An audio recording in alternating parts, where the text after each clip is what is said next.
Welcome to Mogul Chessboxing Championship in Los Angeles, California. An epic event where brains meet brawn. Coming to you live from the Galen Center on the campus of USC. And here is your master of ceremonies, Germa985. Hey! Come on!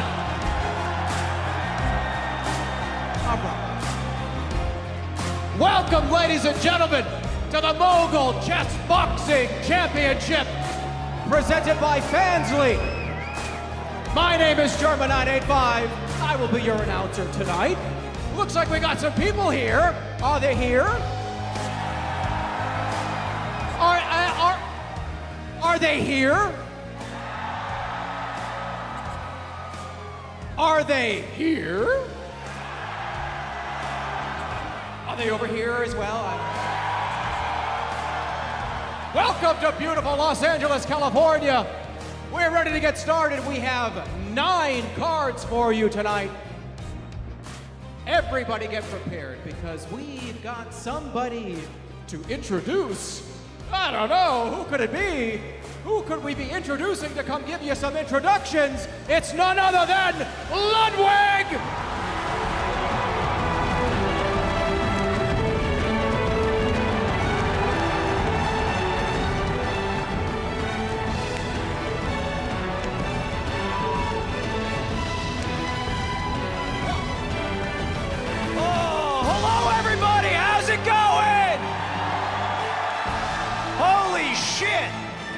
Germa? How are you?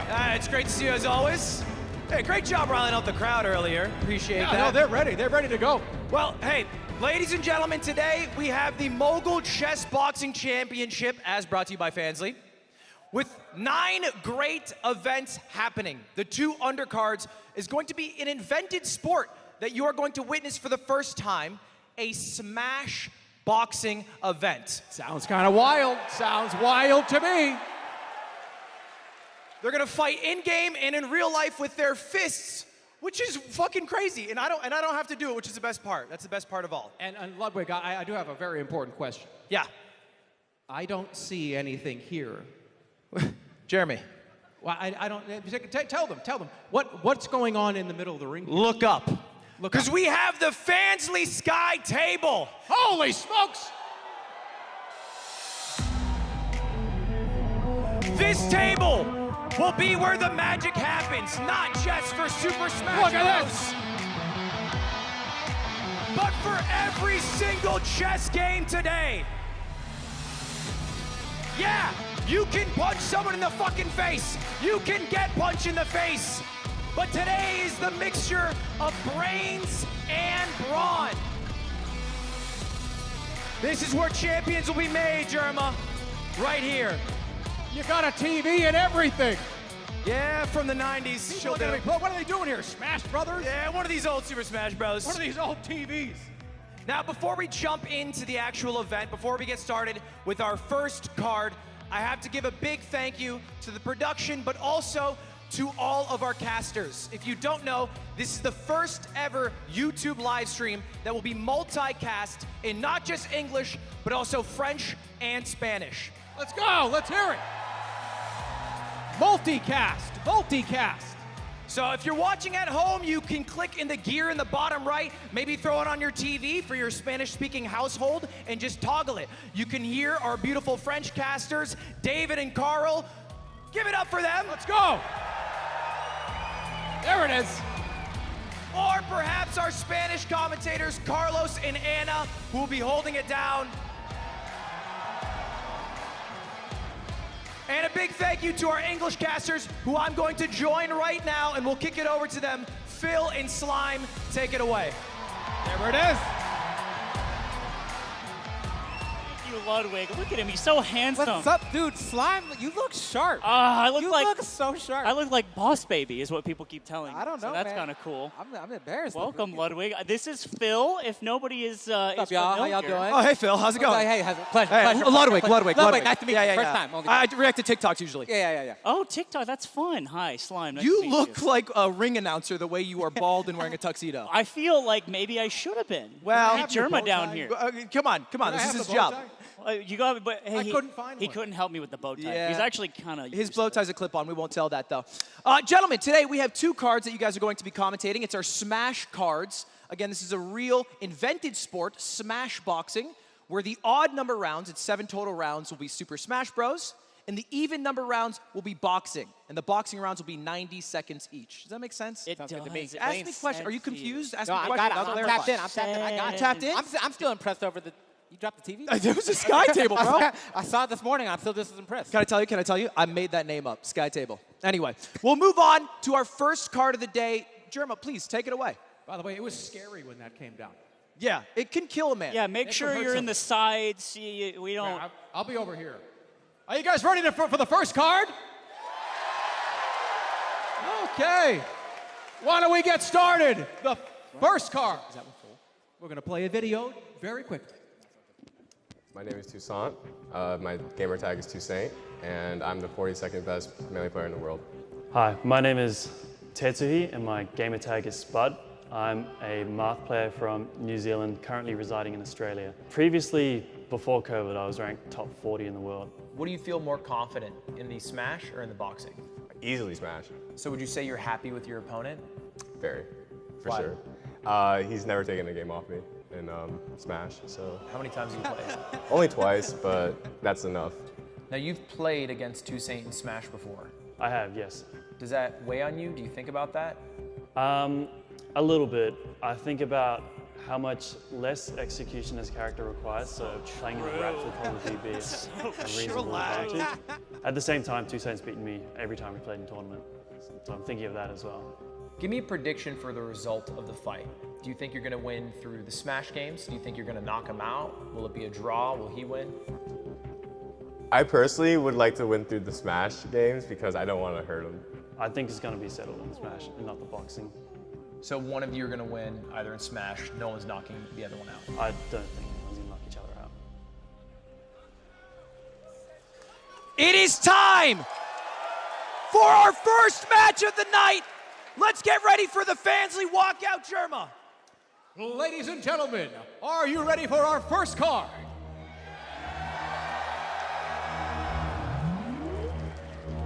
In the red corner, at 6'2", weighing in at 168 pounds, he is the Crown Saint.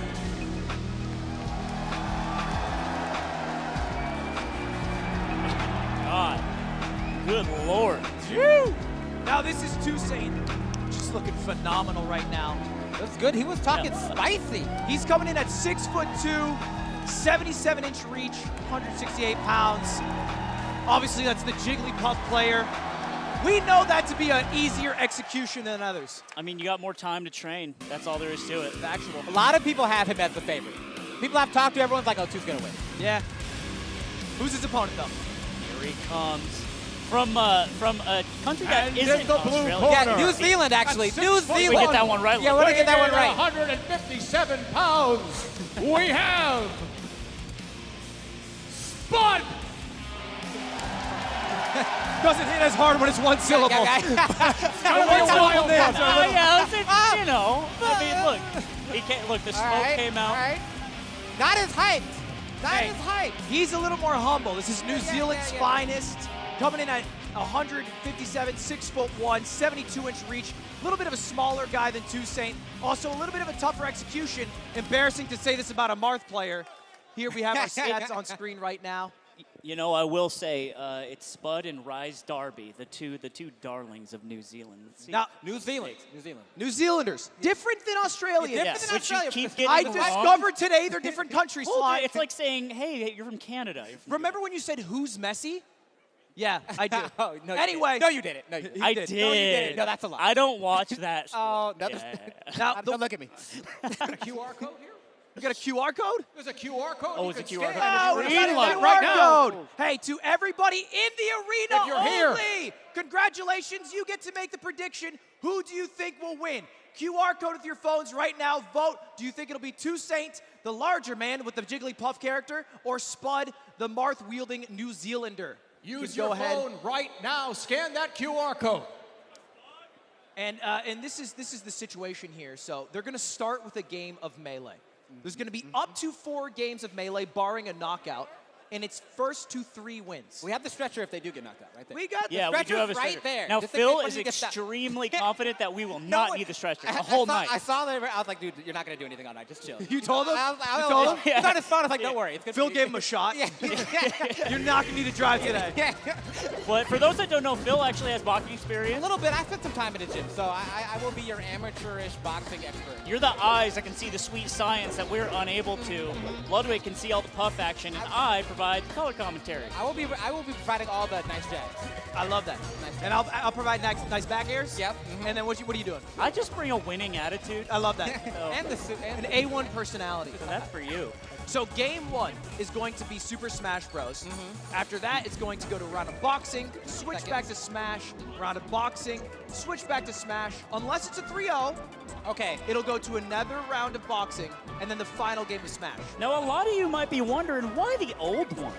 Why the old game? Isn't there a newer game? Fair question. If we could, for one moment, just tell everyone the history. My This is friend what- Dr. Allen says the new one's better. He does say that. He does say He's that. a doctor, so He's got a PhD. so is Dr. Pepper. So Pretty who huge knows? dick. But oh, this is just practice, by the way, everyone. warming up. So just don't fret. They're better than what is being displayed. Now, some context on these players. I believe Toussaint is the 42nd. Yes. Yeah. 42nd They said so best in the player in the intro. world. 42nd best player in the world. Spud does not currently have a ranking because he took an extended break from the video game to live life. But now I think he's at a top 40 level.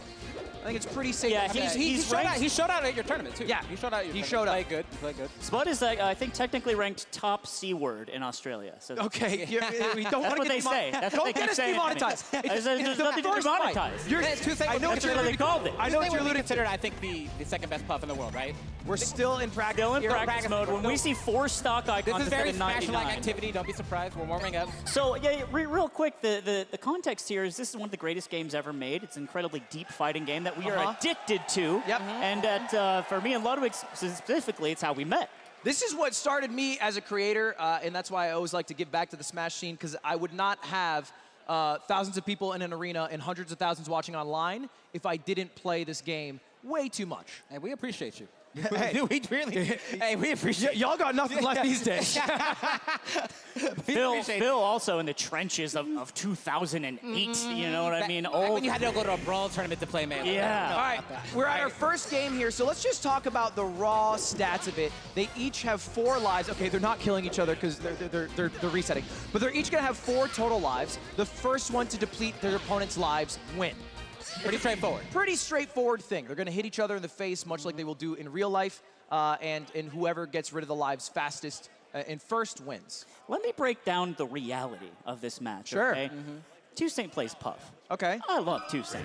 But let me tell you that Puff takes a couple less buttons to press. Okay, there's the disrespect going on in the But community. Mark has the sword. I don't know. Mark does have the sword. Mark So has what the does sword. this mean? We can see right now.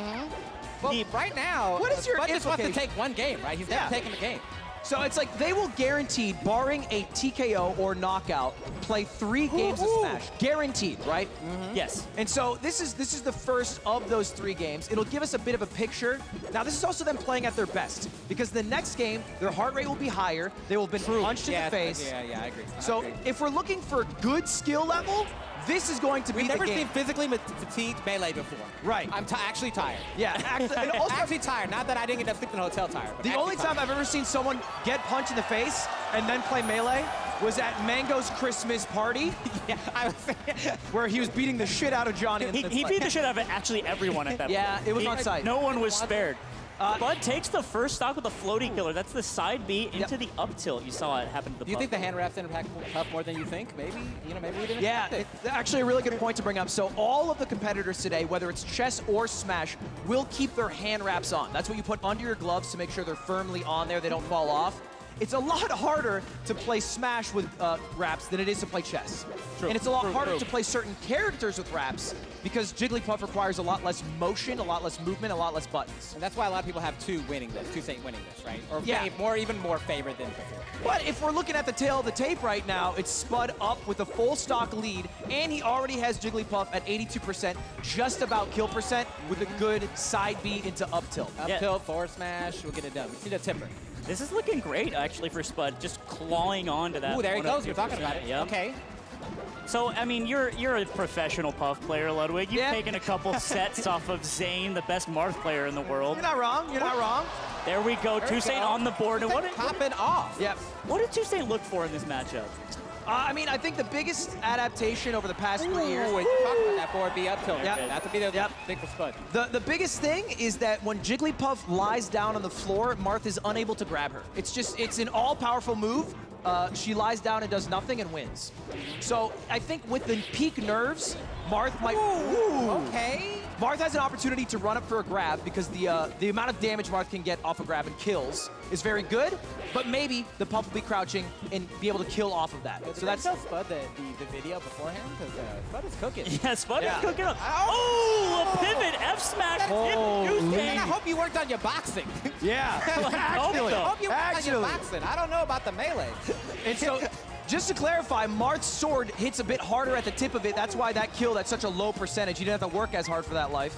Big grab here, and Toussaint just has to do a lot of work. You got to get some back throws off stage. You can do a back air wall, things like that, but Spud's not really falling for it. There's one. Okay, looking for the edge guard opportunity. Nice. Woo! Get him off the stage. That's easy. Yep. You see a guy off the stage, you hit them again. That's the strategy for Jigglypuff. It's worked for 12 years. With Hungrybox, it'll work with Toussaint here.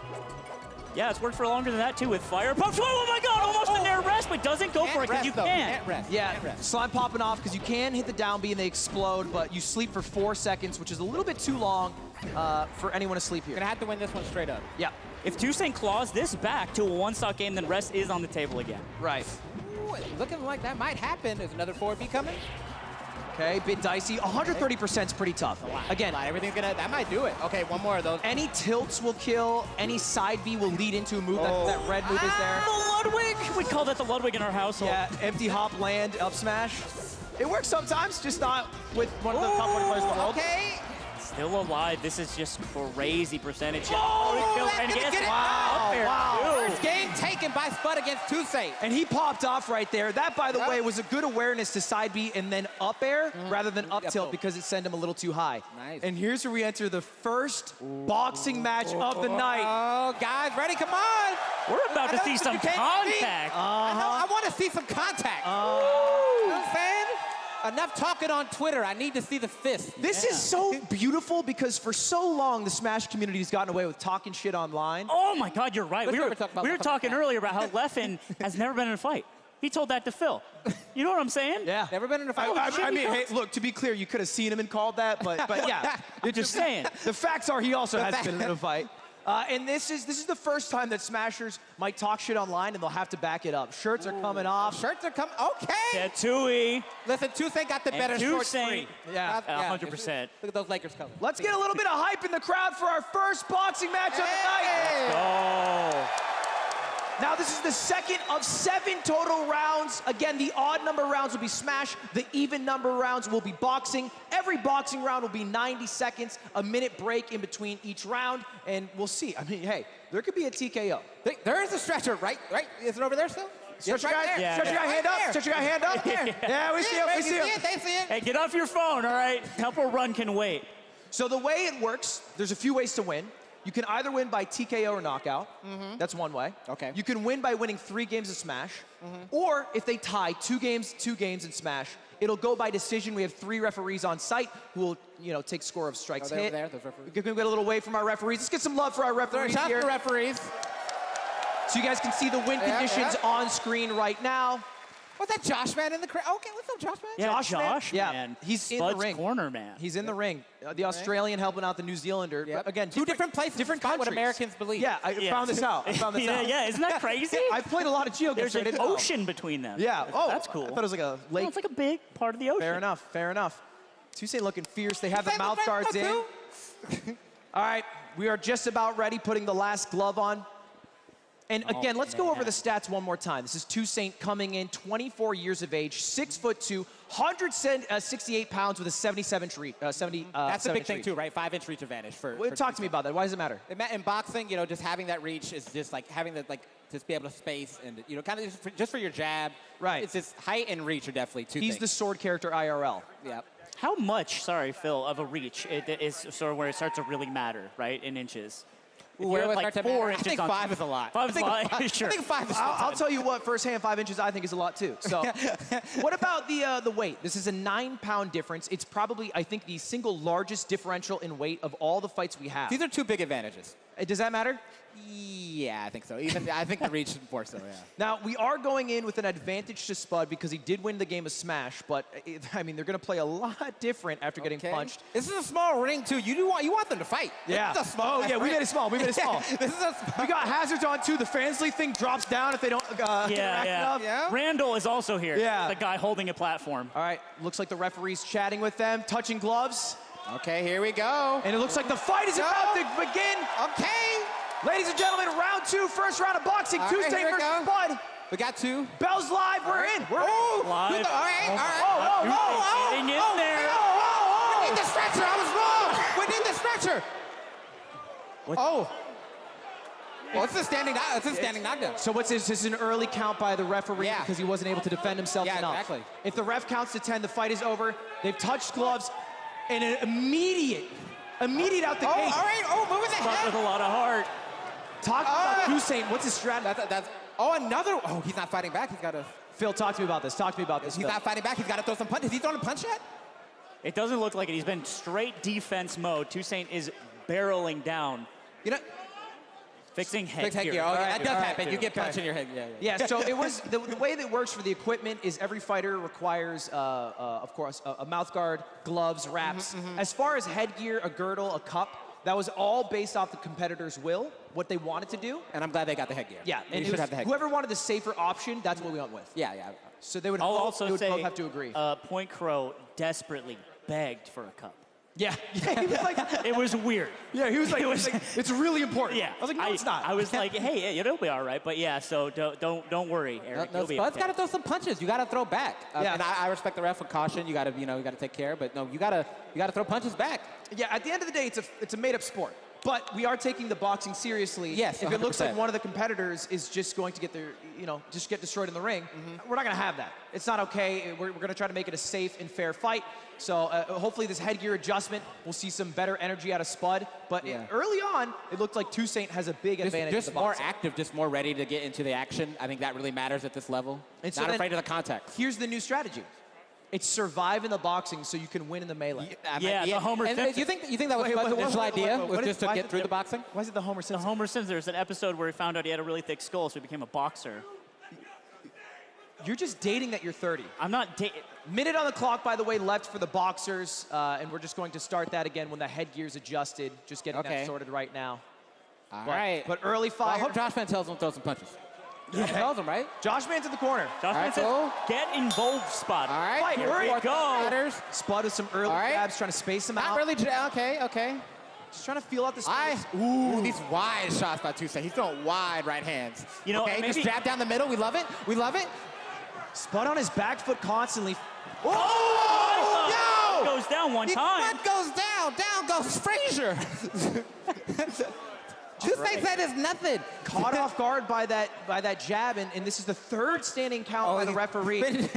How many do you get? How many do you I get? don't know. What's the rule that you have for this? Because it can be up to 3, or it can be unlimited. It depends on the rule you set. It's 3 and 1. 3 and 3-1 in a round. It's about to happen. If Spud doesn't throw some punches. Spud is throwing punches, Toussaint's about though. to get him out of here. One more standing count, and it might he's be getting Curtis. caught. Oh my He's God. coming out Toussaint's with so it. intimidating right now. Oh, 20 seconds of the clock. Spud just has to About drive. to get stopped. 18, He's about to- 17. Standing count. And one more and it's over, right? Yeah, I believe they didn't count the first 2 because of the issue with the headgear. Or at least the second one, right? Yeah, The second that's one. correct. So we're at 2. Are we at 2 right now? Wait, Just another is this day it? at the office. he's waving off. They're calling it. Hold up, referee's doing something. I think it's over. Wait, is he? It's is over. that- Oh, wow. I think it's It's a first round TKO. TKO. Oh, my God. There it is. In favor of Toussaint, the ref had to call it. And that's a safety thing, right? This is Yeah, still- you're yeah, still yeah. literally hitting other human beings with your hands. Yeah. Yeah, and that's, I mean, hey, I don't mind that we're moving fast today. We have a long show today. Let's get the belt out there. Germa, take it away. We're gonna toss it to Germa, who's gonna call this fight here. Whoa, that was Wow. Yeah. Man, That was something that was remarkable. Toussaint getting it done. From New York in the building. Wow, that was something. New York in the building. New York in the got a belt here building. for you and everything. Step over here. Hit on any block. Step It over don't here to matter. the camera. Take over here. Toussaint, take your belt. Can we get a declare him the winner? Let's go. Very, Honestly, very impressive. Now, Toussaint, if I can get you for one moment over here, Toussaint. That was a very, very impressive first round. From Can I get smash some waters backstage here? right into the boxing. What was going through your head during the smash portion, at least? My left hand felt like I couldn't move it at all. Yeah, so like my aerial drift was really bad, but his sharking was amazing, so he capitalized really well. Yeah. I mean, your boxing was incredibly impressive. Both of you should be very proud of yourselves. Fantastic performance by Toussaint. Ladies and gentlemen, your winner of the first round, first card, Toussaint.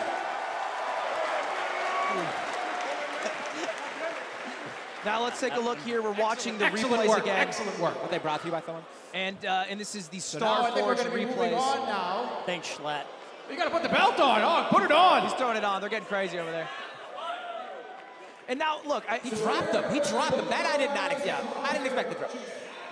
Watching the replays, I think it's a pretty good call by the referee to cut that fight. It did seem to be a big advantage. Now, a bit of additional information. Spud was originally meant to go with against his ringmate, against Josh Man. Now, Yeah, Josh Man right. broke his arm about 4 weeks before the event. Arm wrestling. Toussaint was a last-second fill. He had less time to train, but he just had a little bit more fitness on him. He had a little bit of extra weight, that 9 pounds, that 5 inches of reach, that mattered. Now, going into today, I had one goal: variety. Okay. I want to see someone win by checkmate. I want to see someone win by TKO. I want to see someone win by smash. I want to see someone win by knockout. And so if we're going to have our first fight be the TKO, don't mind getting the show rolling. You know what I mean, Let's get the Phil? party We're started. fine. It's fine. Also, if you wanna end a fight by knockout, you get Atrioc up there and you get me up. Atrioc right over there. Is he here? Atrioc right over there. Oh, I saw it. Atrioc right over there. I saw it. He's right over there. Hey, Talking, kid. I can make Bring this him happen. into the ring. I can make Atrioc. this happen. And so we have our next fight coming up. It's going to be between Fiction and Kalindi. These guys are dead even in height, weight, reach, smash skill. Let's take a video. This is the story of our next two fighters, our second card. Take it away. Okay, I'm Shepard. I'm a pro Melee player and a game developer. Done a lot of stuff and I'm ready to win at something new. Kalinde Henderson, professional Melee player. Kind of here just to box one of my best friends, not really to play Melee. Why did I sign up for it? I mean, I'm always looking for opportunities to find new ways to compete and grow and stuff like that. Like me and Fiction have kind of wanted to fight each other for a while, like respectfully, just because we piss each other off so much in Melee. I'd say, I mean, obviously I feel more comfortable with the Smash part because I've done that for like a decade plus, but the boxing is the part I'm like more into and more prepared for, so. I'd say I'm more prepared for the boxing part. It's just been my focus for the last 3 months, not really the Melee part. Because I mean, I know how to play Melee, and we're also playing with hand wraps, so it's a little weird. I didn't want to put too much thought onto that. Grinding that and not the boxing, I think it's more important to grind the boxing, so. Am I happy, like, with who I'm fighting? Yeah. Oh, definitely. No, I wanted to fight Kalindi for years. Every time we play friendlies, I mean, that's the whole thing. Every time we used to play friendlies, we would just say, like, oh, I can't wait to fight you. We went on a vacation together once with a couple friends, and he actually bought, like, sock'em boppers. I don't know, we got there and nature was so cool that we were, like, too friendly to fight each other, but now we're back to wanting to fight. Biggest fear? I think my biggest fear would be that the boxing is going really well, and then the round ends before I can do anything good. You get in there, and then like, I don't know, you slip or you look really stupid, that would suck. So I think we're just trying to go in there, and I just want to like show off that I've been training, show off some decent boxing for my level. Are you concerned at all that this will fracture your friendship with Fiction? No, not at all. Me and him are 100% doing like a rematch. I'll just fly to LA, no smash, with this box. Do you have any words for your opponent? Any words? Good luck. All right. He's gonna need it. Good luck. Don't be nice. That's about it. And there it is. Let's do our Fansly walkout. Take it away, Germa. Are you guys ready for the second Smash Boxing? In the red corner, This is just so cool. weighing in at 168 pounds, at 5'10", we have 69% Fiction. There's Fiction walking out. These guys have been wanting to fight each other for over a year now. You can see the stats. You see the chain? Yeah. You see the chain? Oh my God. Ready. He's looking fucking fierce today, boys.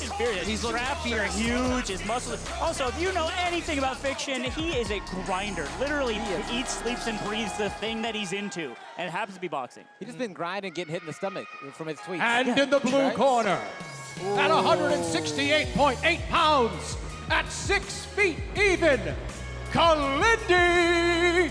Now, I don't think there's a better opponent for Fiction than Kalindi. Pure coincidence that I asked both of them. They both privately told me they've been wanting to fight each other for years now. They're great friends, but they have an animosity from the game of Super Smash Bros. They're the same exact weight, by the way. Both 168 pounds. Such a Kalindi walkout. He just walks straight out. Yeah, Nothing. it's just no, so nothing. I go A to B. He is so, right? so laser I love KJ. focused. Just walk straight out. He's There we such a go. sweetie, too. I can't imagine him even hitting somebody. I don't know. Now, if you're in the crowd again, let's whip out those phones and let's do a prediction. Who do you think will win? Is it Fiction? Can I hear some noise? SoCal, he local, SoCal. SoCal, baby. Or is it Kalindi? A little bit more noise for Kalindi there. Right now. Now, let's talk about the stats real quick. We have Fiction at 5'10", Kalindi at 6 feet, a 1-inch additional reach for Kalindi. Does that matter? That won't matter that much. Nah. It's like an inch. Yeah, it won't matter. It's an inch doesn't, you know, Yeah, don't yeah, even feel an inch. yeah. And then the weight, it's 168 pounds each. So we're good. We're looking pretty good. We're looking even. I've been talking about all the cards. I think this is the biggest 50-50 you could find. Yes, Okay. I think in terms of Smash skill and also boxing skill. Yeah, Height, it's clothes, magical. Same age, almost the same weight, height, all that good stuff. But let's talk about the Smash skill. How is that even? Like, what is Fiction play? Fiction's going to whip out his Falco here today. The Bluebird. I would give Fiction a slight edge Really? in the melee. Yeah, I give Fiction a slight edge in the melee, and I would give Kalindi an edge in the boxing just because, KJ, excuse me, because I think he started boxing earlier. I feel like he was doing it before, even in core team, when he took that little break. So I'm going to give it to KJ. Yeah, for the well, boxing. an interesting thing about this one compared to the last match, one, they both play the space animals. That's Fox and Hand wrap, Falco. space animals, hand wrap. Hand wrap. So this character takes a lot of APM, a lot of buttons to press to play precisely. That's why What's it's APM? fun. What is APM? Actions per minute. Oh, thank you. I'm sorry. I don't Yeah, no. This dude never sees StarCraft in his life. Sorry, you're way cooler than me. I like Boss to be. And so part of that is playing really fast and accurately, which is why the game is really hard and difficult and beautiful, but you have hand reps on. So it's going to look different. It's going to look sloppy. They are way more into the boxing than they are the melee, but still, their pride is on the line. And you know how dedicated these guys are? They already did hand wrap step, I'm pretty sure, on their own, just on their own time. They did a best Hand of, wrap practice. they did two games yesterday in hand wraps. It went 1-1. Oh my God. So they are very even. Now it's going to be a lot different after you get punched You got to in the face. perform in front of the lights now, Ludwig. The lights are stage. on. You see the crowd? Yeah, it's hey, different. It's gonna be It's different. different than that little hotel room there. You said a little hotel room. The tiniest hotel room known to man? Yeah, I saw it. And as far as the matchup goes, it's going to be the Bluebird Falco against the Fox, and it's going to be fast. It's going to be fast. We saw Puff Marth last. That guy, that little Puff flies around. These are two space animals. They're heavy, they're fast, they fall quick. So they're going to do some hand warmers here. Feel comfortable in the hand wraps. And this is going to be our final Smash Boxing event of the night. Yeah, That's right. You know what's also kind of fun is that Fiction, for most of his Smash career, played Fox, has switched to Falco. Now he's really into it. KJH, most of his Smash career, played Falco, now has switched to Falco. No, I got it wrong. No, I got it right. You got it right, though. You got You got it right. Yeah. You got it. You got it. Way to tap into the narrative. I did it. Get there. I did it. Yeah. Give me that narrative there. But it's just so cool. I'm so excited. This is the coin flip of the night for me. Oh, man. This is the, you know? Now, I think this is the fight that'll go the distance. Obviously, our last Smash card, the Smash, we had a leader in Spud, and that got quickly wiped away. Yeah, go ahead. No, just, I didn't mean to cut you off. I know, it just got wiped away when you get TKO'd, when the ref Yeah, calls it. It doesn't matter that you have even if you have a 2-game lead, if you lose in the boxing, it's over. I don't think this will be decided by knockout. Yeah, also, you know, not to disparage Spud or anything. You train, you come, you show up, you play in front of a bunch of people, you fight another human being in front of people. Yeah. That is not easy. Hey, I'm down. Hey, Lo, how about a little bit of love in the crowd for Spud, who put on a great fight? He go New traded Zealand! off. And by the way, that was also, I believe, what's the most viewed game of Melee ever? The most viewed game? Yeah, what's the most viewed? It's Evo Live? It's probably an Evo 250,000. Because we are at we are at 250,000 viewers live right now. Are you kidding me? Yes. Let's go! Not only the most viewers I've ever had, this is also the most or one of the most viewed Super Smash Bros. Games ever. And I hope I'm wearing this fucking bow tie? Yeah, you look like, and you have that fucking head on. Oh my God, I'm proud. This is great. Hey, you know, spread the love. Tell your friends. Get those numbers up. I'm trying to break some records here. And look, there's absolutely no better time to get into the game of Smash. Obviously, a lot of drama happened with that game over the past couple weeks. And it's thanks really for bailing us out. Thanks it's really, hey, you know, I got you. Never forget. Hey, buy the merch online so I don't lose too much money. You know what I mean? Hey, come on. All right, we are ready to go. We are about to jump into our first match. Kalindi, he's going to be rocking the the Fox. Fiction's going to be rocking the Falco. And let's jump into game 1 of our final Smash card. Let's go. You know, a lot of people, you might know Street Fighter or something like that. This is like Ryu and Ken. Can I hear the predictions? That's often been made as a comparison. Yeah. This is the classic matchup for people like me who are impatient and bad at the game. They just want to see fast lights, fast moves. You'll see a lot the down B, the reflector move. If you're a casual fan, you might think, oh, that sends items back.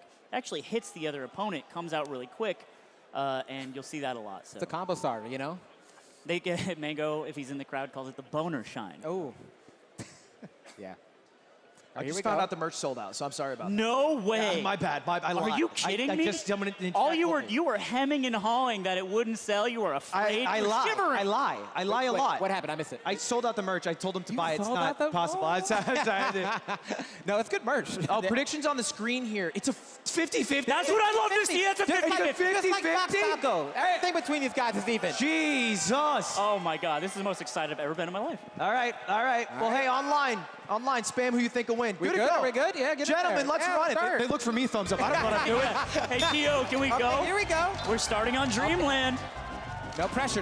It's just the most viewed match ever. Just the most viewed play match. your best. Oh, yeah. You're just shirtless in front of a few thousand people and 100,000 online. Yeah. So Falco is a bit slower. He's actually a lot slower, but he has a gun. He has the laser gun that will actually stop you. Fox's doesn't stop you, but he's way faster. So a lot of it's like counterplay around the laser, get Fox to stop him from rushing you down.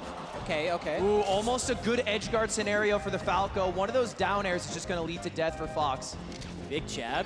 Basically, it's Falco's playing get off me and don't move so fast, and Fox is playing I will get through you and I will grab you like a sumo wrestler. Yeah, Fox is kind of Giga Chad. Yeah. Falco's a Giga Chad, dude. But they both have insane combo games. We'll see if they're able to bring it out, right? Because the more the nerves, hand wraps, the worse you're going to play, which oftentimes leads to more exciting Super Smash. Yeah, it's true. That Mango lesson set. Yeah. First stock taken by Kalindi there. Doesn't really matter. 125%. Yeah. One more hit, one more strong hit. One shine back air, it's going to be curtains. Ooh, we've seen a lot, like time and time again. Also. Okay, get him off the side of the stage. Quick edge guard. There it is, tied up. You can come back from 4 stocks, especially in this matchup. So, ooh, big catch with the up air. Yeah, that's a good point. It's the most polarizing of matchups. Leads mean very little because how quickly you can kill. You can't play with advantage. You're so comboable. Ooh, double jab. Finish it up. He's continuing the combo. The crowd is ready. With the hand wrap. I mean, the defensive play from Kalindi was there. He was doing everything you need to do. It just felt like Fiction was there to cover every option. The double jab, the dare, the lasers. Sometimes defense just makes your opponent look better. So don't even play defense. Don't even play defense. That's Steph Curry. Right, He's on the back foot as well. This stock racking up 81. Coming alive. Oh! He said, put your gloves on. Yeah. You have something else to do. Get in the fucking ring. Let's get in the ring. Now, I didn't even care about that edge guard. I wouldn't even bring my controller. Oh, no. Has him on the edge. Fiction can throw a lot more risks out, too. He can go off stage. He's got some stocks to play with. Oh, wow, okay. Now, still a one-stock lead. It's not that big. That's a meme in the community. You can come back. One stock's not a lead, and that's the most true in this matchup of any. Another grab. So Fox has a fun little trick where he can do this right off the stage. And it's even. That is a fun trick. That is a fun trick. Do it again. Do it again. Do it again, Kalindi. Uh-oh. Got something started. Edge guard situation. See if Fish Oh. up. Okay. Oh my Now that God. down smash covered both options, but the roll so smart. Okay. It's extremely hard to come off the ledge like that as well. Any shine, any smash attack's gonna kill. Maybe a back air kills, so you just need that fun shine trick. Oh, no, open. We need to see some blips from Fox to make a come. Playing safe, going safe. They still got time. Oh, ledge dashing to wrap. Winner. That's gonna be tough. That's gonna be it. All right. Fiction with a low pop. Okay. Fist pumps. This is his city. This is his place. It's SoCal, baby. SoCal. Fiction's been going to damn Inland Empire tournaments since before some of the people in the audience. This is the Verdugo champion. Yes. This is the Verdugo champion. All right, here we go. But this is what you came to see. This is what they came to see. The contact on contact, you know? Did you hear it in the video interview? We are going to have a rematch. I'm going to fly down to LA. No smash. Yeah. Kalindi was telling me this. We were shooting those interviews. I was chatting him up. He's like, "Oh, we're doing this again." Yeah. I'm like, "You guys are crazy." Just to go over some of Fiction's tweets from the past week. Thursday, I wish I could fight him right now. Friday, damn, I wish I could teleport to Sunday. Saturday, all I want to do is fight. Desperate. He's a little desperate. He's a little thirsty. He's just ready. And look at the stats one more time. It's a 2-inch difference, but the height, outside of that, the weight's the same. The reach is a 1 inch off. The age is the same. I think we're going to see a lot different fight in the ring than we did in our last Smashboxing. Did you see Fiction's pose on the card there? He had like the tiger claw. Yeah. You know what I'm saying? Bit of a tell. Yeah. For me, I southpaw in pictures. Oh, yeah? Yeah. That's your throw good him off. Just to throw him off. Yeah. This is they study the wrong gameplay. Yeah. You're ready to get wrong gameplay. I think they're too orthodox, though. Do we have any southpaws? Yeah, that's a good question. Ludwig. Lefties, righties? You're asking me? Ludwig, Saunders, I don't know jack shit. All I do is do my hair, show up, and smile and wave, baby. He's being modest. He actually spent a lot of time researching, maybe making sure he had little fun facts and stuff like that. I did have a fun fact for Kalindi, and it says he boxed 2 months in 2021, 3 months in 2022. Okay, so a little, yeah. Okay. That is a fun fact. So he has 2 extra months in 2021 that he did during COVID of a little training. Does that help a lot? Maybe just you get through the basics? I think I did an edge for sure. Especially at the beginning, just like there's so much to take in. The first month of boxing, I do know, is like you're not sparring. No, you don't spar for a while. These guys aren't fast. Yeah, accelerated learning program. Yeah. But sparring is like the quickest yourself way. at all times, obey my commands at all times. Protect yourself at all times. Obey my commands at all times. If I say break, you take a step back. If I say stop, you stop. Ready? Touch gloves if you want. Let's have a good, clean fight. Fiction hasn't watched a lot of boxing. Fiction hasn't watched a lot of boxing. He's hitting rules. He's like, what did you say? He's like, what are you ban? What are you ban? Wait, what? Wait, he said this with fists? Feet, I can kick. All right, we are in it. 90 seconds is our first of 3 boxing rounds. Ooh, Fiction coming out swinging. Ooh, big one. Oh, all right. Okay. Ooh, okay. More straight punches. You saw Toussaint with the wide shots. KJ's got the straight shots. Okay. Oh, KJ's looking mean. Detroit in the building. Detroit in the building. The Fiction's holding the defense up. He's keeping his hands up, and he's looking for more. Wait. High touching energy. the body. Oh, straight shots. Straight to the. Oh, he better throw. Oh, he's gonna have to throw back. Oh, yeah. Straight. And he does. Oh, big body shots from Kalindi. He's really getting in on Fiction where are the here. paramedics? They might have to come in. They might have to. They might need to stand by. He's gonna have to throw some jabs out his defense. He can't just keep holding the hands by the face because body shots are coming in. That's the big punches landed by Fiction. Ooh. Fiction's leaving his head open too, though. I'm getting a little scared. The chin's up. He's getting straight shot down. He's straight down the middle. KJ's just throwing straight down. I think he's seeing a lot of success in body shots. Head movement for Fiction. He's just taking them. He's got to move. Wait, no coaching. Please move your head. Okay. This is so back and forth. Kalindi's energy is crazy, but Fiction's answering back. They're slowing down. They're slowing down a lot here. We are a minute through our round. There's 30 seconds left, but these guys are already seeing gas in the 92nd round. They're caught. What? Are you serious? I don't agree. Okay. All right, wait. Oh, they're calling that a standing knockdown? No, it's a bow tie thing. Oh, wow. I'm actually surprised. Yeah, I think it's a bit surprising, but I mean, it doesn't hurt him too much. Maybe in the ring. Still in the fight. Maybe the ref saw something. But yeah, that'll make it a 10-8 round automatically. Okay, back to throwing punches. Okay, it's getting. They look tired. They're tired. They are gassed. They're tired. That's what happens too when you're not throwing out. Big swings from each side. It's just about who can do the most damage when connected. It seems like Fiction's hitting the face. Whoa! After the bell. Yeah, got one out after the bell there. You could get a little cheeky, but, you know, we're trying to keep things respectful here. They love each other. KJ won the beginning of the round. Yeah. But I like Fiction's response. I feel like he got hit a lot, and his response was to fight back. And that's like the response you want as a fighter, to be like, he didn't get tense, he just started throwing punches back. I'll keep it a stack. You know? For about 30 seconds there, I was like, oh no, it's a remake. It's a remake. Yeah. But then Fiction's got that dog in him. Look at him, he's taking these jabs, he ate them, and I think Kalindi really gassed himself out. You saw at the 30-second mark, Fiction was hitting a lot of jabs to the face, he was connecting a lot. I mean, tell me, Phil, what did you see?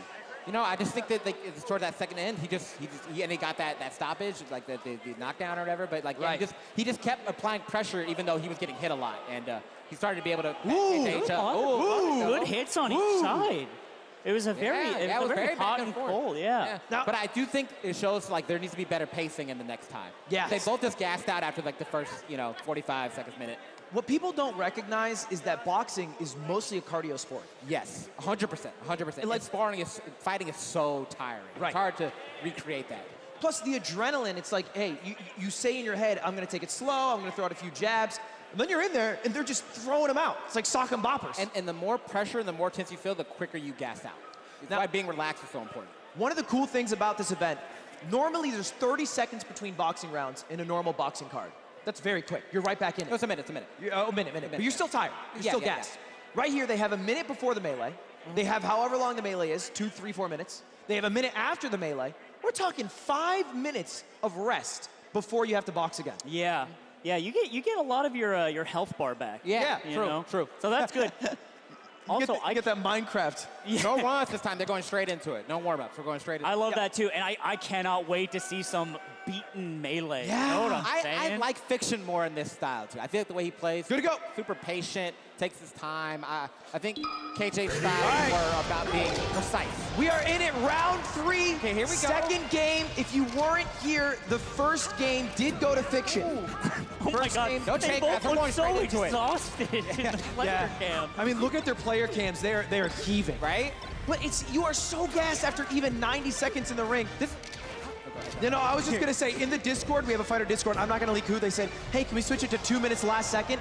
I think they are now happy that we did not switch. Right. I think they are counting their blessings. This is how tired Smashers think they are at tournaments. This is actually... This is Smashers at 10 a.m. pool. Big stock, first one goes to Fiction. Now this stage is more widely known, Final Destination, no items on. Talk to me about what the difference is, Slime, in this stage versus the others. So it's flat. You know, as you can see, there's no platforms. Platforms give you a lot of options. You can move around, you can jump, you can shield on them. But when it's flat and it's just you and a Falco comboing you, you might have a little trouble. Fox can also grab the Falco up and down, chain grab to a high percent and just get a kill. So very polarizing and very, very much like the boxing match we just saw, matchup on this stage specifically. Still a very even game at the start of it. It looks like it's going to be two stocks to 3 now. But the thing is, this is not about who's the better player. It's about who has the better C level, D level game. Yeah, 100%.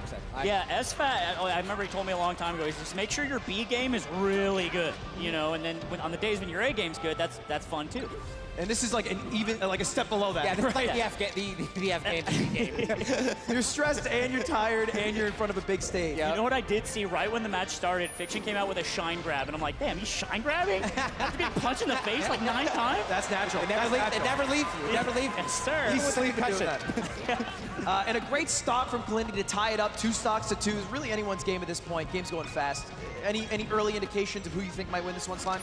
I mean, look, when you're holding down, Fiction just really good on the edge guard here.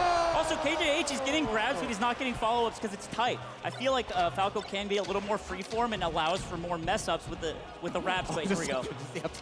But what do you want off the grabs, Phil? Like, what are you looking for? You get a grab, what do you hope happens? That's right now, KJ's just keeping it simple and just up smashing, up tilting, not really going for like the chain grab. So just keeping it simple, just up smashing. Because he could just be, oh my God, that you would the ugliest 6 seconds I've ever seen. That's gonna get worse if this keeps going. That looks like 8.5. Oh my God, he just did wave shot on a shield. That is so hard to do that fast, and he's gonna get an edge guard for this, hopefully. Oh, he dropped it. Oh, yeah. Another drop. Yeah, that's a drop too. He doesn't get the full dash for the up smash. Now at 89%, this is gonna be really hard. Not undoable, but you have to close out this last stock, or the second last stock. High doesn't feel good very here. patient too, just laser F tilt, that's really good. Ooh, Fiction. And I would say that Fiction won the boxing round and won, you know, By all accounts, this is Fiction's entire set to lose. This is his bout to lose. He has 2 games of Melee under his belt. Yep. That means that the next 2 games of Melee will have to be won by Kalindi, otherwise it's over. Yeah, that's over. Or he needs to try to find a TKO, a knockout in this next boxing round, maybe do enough damage. There's a saying, hit them till they're dumb. And so he's gonna have to be hitting them. He's gonna have to be hitting them. So this is a big lead, as you said earlier. That was a round 1 boxing win by Fiction too. Yeah, because Wait, you really think so? No, because he got the standing knock. Oh, that's right. Yeah, That's okay. automatic. What does that mean? Like, what is that? So it means like you didn't get knocked down, but you took so much damage that they stop it. It happens more at the lower level. And that like deducts a point? Yeah, so it would make it a 10. Usually, if you win a round, you'd win 10-9. Right. But if you get knocked down, it's 10-8. Okay. And for every knockdown, takes another point. So Okay. that would be judged a 10-8 round. So he would need to make up those 2 points Yes. in this so, round. So he's down big in the boxing already. Oh, wow. And the points really matter here because if it goes 2-2 in Melee, which is more likely than a stalemate in chess, because there's only 4 games, Yeah. then it's decided by boxing score. So he's going to have to, of the 3 rounds of boxing, make this second one So count. he's been knocked down and he's lost 2 Melee games. So he's down. If he loses 2 boxing rounds, it's a hard comeback. Yeah. You're losing in both aspects. Yeah, exactly. So, but he was really strong at the beginning of the first one. So I hope he's able to like keep it together throughout just gas himself out last time, I think. Yeah, it was a lot of early swings, early punches. Not a lot of head movement. We got to move the head. You got to move the head. When you don't just little tilt, block a little bit. What are you moving the head for? Just You're moving the head so you don't want to take punches straight down. There were a lot of ones right down middle of the road. Right down the middle. Yeah, you got to block or you got to move your It head. looks like those You gotta machines where you move. press the button and Yeah, it punches out. that's a big thing you'll hear day 1 boxing. Move your head. I got a question. What do you think the French casters are saying right now? You think they're like, what the fuck is going on? They're not even speaking in French. They're using French accents. The web shine is perfect out of shield. Right? Here we go. Here we go. Round 2 of the boxing. Gloves touched. Ooh, couple fakes. Okay, cool. Oh! He has to. Yep. Damn! Yep. Kalindi connecting against Fiction. Oh, my God. I love it. He's going for the knockout. He's going for some big body Gotta shots. breathe. Oh, Ooh, he took but 2. Fiction's response is to punch back, and you love to see that. And this is what we saw in the first round of boxing, was Kalindi early on, throwing on the pressure, Yep. hitting the punches. But Fiction has that dog in him. He lives through the punches. He's not afraid. Yeah, Wait he's for his definitely not last afraid. 30 seconds. Oh, he's just throwing shots Oh. in the air. He's just throwing it. Oh, he's taking a lot of Yeah, hits, though. this is different though, right? Yeah. This feels a lot better for Kalindi than the first round of boxing. Yeah, he's something hard must have got him. Oh, yeah, he's not the... Oh! Oh my God. They're Yeah, both Kalindi, tired. the pace Yeah. is crazy right now. Oh, wait. Wait, did Kalindi get knocked again? 5. Looks like. Wait, Kalindi get knocked? Is that what happened? I mean, they're counting him. You ready? Gloves? Okay. I think his hands weren't up. Are you serious? I don't agree. Look, I'm surprised as well. I'm know. surprised as well. I don't know about I don't get to make those calls, though. I don't get to make those calls. Yeah, only us in the bow ties make the calls. But, I mean... Kalindi looks gassed again. Fiction also thing. gassed, but I mean, he has the advantage here. this is a mirror match of what happened in the first round of boxing. Oh, Kalindi's super tired. It's like, yeah, Oh my Fiction God. takes the damage. Kalindi might get stopped. He's not. Oh, he looks no. fast. Yeah. Keep those And, hands and, up. and Let's this see is what the happens. first time where I've seen Kalindi getting hit. And Fiction loading up the right hand. He's loading it up. Okay. Oh my God, a big one right down Fiction Street. Big connect from Kalindi. Oh my God. Okay. That's 2 times down. That's 2 times. That's 2 times down, ref. Woo! He's waiting for the bell to punch, Phil.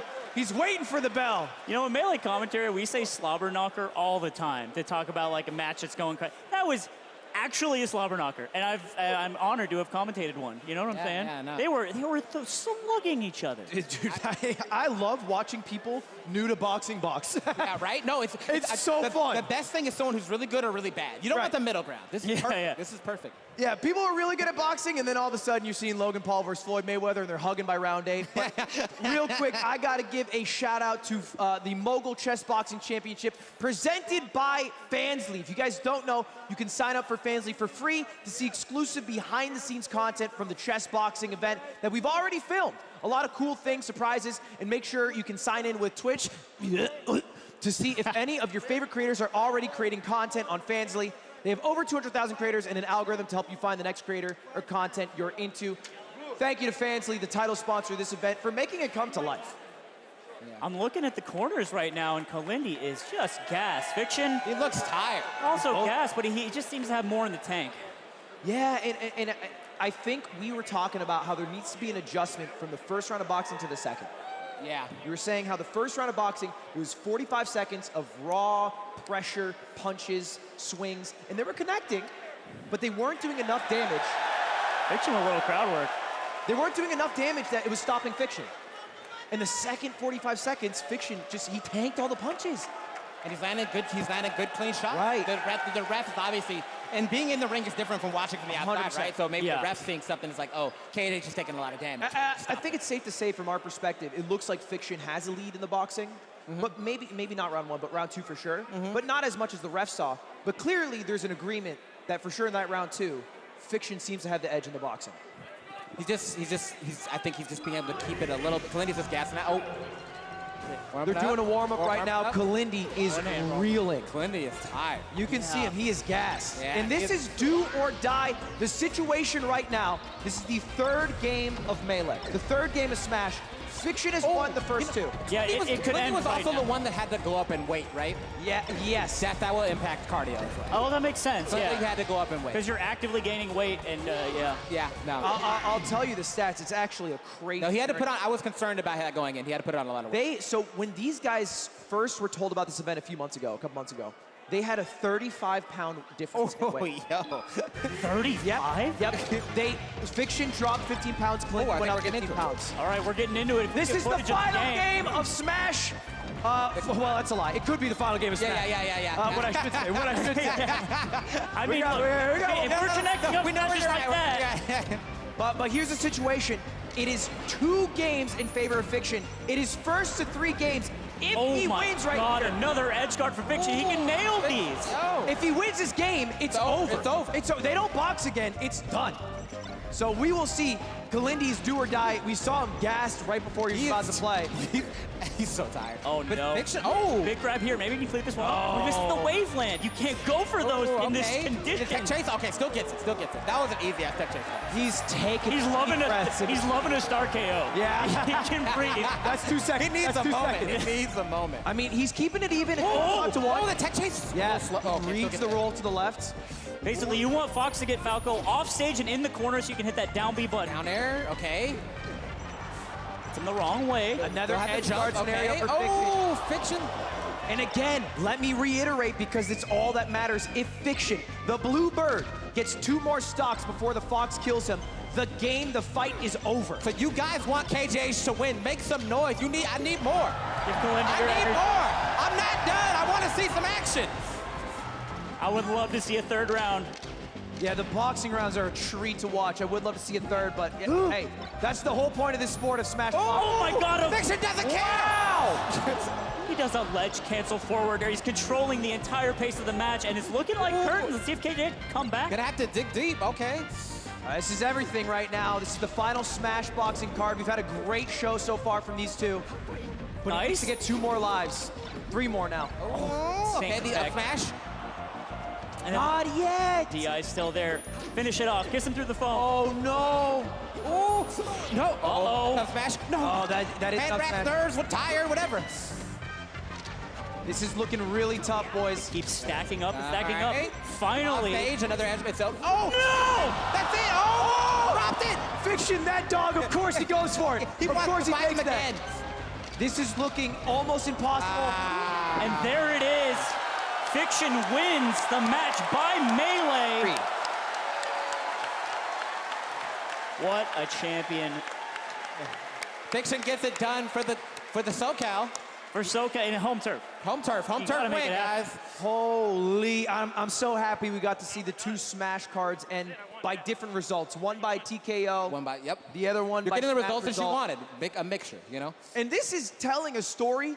People are a lot worse when they are boxing. No. At their video game. No. They're a lot. Hey, You know think what? that? Hey, Zane, I'm calling you out right now. Oh, bro. He's #1 in the world. Get in the ring with me. I think I have a good shot. Jeremy, please take it away. That was unbelievable. How do you feel? You look pretty tired.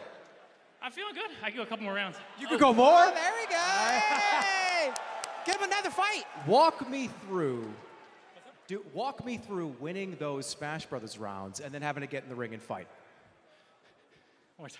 Sorry. I'll get closer. It's not the volume, it's like the clarity. All right, walk me through you fighting after winning Smash. Were you confident in Smash, more confident in boxing? As soon as the boxing starts, I forget that I was even playing Smash. And Really? Same thing with Smash, I forgot I was even boxing.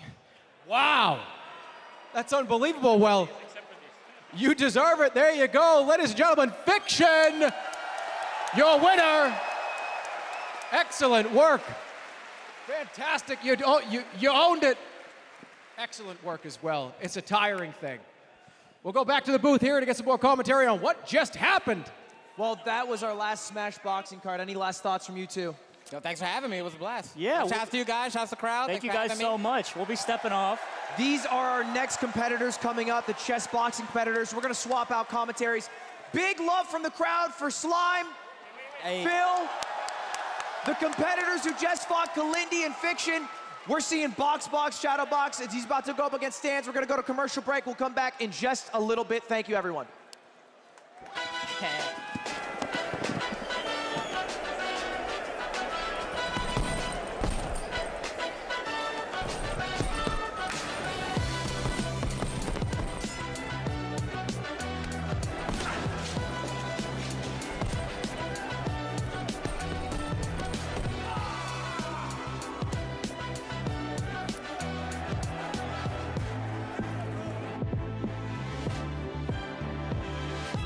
Yo, guys, we need to cash out the caddy for last week's round.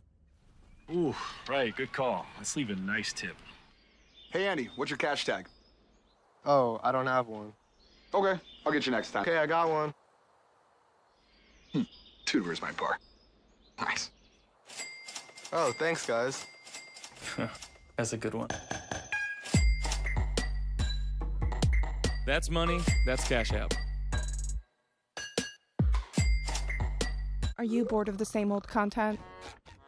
And see which of your favorite streamers are already creating adult content on Fansly. Additionally, Fansly has a whole algorithm dedicated to discovering new content and creators through the Fansly For You feature. Swipe and discover today at fansly.com. Hey everybody, Schlatt here. I love you. Head over to StarForgeSystems.com and pick up one of our awesome computers ranging from entry-level to top-of-the-line next-gen. Or you're dead to me. That includes you, Ludwig. You are not my friend. So what are you waiting for? Go to StarForgeSystems.com.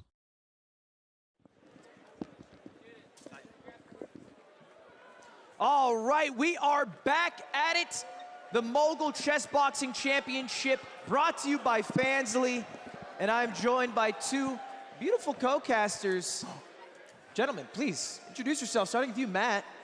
My name is Matt Thomas. I have been chess boxing for 5 years. Excited to call some chess boxing fights on the biggest stage that has ever been in this sport. Well, okay, you're selling yourself short. You are a chess boxing world champion.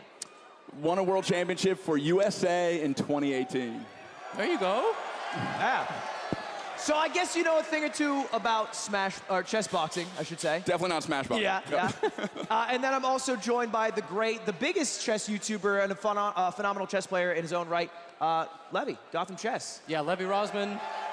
You might know me as Gotham Chess. I think the crowd knows you. It sounds like they're aware. Listen, I couldn't get into the building with the name Levy Rosman, so you know me as Gotham Chess, and I'm excited, man. This is spectacular. We just saw amazing boxing. I'm excited for some really exciting chess too. Yeah, it should be great. And before we jump into that, I do have to thank one of our wonderful partners for this, Schlatt, as you shouted out earlier, StarForge Systems, which offers 6 amazing PCs at all different price points, whether you're buying your first PC or looking to take your stream to the next level. Check out StarForge. They got next-gen hardware, 4080s, 4090s, and you can even take a look at their social media pages for exclusive chess boxing PC giveaways. So check it out, or Schlatt will be really, really, really angry. That's written down. He wrote that himself. So I'm convinced. I mean, I wouldn't fuck with Schlatt. I wouldn't fuck with Schlatt. So gentlemen, we just finished up the Smash boxing cards. Those went by 2 ways, TKO in Smash. Incredible. I mean, the first match, to see it go via Smash, and then the boxing round go the other way. Love to see that. Yep. Win one, come right back, finish the match. And then that second match, that could be a match of the fight of the night. Right. I mean, like that's a hell of a way to start out an event. And we got 7 more cards for the chess boxing. That's mainly what this was advertised as. Those were the undercards. We're now ready to get into the meat of it. So let's take a look at the preview for our first matchup, which is going to be between my good friend Stanz and legendary streamer, League of Legends player, BoxBox. Let's take a preview. Let's go. My name is Stanz. I'm a variety streamer on Twitch, and I am fighting in the Mogul Chessboxing Championship against BoxBox. My name is BoxBox. Most of my career I've been playing League of Legends, and now I've been playing their sister game, Teamfight Tactics. Why did you sign up for this? It sounded really exciting. In fact, I think I told you when we started that I would fight anyone, anywhere, anytime. You know, I've played a little bit of chess. Boxing is an excuse to get into shape. I think that there's a chance I could win or lose in humorous fashion. I definitely feel more confident in boxing. I know for a fact that he's significantly better at chess than me. I know we have like a 400 rating point difference between us. In chess, that's a lot. My biggest fear is I get mated before the first boxing round. If anyone's gonna checkmate me in one round, it would be BoxBox. He like pushes the glasses up and goes, well, that's mate. And then it's like, all right, you got me. Originally, I was actually pretty scared. I've seen other like YouTuber boxing, Twitch boxing events, and I've seen that some of the matchups can be very lopsided. You've called yourself God's gift to boxing. I think I'm just a natural talent. So you do think you're God's gift to boxing? I think I'm God's gift to boxing. You know, it's just like you just punch a little bit. I've gotten hit in the head many times. I've gotten hit in the body many times. I always have protective gear on. And in this fight, we're not gonna have it. There's a good chance I'm only ever gonna do one fight ever. To train 5 months very rigorously, and then to just like mess up mechanically the first block and just die on the spot, like that's terrifying to me. Is there anything you want to say to your opponent? Anything I'd want to say to BoxBox? What I've been thinking a lot about recently is like, I hope we can be friends after. I think he's a really cool guy. So a final message of sorts. Why did I sign up for boxing? And there it is, the preview between our 2 competitors. And let's let Germa take it away with our Fansly walkouts. Introducing first in the now white corner, ladies and gentlemen, at 6'2", 194 pounds, give it up for BoxBox. And BoxBox walking out right now. He's the clear favorite for this fight in the chess aspect. Coming in at a 1,400 rating, that's 350 higher than Stanz. Levy, how much does that actually matter? I think we're severely underestimating the boxing component. I think you get punched 5 or 6 times, that's a 50, 60, 80, 100 point, like, subtraction from your strength, all right? Stanz thinks he's the underdog on the chess. I'm not so convinced. Okay, interesting, interesting. And in the black corner, weighing in at 195 pounds, at 6'1", they call him Heavy Hands Stanz. Heavy Hands Stanz. What a ring name. Gotta love it. Now, for some of the stats, Stanz is 4 years older than BoxBox. We'll pull up some of those in a minute, but he is in amazing shape. I mean, he lost 15 pounds for this just from sweating during boxing. He talked about having his gray sweaters turn black from an hour of just punching a bag. So he's feeling really excited for the boxing portion. And like you said, that might make his chess portion look a lot better. Yeah, I mean, you lose weight for any sort of athletic event. We've seen a lot of players on this card lose some weight and get in really great shape. But at the end of the day, you have to do both. Yeah. How much chess have you trained? If you make it out of the boxing rounds, you still got to make moves on the board. And in talking to Stanz prior to this event, he's one of the few people that trained chess and boxing together. So I think we'll see that on display here. Getting a high heart rate, coming to the board, playing chess with a high heart rate is different than playing when you're calm. Levy, have you done any high heart rate chess? No.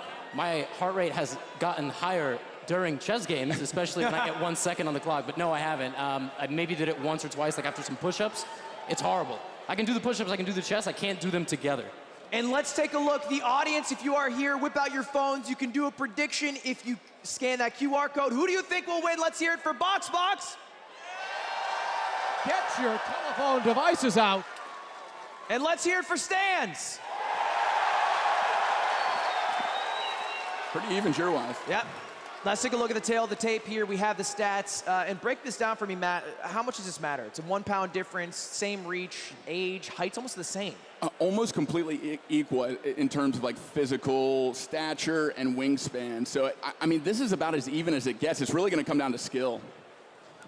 Yeah, I mean, I would not dare elaborate on the boxing. I've gone to about 15 boxing classes, but I also had the same impression. They're dead even in terms of physical fitness. We are about to see that on display. How do you take a punch? And of course, this is going to start with the chess. It's 7 rounds total. That's the way this is going to work, 7 rounds total. Crowd prediction coming in, 52% in favor of Stanz. Very close. Very close. Very close. Slight edge, slight edge. But again, 7 rounds. All the odd number rounds are chess. Our first chess round will be 2 minutes, and this will be the best chess they're playing the first round of chess. Absolutely. I mean, they better 4-move mate somebody right now. Just get it done, get it out of there, go back to the locker room. I mean, it's going to be tough, and we're about to find out like what the openings are going to consist of too. Are you just trying to look for a stable position? What are you trying to get? And that's a good point as well. This is the first 2 minutes, the most important minutes, but it's also the opening. How much actual lead are you going to get in 2 minutes of chess in a 5-0 game? For Stanz, he just needs to get an equal position. And if he doesn't get an equal position, he got to go put it on in the boxing, right, Matt? So much of this is going to be autopilot. The first 10 to 15 moves, when you're training, you know how you open. People probably aren't going to be taking a lot of risk in the first round because they want to see how the boxing shakes out. Yeah, we're going to see here. So the rounds go 2 minutes of chess, 90 seconds of boxing, 2 minutes of chess. We can actually even pull up the graphic for possible win scenarios. Just how this format works, because I'll be honest, Matt, although you're the world champion, nobody has heard of this goddamn sport. It's true. This is by far the biggest stage that this sport has ever been on. But the beautiful thing about this sport is even if you're amazing at boxing, even if you're amazing at chess, it's a completely different animal when you combine the two together. So it's not just like train one, train the other. You really have to weave them together to see how you manage your state change, if you can lower your heart rate before chess, if you can raise your heart rate and psych yourself up before boxing. So we'll see how much these two have trained and prepared for this specific format and how it all shakes out. And let's talk about possible win conditions. We have checkmate, we have knockout, TKO, expired time. What are the most likely results for a chess boxing bout? It is so difficult to actually knock someone out clean. One punch, you see that in the pros with like Tyson, like famous knockout artists, but especially with novice boxing, which most of the people in this event are just starting out in boxing, it's hard to train your body to generate that much force, have the technique to be able to knock someone out cold. So more likely what we'll see on the boxing side is what we saw in the first 2 matches where someone gets overwhelmed, they aren't intelligently defending themselves, and then the ref stops in for a stoppage. That means a standing 8 count, 8 seconds to pull yourself together before continuing the match. And if that happens 3 times in 1 round or 4 times over the course of the whole match, it's over. It counts just like a knockout. It's called a TKO, technical knockout. And we'll probably see more of those on the boxing side tonight than like cold, clean. But, I could be wrong. We could also just see what we saw with the smash, right, where a guy is just exhausted, right? Or a girl is exhausted. We have the Andrea versus Dina bout coming. Yeah, we do. It's the 4th or 5th ever matchup in chess boxing with women participating. I mean, this is just spectacular, right? So you might just be so exhausted, you can't physically make a move, or you can't calculate. You got to calculate some sharp position, looking for a tactic or a checkmate or some winning of material. You physically can't move. You can't breathe, nothing, right? So I don't know. I'm pumped to see what's going to happen. I'm hoping to see a lot of variety in results, but you told me, and this shocked me, of all the chess boxing matches you've done, they've all been decided by checkmate. Yeah, so me personally competing, all of my matches have been decided by checkmate. And that being said, like the stat for chess boxing is about 80% is won on the board. That doesn't mean that the better chess player always wins, though. It can be, someone gets fatigued, like Levy was talking about. It could be someone takes a big hit to the head. But it's easier to capitalize on a mistake in chess boxing on the board. You have more time in this format. You have 2 minutes on the board and 90 seconds in the ring, so there's more time on the board. We're likely to see a lot more checkmates and decisions on the board tonight. And of course, we have 7 total fights that we're going to see, as well as a surprise at the end from Cash App. They're giving away a lot of money, guys, so stick around if you're watching online. That'll be after all the fights. There's a lot to win there. And one more thing that I figure is worth talking about before we jump into the actual matches. talk about the founder, the creation of Chessboxing. This is such a crazy story. Yes. Oh, it's beautiful, and someone very close to my heart, Ipe Rumbing. He started the sport in 2003, inspired by art. There's a famous artist from France named Enki Belial who made a comic book series where the protagonist, the hero, defeated his enemies on the chessboard, but he was wearing boxing gloves. He was beating them up. And we got the first round underway here on the chessboard. We'll continue that founding story in just a second. I guess we have no moves coming up yet on the digital board, but we'll likely take a bird's eye view of the players there. So while we catch up on the board, he did the very first chessboxing match as an art exhibition. He wanted to take this comic book hero and project it into a real rule set in front of real people. By the way, what you're seeing there is a French defense, already very slightly misplayed by BoxBox. A lot of pressure on the central pawn there from Stanz, and he's actually already winning. He's winning the game right now. He's on autopilot, yes. And they can't hear us. That's why they have the noise cancellation. Right. If Stanz takes that pawn in the center, that other one will perish as well. I mean, there's a legitimate chance that Stanz just gets a really, really strong position, like super early. And of course, the game, we're going to get it pulled up in the actual view of the chess online. But worth noting as well here that the time advantage, you can see the clock back there, it doesn't increase. It only goes down. Correct. Yeah, so there's no increment meaning every time you make a move, you get a little bit of time back. This is just straight up. When your time runs out, it's over. It counts as checkmate. And people are popping off right now because it's an early night win by Stanz, which is a surprise because going into this, we talked about how he has a 300, 400 point disadvantage in chess, and the first round is the round where they're going to be playing the most calm, the most collected. But it seems like Stanz early on is winning. Yes, it's not a night. He did in fact take the center pawn, and he's up on time, which is huge, right? Like he saw. So glad you're here because I don't. Listen, it's tough to see. It's tough to see. And folks, just for everybody in the audience, chess is a weird game. We have this weird magnetic board called a DGT, all right, that plugs into some sort of outlet, and it's not Smash. You can't just put up a TV and play. Right. And I wish it was, but Stan's got to get that king to safety. Right now, Stan's king is still in the center of the board. That could be a huge problem for him if he doesn't castle. He's got to castle probably within the next couple of moves. And there we go. He's one move away from castling. Perfect. And the bell rings. And for those not familiar with castling, what does that mean? That's one of those weird, non-logical things in chess that maybe beginners don't understand. It's the only time you can move two pieces at the same time. Okay. Get your king to safety, and that's exactly what Stanz is about to do. If he remembers after he boxes, okay? Dude, actually a good point. Yeah, I mean, seriously, right? I'll remember. Yeah. He remember.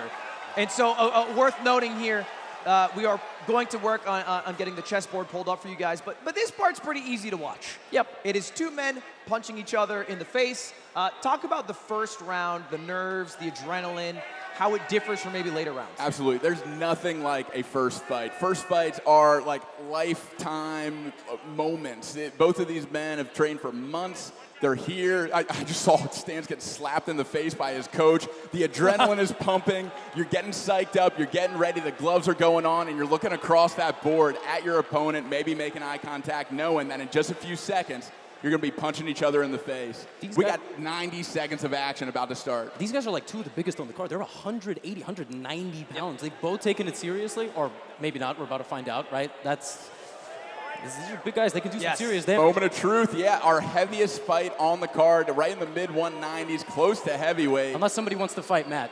But taking all challenges. Who in here wants to come? Well, yeah, if I get a couple Red Bulls in me, maybe. And we do have Stanz. He calls himself God's gift to boxing. Now, he did have a good time on the chessboard, but this is the thing that he wanted to do. This is what he showed up to do. So even if he's doing well in chess, the boxing is where he wants to thrive. We'll see how Albert replies. He's a much more humble guy. He's a little quieter about his boxing skill, but he's trained just as hard, just as long. So let's take it away. We went over the rules. We're going to hit from here until here. Protect yourself at all times. Obey my commands at all times. If I say break, you take a step back, and you immediately continue. If I say stop, you stop. Please shake hands. The referee back to your corners. In this match is Let's have a good fight. Hamberling, one of the chess boxers from Amsterdam. He represents the Netherlands in the last 2 World Championships.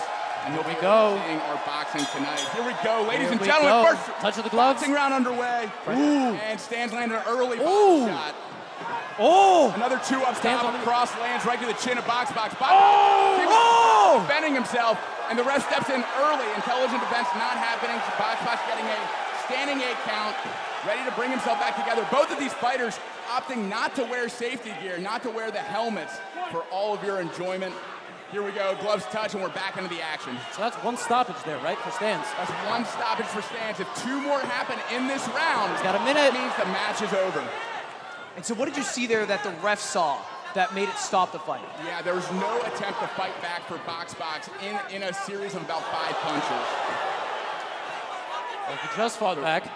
So here we go. Yeah, BoxBox is sending shots back. He's heading up with a jab, fully extending. He's looking a lot better. He's coming back from that stoppage with a little bit more energy, a little bit more life.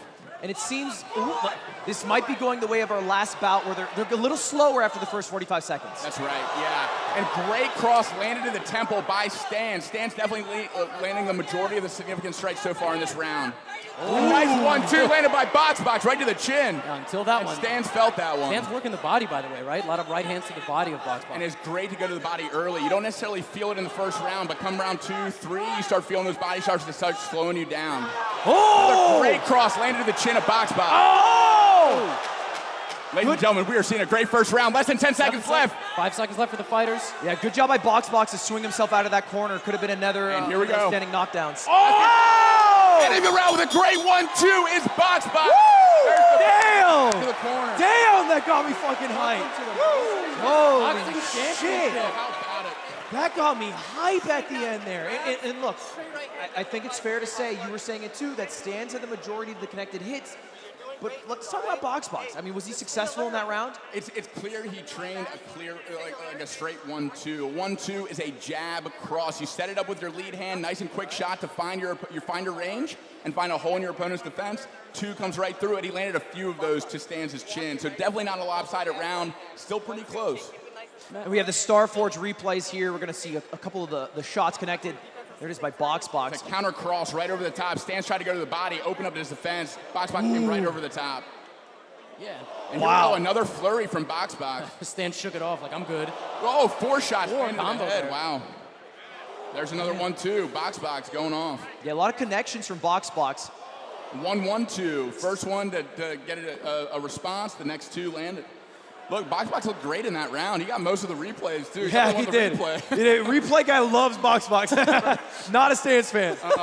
But Stanz won 1 knockdown already, 1 stoppage. So if he gets 3 more over the course of the match, he wins the match. So technically, he's winning the stoppage fight. Is it more likely for those to happen later on when people are tired or early on? Absolutely. You get fatigued. It's harder to defend yourself, harder to intelligently defend yourself and fight back. By the way, gentlemen, I believe our game board is updated. It looks like it seems to be working, and we may get it up on the big screen shortly. For now, we've got the bird's eye view. Yeah, we have the live board. And he has castle. Yes. Did remember. Castling. Can we talk about how funny it is? There's thousands of people cheering for a castle in chess. Oh, I love it. It gets me so hyped. And so talk me through this position, Levy. We didn't get to see it in the first round, so these second 2 minutes here, who do you see to have an advantage, if anyone? Honestly, it's about balanced. And we're about to get some updated moves. Queen, the queen comes in, giving the check. But the king is very safe. Can go to the corner. You can also block with your queen. It's only scary. And if you capture, there's a pawn that you can capture right now with the knight. Knight can go knight takes, pawn on e6, and he's done it. Stanz shouldn't have taken back. He actually had a big chance there. He saw it and he took it. He's still doing okay, but now he's the pawn down and his king is weak. That's how chess works. You're okay until you're not. Just like boxing. Yeah, a little bit stressful here for Stanz. Now, he does have a strategy of taking his time making the moves, right? Like, you have a certain amount of time total, but you can use that time so you can get to the boxing rounds where maybe he feels more comfortable getting some damage so that his opponent plays worse. Yep, that's correct. But if BoxBox takes that pawn in the center of the board, he's about to be 2 pawns up. That's no joke. All right, and... Take and retake. Wait. Queen is gone. What is this? What is this? What's going on? Queen is off the board. Wait, are we seeing this right? Did BoxBox lose the queen? He just blundered a queen right in the center of the board. Oh my goodness! Just straight up? He just defended a queen from a rook attack, but that's not a good trade. Did he get the rook at least? Oh, and wait, if this is right, then Stanz can play. Oh, he's sacrificing a bishop to open up the king. Stanz is playing phenomenally. Yeah, this is incredible. And the knight can take the rook. The whole house is on fire right now for BoxBox. Now, everybody got to pick which side they played, white or black, based off a coin flip. Yes. Stanz won the coin flip. He's the only... Oh, but Stanz doesn't find it. Oh, no. And that seems to be the end of the round? I think that's it. That's 2 minutes. And there we go. 2 minutes down. We're back to boxing. Fighters are going to their corners, getting gloved up, getting revved up. The sky table, the Fansley sky table is about to be lifted out of the ring, and we're about to see some more boxing action. Levy, talk to me about that chess round. Oh my gosh, that was unbelievable. What a round. If we saw all the moves right, which I hope we did, right? There's all sorts of broadcast questions. Stanz took a big lead in that round. Yes, he did. Goodness. Oh my goodness. He said he was the underdog in chess. I mean, he's about 1,050 rated to BoxBox is 1,400. BoxBox, a Pog Champs champion, beat me on his path to victory. But when I asked BoxBox originally to do this fight, and I told him his opponent, I told him about the rating difference. Stanz back then was 850 rated. Okay. And BoxBox is 1,400. You know what BoxBox said? What? I won't play chess, so that way it's better. Chessbox? He just, yeah. He literally hasn't played a lot of chess in preparation for this compared to the amount of hours Stanz has put in, and I think it's showing on the board today. Might be coming back to bite him right now. I mean, he's diamond in TFT, so don't talk shit. Okay. Okay? That's true. But again, he just had like a small oversight. And you wonder, if he didn't just go through 90 seconds of, well, just battle, would he have played that move? And I don't think so. Yeah, I really don't. The fatigue, the headshots, all that comes into play. This feels like a bit of a flip of what we expected. We expected Stanz to win the boxing, BoxBox to win the chess. Yes, and you would say that BoxBox probably took that opening round. It was a very close round. Yeah, depending on what the judges decided, it could have gone either way. Certainly even at worst, where there's an expectation that Stanz would have an advantage. So the fascinating thing here is, Matt, you and I discussed this before we went live. Both the players know black is winning. Absolutely. If they don't, well, I guess this is an update. But both players know. So what does this mean? One guy's got to put the foot on the gas for the boxing. That's right. If you're losing in chess, you got to be aggressive in the boxing. So here we go. Martin about to call a round, and here we're touching gloves, and the boxing is underway. Our heaviest card of the night. They got double big jab punches. lands. Another double jab hook lands for BoxBox. BoxBox clearly having done some boxing training. Oh my God. Maybe underselling how much. Stanz getting some chance from the crowd, leading for these body shots. Again, you said they matter later on. Absolutely. Oh! Like investments. You put them in early, they help you out later on. That was a huge left hook from Stanz. That's right. Yeah, Stanz says his left is his strongest hook. He is a righty, though, but he does have a mean left. And leading with your left hand, having the quicker, the harder punch forward, you're going to throw a lot more lefts than rights over the course of a match. So having that as your dominant hand forward is really good for Stanz. BoxBox much more aggressive this round. I think he feels the moment. Stanz a mix of tired. And 45 seconds left on the clock here. It's looking like they're both a little bit winded, but BoxBox still keeping the pressure on. And BoxBox is doing an incredible job of setting up his shots with his jab. You throw about 3 times as many jabs as any other punch in boxing. He's clearly drilled, finding that hole, eliciting a reaction, and then setting up a power shot. He's thrown multiple 1-1-2s just like that one, going to the body for the first time. Oh. And here we go. Stanz getting a standing 8 count. Looks like he's injured. Oh, that's it. That's the fight. We may have a broken hand. Oh, no. No, I believe what it is a dislocated shoulder. Oh, no, I hope not. I've done that before in a fight. It is not fun. It looks like they just popped it back in place. Yep. Yeah, so here's the situation. Stanz told me over the past couple weeks he's had some issues where in his sparring sessions, his shoulder would dislocate. Because of that, he took it really easy over the sparring last couple days, but it came out today. And it's something that happens in boxing. Myself, my shoulder came out multiple times in fights, had to get surgery to repair it. It's actually how I found out about the sport of chess boxing. Wow. I was recovering from a shoulder surgery. YouTube served me a video of chess boxing that auto-played. So. And then you became the world champion. So thank you, YouTube. So that's incredible. Stanz is about to be really good at like fencing or some shit. Yeah, literally, watch a video and go become the world champion. And let's hear from the crowd for these two fighters. Fight. Woo! Put your hands together. And let's toss it over to Germa in the ring. What a fight. Oh my goodness, what a fight. BoxBox, looked like you were down a little bit in the chess portion, but ended up coming back here. How do you feel? Yeah, I can barely talk with my mouthpiece on. He's got the mouthpiece still in. You want to take the mouthpiece out? Let's get the mouthpiece out. So we can hear. He's a sweet, earnest man. Yeah, I was told by some friends that do chess boxing that there's like a special term for getting hit in the head and then blundering. I don't know the name of it, but if I didn't get hit in the head, I'd probably remember. on the second round of chess, my queen was in danger by a rook, and I was just like, this is fine. Well, you put in an unbelievable performance. Congratulations, BoxBox. You won. There's your belt, and there's your winner. And again, it takes a lot of guts to be up here. Takes a lot of guts. Remember that. Unbelievable performance from both contestants. And let's take a look at the Starforge replays. This was the winning round by BoxBox. He had a lot of great hits before the dislocation from Stanz. And a great trade right there. BoxBox came through with a 1-1-2, a jab cross, and Stanz countered with a left hook right before his shoulder went out of socket. Really sad to see this end by injury. Great job to both fighters for having the courage to get in the ring, chess box, do their thing, and congratulations to BoxBox for taking home the victory. Yep, and we have 7 total cards. At the start of this event, I said there's one thing I want from the chess boxing, and it's variety. I want to see you win by checkmate. I want to see you win by timeout. I want to see a TKO. Not looking for an injury, I'll mind that. I understand. We got one already, so hopefully but, the rest. But we got that out of the way, so let's not have another one. Exactly. And one more time from the crowd, if we could, some big round of applause for Stanz and BoxBox. I'm nervous watching them. I was in the elevator with one of the fighters. And a big shout out to one of our sponsors, NordVPN. Thank you to NordVPN for sponsoring this event. If you've watched the stream, you know that NordVPN.com/Ludwig is the best way to get around region-locked content. Let's go, baby! We got Coach Quick pumped for his man. NordVPN.com/Ludwig also gets you 4 months free when you do a 2-year plan. Go to NordVPN.com/Ludwig right now to get around region-locked content and also prevent your ISP from seeing where you're browsing. Thank you to NordVPN for sponsoring this event, and we are going to start getting ready for our next card. I can't wait for this one. This is going to be one of my favorite fights of the night. What can you tell us about the next matchup coming out? So let's give a little context. This next matchup is between Chessbrah. There we go. Crowd seems to like. And Overtflow. Yep. We can cheer for him too. Yeah. Hello? Now, Overtflow is the most recent fill for this event.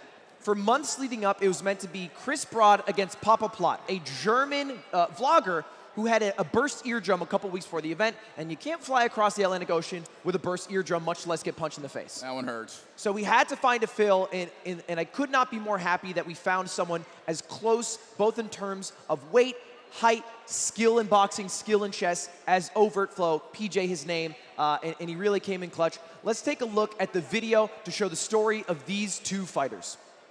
So my name is Chris Broad. I have a YouTube channel called ABroadInJapan. It's clever. It uses my name in a way. It's clever. But I make videos in Japan. Been doing that 10 years, and I'm not the most fittest person in the world, so I don't know why I said yes to this. That leads me into my next question. Why did you say yes to this? So in June this year, I got a really bad health report. I was the heaviest I've ever been, had the worst cholesterol I've ever had, bad blood pressure, and I wanted to turn it around. And so I set the goal of becoming the fittest I've ever been by the end of this year. And along that way, I've done different things, like cycle 700 kilometers across Japan, do a Spartan race. And Ludwig approached me and said, dude, I'm going to do this chess boxing thing. Do you want to take part? I was like, I don't know what that is, but yes, let's go. And that's why I said yes. And I've been training ever since. Now, you've had a few opponent shuffles, and you've ended up with PJ. Are you happy with your opponent? Are you a little nervous? How does that make you feel? So my previous opponent was a German streamer called Papa Platt, and he's a bit taller than me, a bit skinnier. I actually thought I could beat him boxing, but he might win at chess, given he's got more experience doing chess. He got taken out of the equation. Now I think it's the other way around with Overtflow. He's been, in the ring. He's had boxing experience before. I don't know how good his chess is, but I think if I'm going to beat him, it's probably going to be on chess. But I hope I can stand my ground against him, given his previous experience in fighting. Is there anything you want to say to your opponent? What do I want to say to Overtflow? By the time I'm done with him, the ring's going to be overflowing in fucking blood. That's not. But anyway, we go have fun. He seems like a nice bloke. I hear he's a black belt in origami or something. Yeah. He's going to fuck me up now. And there it is. The fight led up by Chessbrah. Let's let Germa, with the Fansly walkout, bring out our two fighters. Are you ready? Ladies and gentlemen, our first combatant in the white corner, weighing in at 180 pounds, 5'8", he is Mr. Affable himself, Chris Abroad in Japan!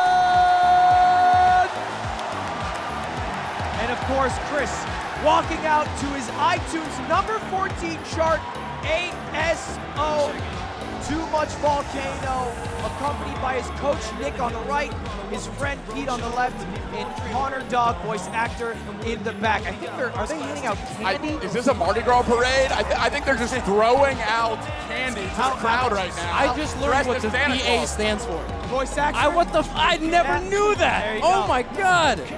And Chris, he's been training for this for a couple months. This entire year he has spent trying to get into the best shape of his life, which he has said he is now in. It looks like he's giving away all the candy he couldn't eat because he lost over 20 pounds in preparation for this fight. That means no candy, watching your diet, training hard, which he's clearly done. And that's one of the bonuses of this event. You can win in the boxing, that's sexy. You can win in the chess, that's fun. You can also just get in amazing shape. And that's one of the things we're trying to bring to the audience. There's so much transformation that can happen in both chess and boxing. I love seeing someone like Chris go through it. And in the black corner, weighing in at 185 pounds, at 5'11", we have Overtflow!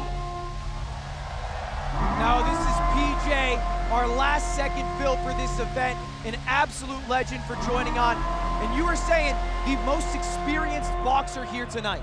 100%. He's been involved with influencer boxing since the beginning, having fought on a Paul card, being involved with Misfit Boxing with KSI. He's got the chops, and that's why he had the courage to step up last minute to take on Chris, which we're grateful for.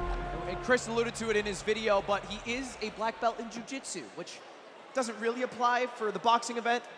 He's got grit. I mean, he can take some pain for sure, but it is a grappling art as opposed to a striking art. So we'll see if there's translatable skills when this first boxing round begins. But first, what do we have? Yeah, while the people in the crowd use the QR code to vote who they think will win, we have the tail of the tape here. Now talk to me, there's a 3-inch difference in height, a 5-inch difference in weight, a 4-inch difference in reach. On paper, do those matter? Absolutely, they can matter definitely at the highest levels of boxing. For this, we'll see if there's enough training to make it into an advantage. The way reach works in boxing, if you can hit your opponent and they can't hit you, you're winning, right? So if you have longer reach, you can hit them further away than they can hit you. It's gonna be up to Chris to try to get inside of Overtflow's reach. Ducking, dodging, getting in tight. If he can land those body shots, he's gonna have a good time. Well, guys, we do start with the chess, and we have another situation where the better boxer, potentially, well, in this case, actually kind of proven and has a track record, is slightly the underdog in the chess, right? We heard that from the fighters themselves. About 300 points difference, just like the last one. Will it matter? Once again, just like we saw last time, am not convinced. We'll see. I mean, we'll see how they open up and how this first round shakes out prior to the complication of fatigue, of headshots, and everything else that comes along with a boxing round. So they're about to make their ways to the center of the ring. As a reminder, they are wearing noise-canceling headphones with some nice classical music going on inside. So we can't hear any coaching from ringside. No coaches can coach on chess, and no kind of cheering or coaching from the stands either. And it's worth noting one more time exactly how this event can be won, exactly how it functions. So let's pull up that card. It's 7 total rounds. The odd rounds are chess. The even rounds are boxing. The first 3 chess rounds are going to be 2 minutes apiece. The final one's 4 minutes, where a winner has to be decided by timeout. Yes. The 3 rounds of boxing, the even rounds, will be 90 seconds each, where they'll have their chance to maybe knock out, TKO, or just punch their opponent enough till they're done. Yes, and that's important because in chess, the game could theoretically go on forever. That's why we add the timer. But the problem is both players also need a separate allotment of time, because one guy could just sit there, right? So that's why we have the time for both the players, but we also have the overall timer. That's why the last round can go up to 4 minutes. And worth noting, how quick is a 5-0 game? It's 10 minutes total across both players' clocks. Mm-hmm. Kind of fast. Let me tell you, if that's all you play, it's fast. If it's something like you play, 1 minute, 3 minute, 5 minute, 5 minute feels like, an entire day's worth of chess, personally. And in here, after you get punched, probably feels like you've lived 6 months in that ring. And for most people, when they're playing chess, They're playing with their grandpa, their dad. They're probably not playing with a timer. So it's a completely different animal when you add that time element. You got to think quick. You got to remember to hit the timer. We might see some matches tonight. I've seen fighters that completely forget to hit it. Time's just ticking down, and you're losing part of your advantage. You're stair-stepping your way to losing. Yeah, that's funny. When you do that over the board, you play like a player that forgets to press the clock. You pretend like you're thinking. That's what I did. I did that in competition. The guy forgot to hit the timer, and I was like, trying to move pieces. You bribed him? Yeah. 100%. Oh, my He God. slow rolled him as the time. No, but it's a legit strategy. I mean, if you don't, it's part of the game. You didn't hit the clock. Like, don't be mad at him. So the audience prediction, that's the in-crowd audience, predicted a 62.9% chance that Overtflow would win. Of course, this is both the chess and the boxing that you have to take into account.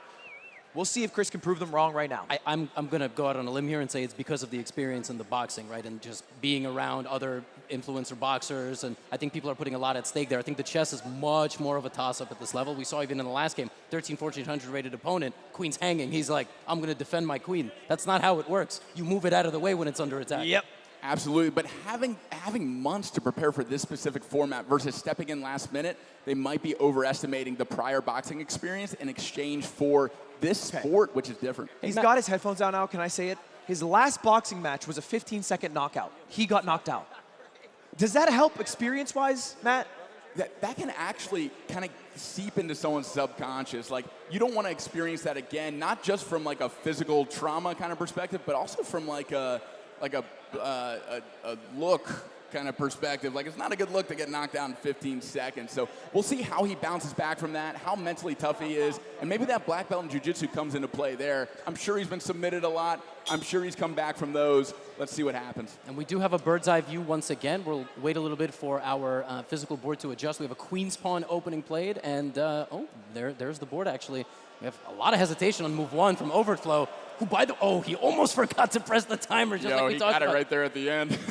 Yeah, I mean, time matters a lot. Now, you can get through about 2 rounds of boxing as long as you're making moves. If you don't move for too long, the ref will literally count down from 10 to force you to make a move. You can't just sit still because we need to see a show here. We do have a check, by the way. We have a, the board was set up wrong. But then they're flipping the board around the right way. Yeah, we need to get that right. That's a fun one to mess up. Yeah.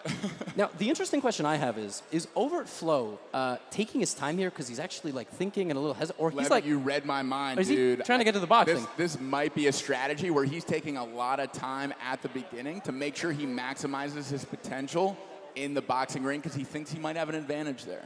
Well, then the question is Chris able to play quick enough? Is he able to play sharp enough that the third round of chess, if he gets through 2 rounds of boxing, will be a guaranteed win because Overtflow will be left with a minute?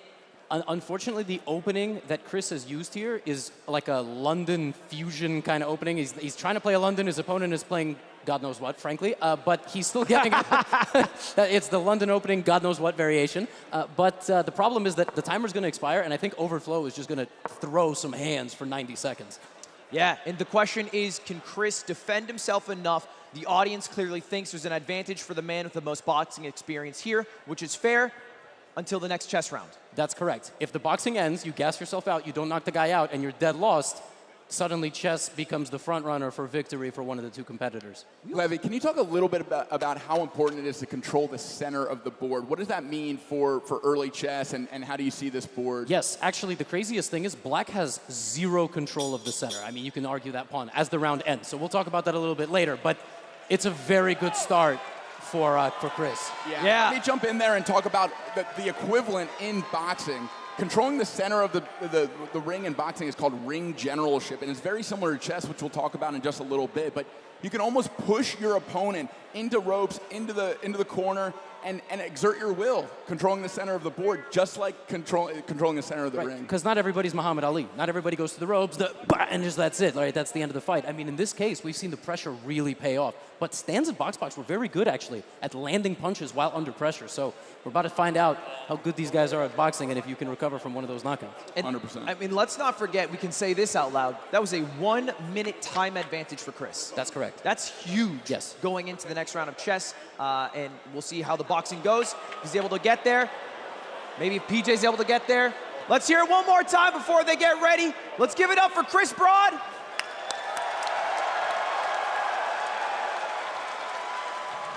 And let's give it up for Overtflow. 90 seconds. Talk about the first round one more time for me, Matt. That's right. So they're about to engage in 90 seconds of physical combat. Both opted out of wearing headgear. So look for shots landed to the temple. Look for shots landed to the chin. They're about to be read their instructions by another one of our boxing officials tonight, head of LA Chessboxing, Andrew McGregor.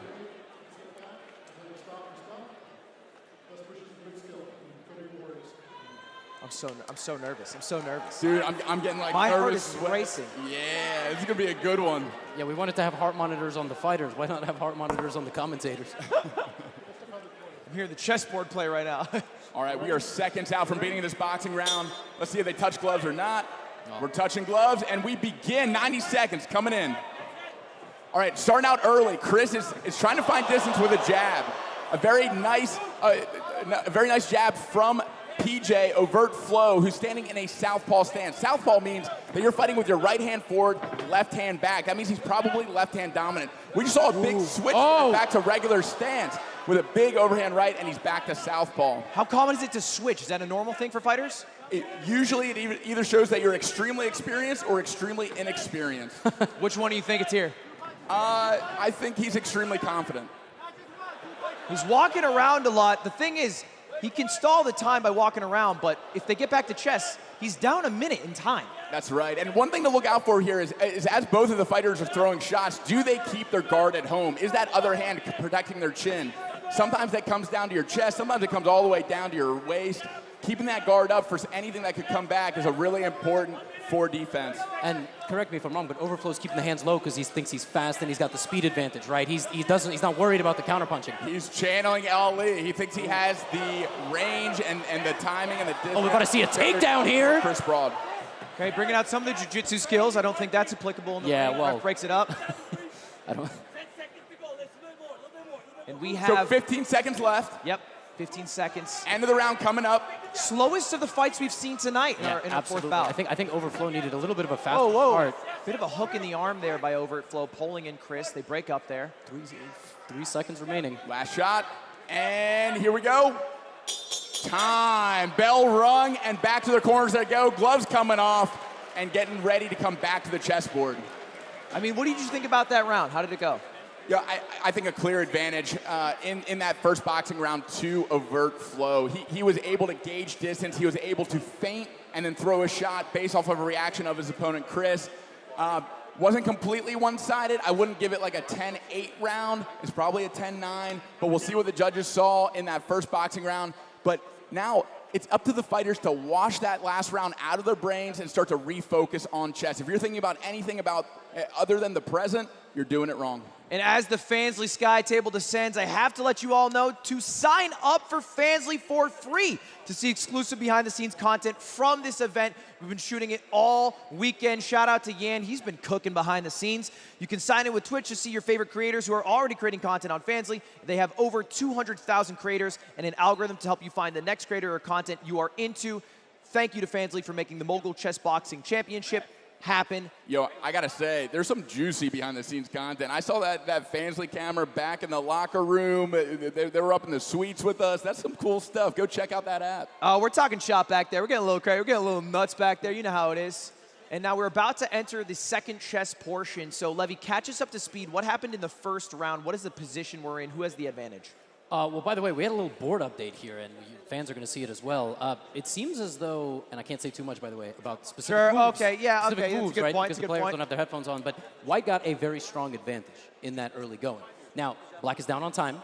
Black has a slightly worse position. It's clear that Chris has the advantage in the chess. Does he have a substantial enough advantage now to apply pressure throughout the next round and the round after that? I was actually thinking Overtflow was going to come out a little stronger in the boxing. But he might be just gauging how good his opponent is and really amp it up in the second round of boxing if he can get through this round. He's not in any danger, I don't think, of losing the game, but I think in that third round of chess, he is. This is a setup round. He is down on time. As long as he moves appropriately in this round, he probably won't lose on time. That being said, he's also down in position. So he needs to be thinking, okay, can I knock this guy out? If not, I need to step up my chess game. I need to move a little faster. I need to find a better position. Yeah, that's exactly right.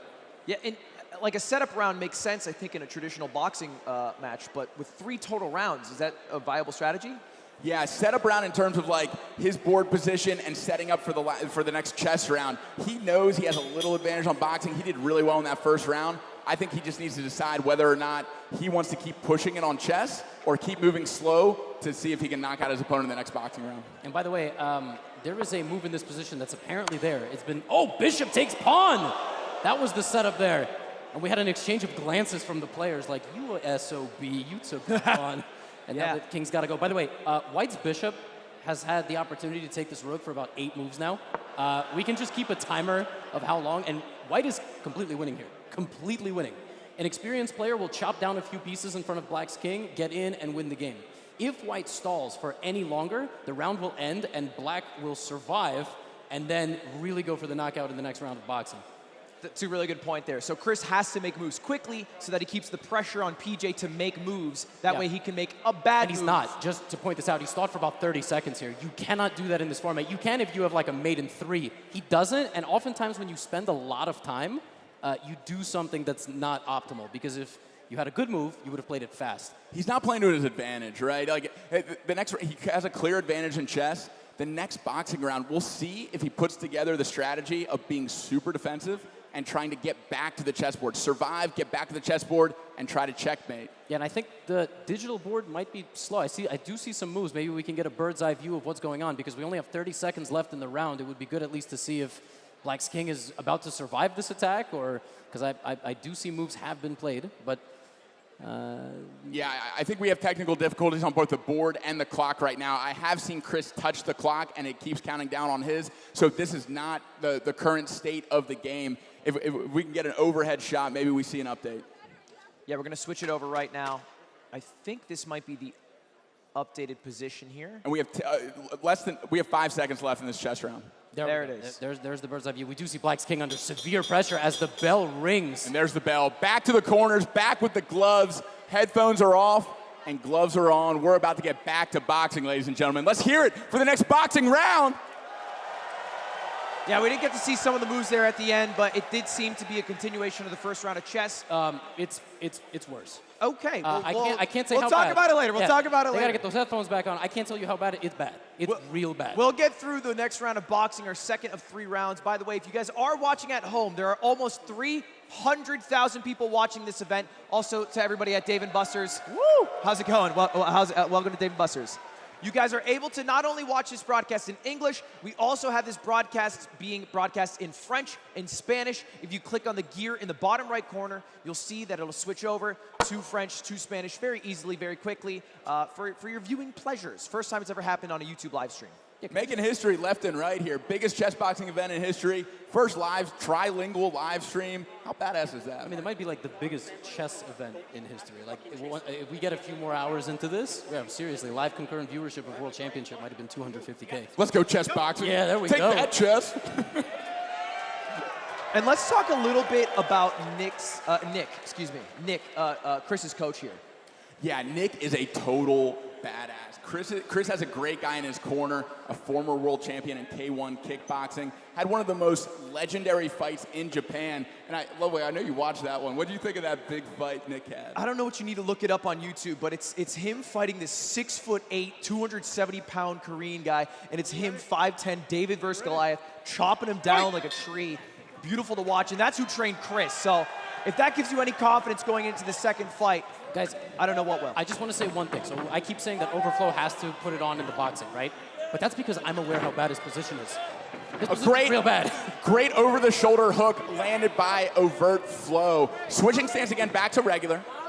Yeah, he's got 1 minute and 10 seconds to put this away.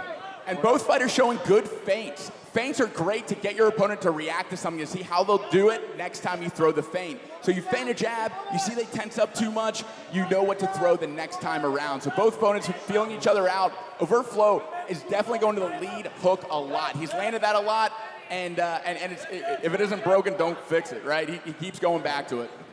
Big swing and a miss. Chris got his number that time, backed up just out of range, and Overtflow missed that lead lead hook that had been working for him over and over again. And I want to reiterate your point, Levy. As you said, the chess position is so bad for White that he has to make up the damage in the boxing. Yes, but does he know that? That's the question. I Does think he know how has bad to. it is? He has Because he's fighting like he's a Mortal Kombat character. I mean, he stands like hands down, ready to go, but he's got 25 seconds to apply some pressure right now. Well, we do have our first stoppage, right, Matt? Yep. So one stoppage for Overtflow. It looks like Chris is fine, though. He's ready to continue. Gloves touch. We're right back into the action, and low time on the clock. Only 15 seconds to go for these two fighters in the boxing round. Overtflow has looked great this round. Yeah, he did get the standing count, but it doesn't matter unless he's able to convert that in the third round of boxing to 4 total standing counts. That's TKO. correct. 3 knockdowns in a round is tough. So if he doesn't get another one in this last 1 second, which he didn't. Whoa. A little grappling, maybe from that jiu-jitsu background at the end of the round. And both fighters go back to their corners. Gloves come off and back to the board in just a minute. Yeah, great round by Overtflow. And by the way, for everybody watching online, stick around until the end because the final card after it's over comes with a huge surprise from Cash App. They are giving away thousands of dollars only at the end though, all right? Because I didn't want to ruin chat experience for the first 9 rounds. So stick around, you'll be able to win a lot of money. Thank you to Cash App for making that possible. They'll have a big surprise for you all then. Convince me. Yeah, who doesn't like free like every 15 minutes? Free yeah. money? You're sticking around? Everything. Okay. Yeah, I'll stick around. Yeah, I'm ready to get in chat. And talk to me a little bit about that round again. Let's back it up. I think we might have some replays. How did you feel about it, Matt? Yeah, so Overtflow's go-to punch is that over-the-shoulder lead hook. He gauges where that jab's going to be and where that lead hand is going to be a little low. He feints, and then he throws this over-the-shoulder, catches him right on the chin. I think he landed 4 or 5 to my count. And Chris, by the end of the round, was getting the hang of it. He was stepping back out of range, letting that lead hook just whiff, and he was coming back with some jabs, some feints of his own. So Chris held his own in that round. He did get 1 stoppage. We'll see if that comes into play in the 3rd boxing round, but for now, he's in a great position in this chess round, coming back to the board. Headphones are about to go back on, and they're about to pick up where they left off. This is everything that chess boxing is about. We have one guy who's won 2 very clear rounds of the chess, and we have an opponent that's won very clear rounds of boxing. I mean, really, this is like what the sport just encapsulated with that description of events. Brain and brawn, and let's see who can get a win condition first. That's what it's all going to come down to. And let's talk a little bit about this, because there's only 1 round left of boxing. There's 2 rounds left of chess. From what you've seen so far in the boxing rounds, do you think it can be decided? I mean, anything can happen, but... I mean, absolutely. Anything can happen in a boxing round. There can be one punch from either side that completely shifts the momentum and could end it all. That being said, we're back to the chess round now. Yeah, anything can happen on chess, too. Yeah, we can blunder. Not anything can happen. White has checkmate in 2 moves. Wait. What? Yeah. Show me. Well, we're gonna get it. Oh well, hold on. Hey, Hold on. Let's pump the brakes on that. All right. Make sure that bell rings and that music's on. Yes, They have the soundproof headphones on, Yes, so we have they're not bird's able eye to view. hear It's us. Black's move, and White has knight to h7 check, and he's given up his queen. He gave up his queen. He gave up his queen. He had mate and 2 on the board. Oh, that fatigue, those lead hooks coming into play, giving away the queen, giving away his advantage. God. He had mate and 2. I was waiting so long to not say anything because they could hear me. Oh my gosh, he lost his queen instead. Incredible. Yeah, he just had his queen take the piece defending the king. Yeah, knight check. Now here we go. Let's see if he can keep his composure and come back from this. It's all about making a mistake and moving on, not dwelling on it, not living in the past. He has nothing. He has nothing here. His pieces have no way forward now because every square is covered and his rooks are stuck behind pawns. Black is completely winning. Well, I think the one thing that's on Chris's side is he was able to get into that position to be in mate and 2 through the first He had a round. queen, Ludwig. All right, well, he could do it again, man. Believe. I mean, yeah, the pawns can promote, but good luck here. I'm so stressed out, but he is bringing the rook. He is bringing the rook. And in 50 seconds worth of time, I'm looking at the timer, Overtflow has stalled. He has moved his pieces back and forth. Yep. All right, he is not trying to take the fight to White. White actually can still win this game. You are right, but it's, I mean, the chess gods have to watch. It's going to be a lot tougher, and the fact of the matter is it doesn't feel like there will be a conclusive ending in the chess round this time, in this next whatever minute that there is left, which means 30 seconds, that Overtflow has one final chance in the boxing to seal the deal. Yes. Otherwise, the final 4-minute round of chess, by time advantage alone, is big in favor of white, That's although right. the pieces might not. That's right. Black has 90 seconds here, and he is trying to stall a little bit. He is looking at the match time. It's absolutely a strategy. And in this last 15 seconds, I trained with Chessbrah in the week leading up to this. We got in this low time advantage type of place where even if you're losing on the board, you can play that time and work towards that win condition of your opponent running out. So let's see if he remembers that and puts it into play. All right, and the round is over. Yeah, that's it. He ends with 1:08 on the clock to Chris's 2 and 50 seconds. Over double the amount of time.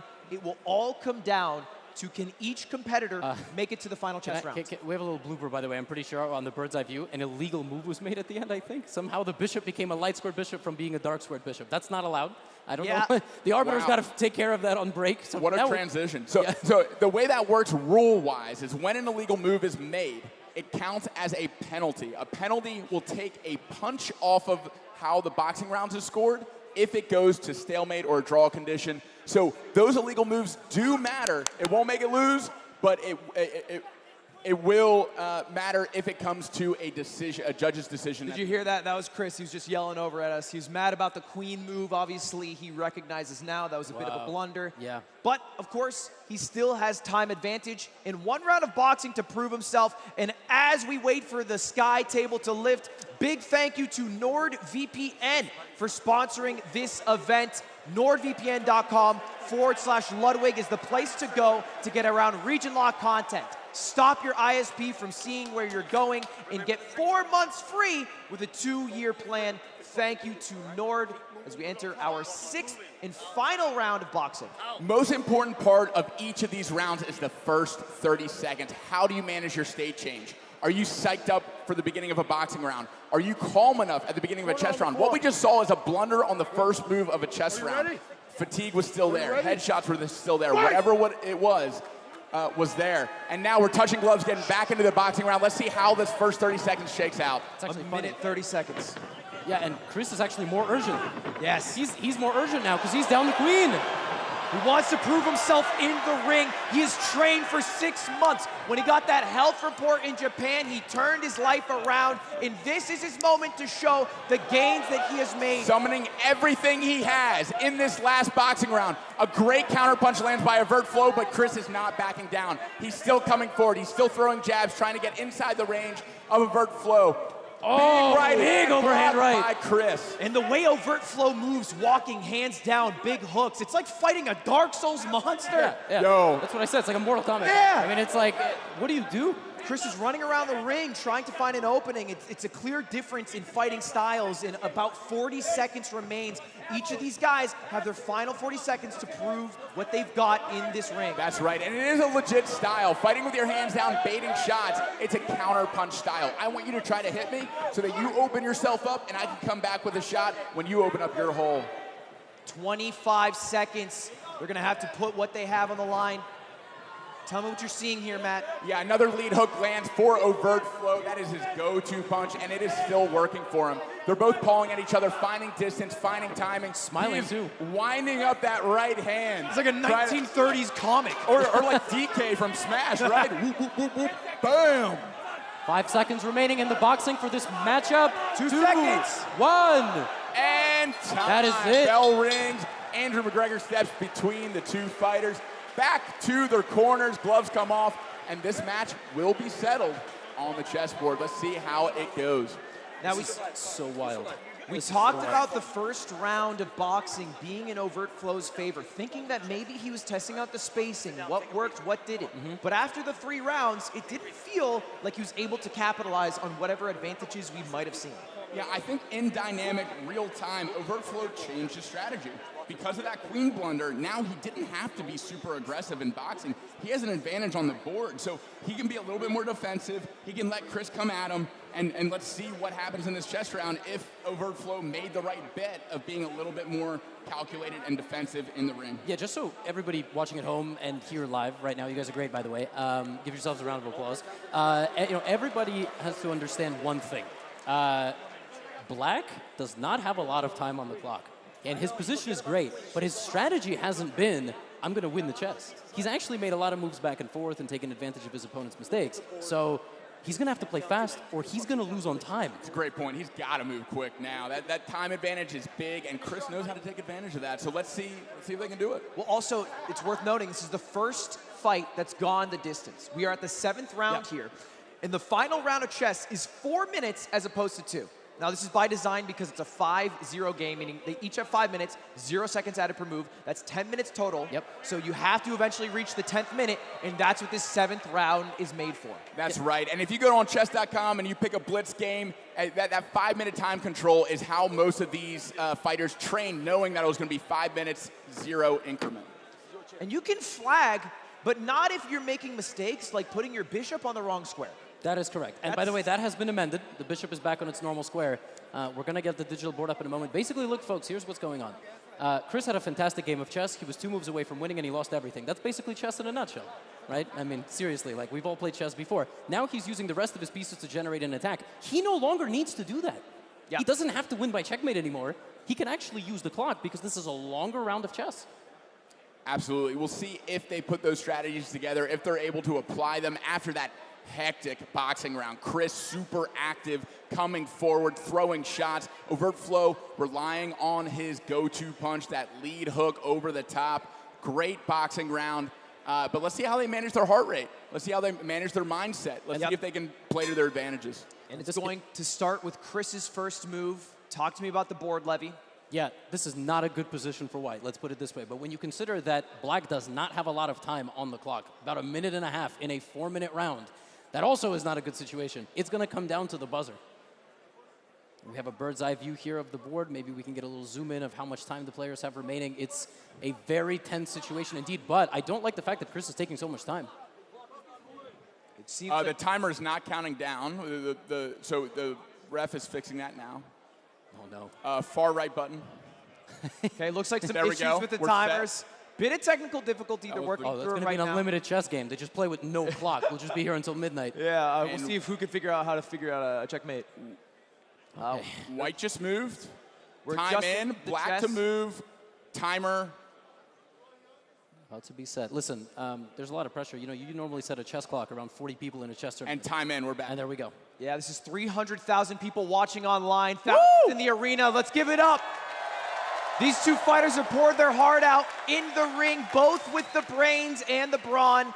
This will guarantee a winner, either by timeout, stalemate, or checkmate. Those are the 3 ways it can happen. That's right, and right in the middle of the board, Overtflow had an outpost, a pawn protecting a power piece, and that was broken up by Chessbrah, taking that pawn, that protector, with his knight. Black has 1 minute and 10 seconds Levy, right remaining. here, the knight is blocking F2. Oh, he took the rook!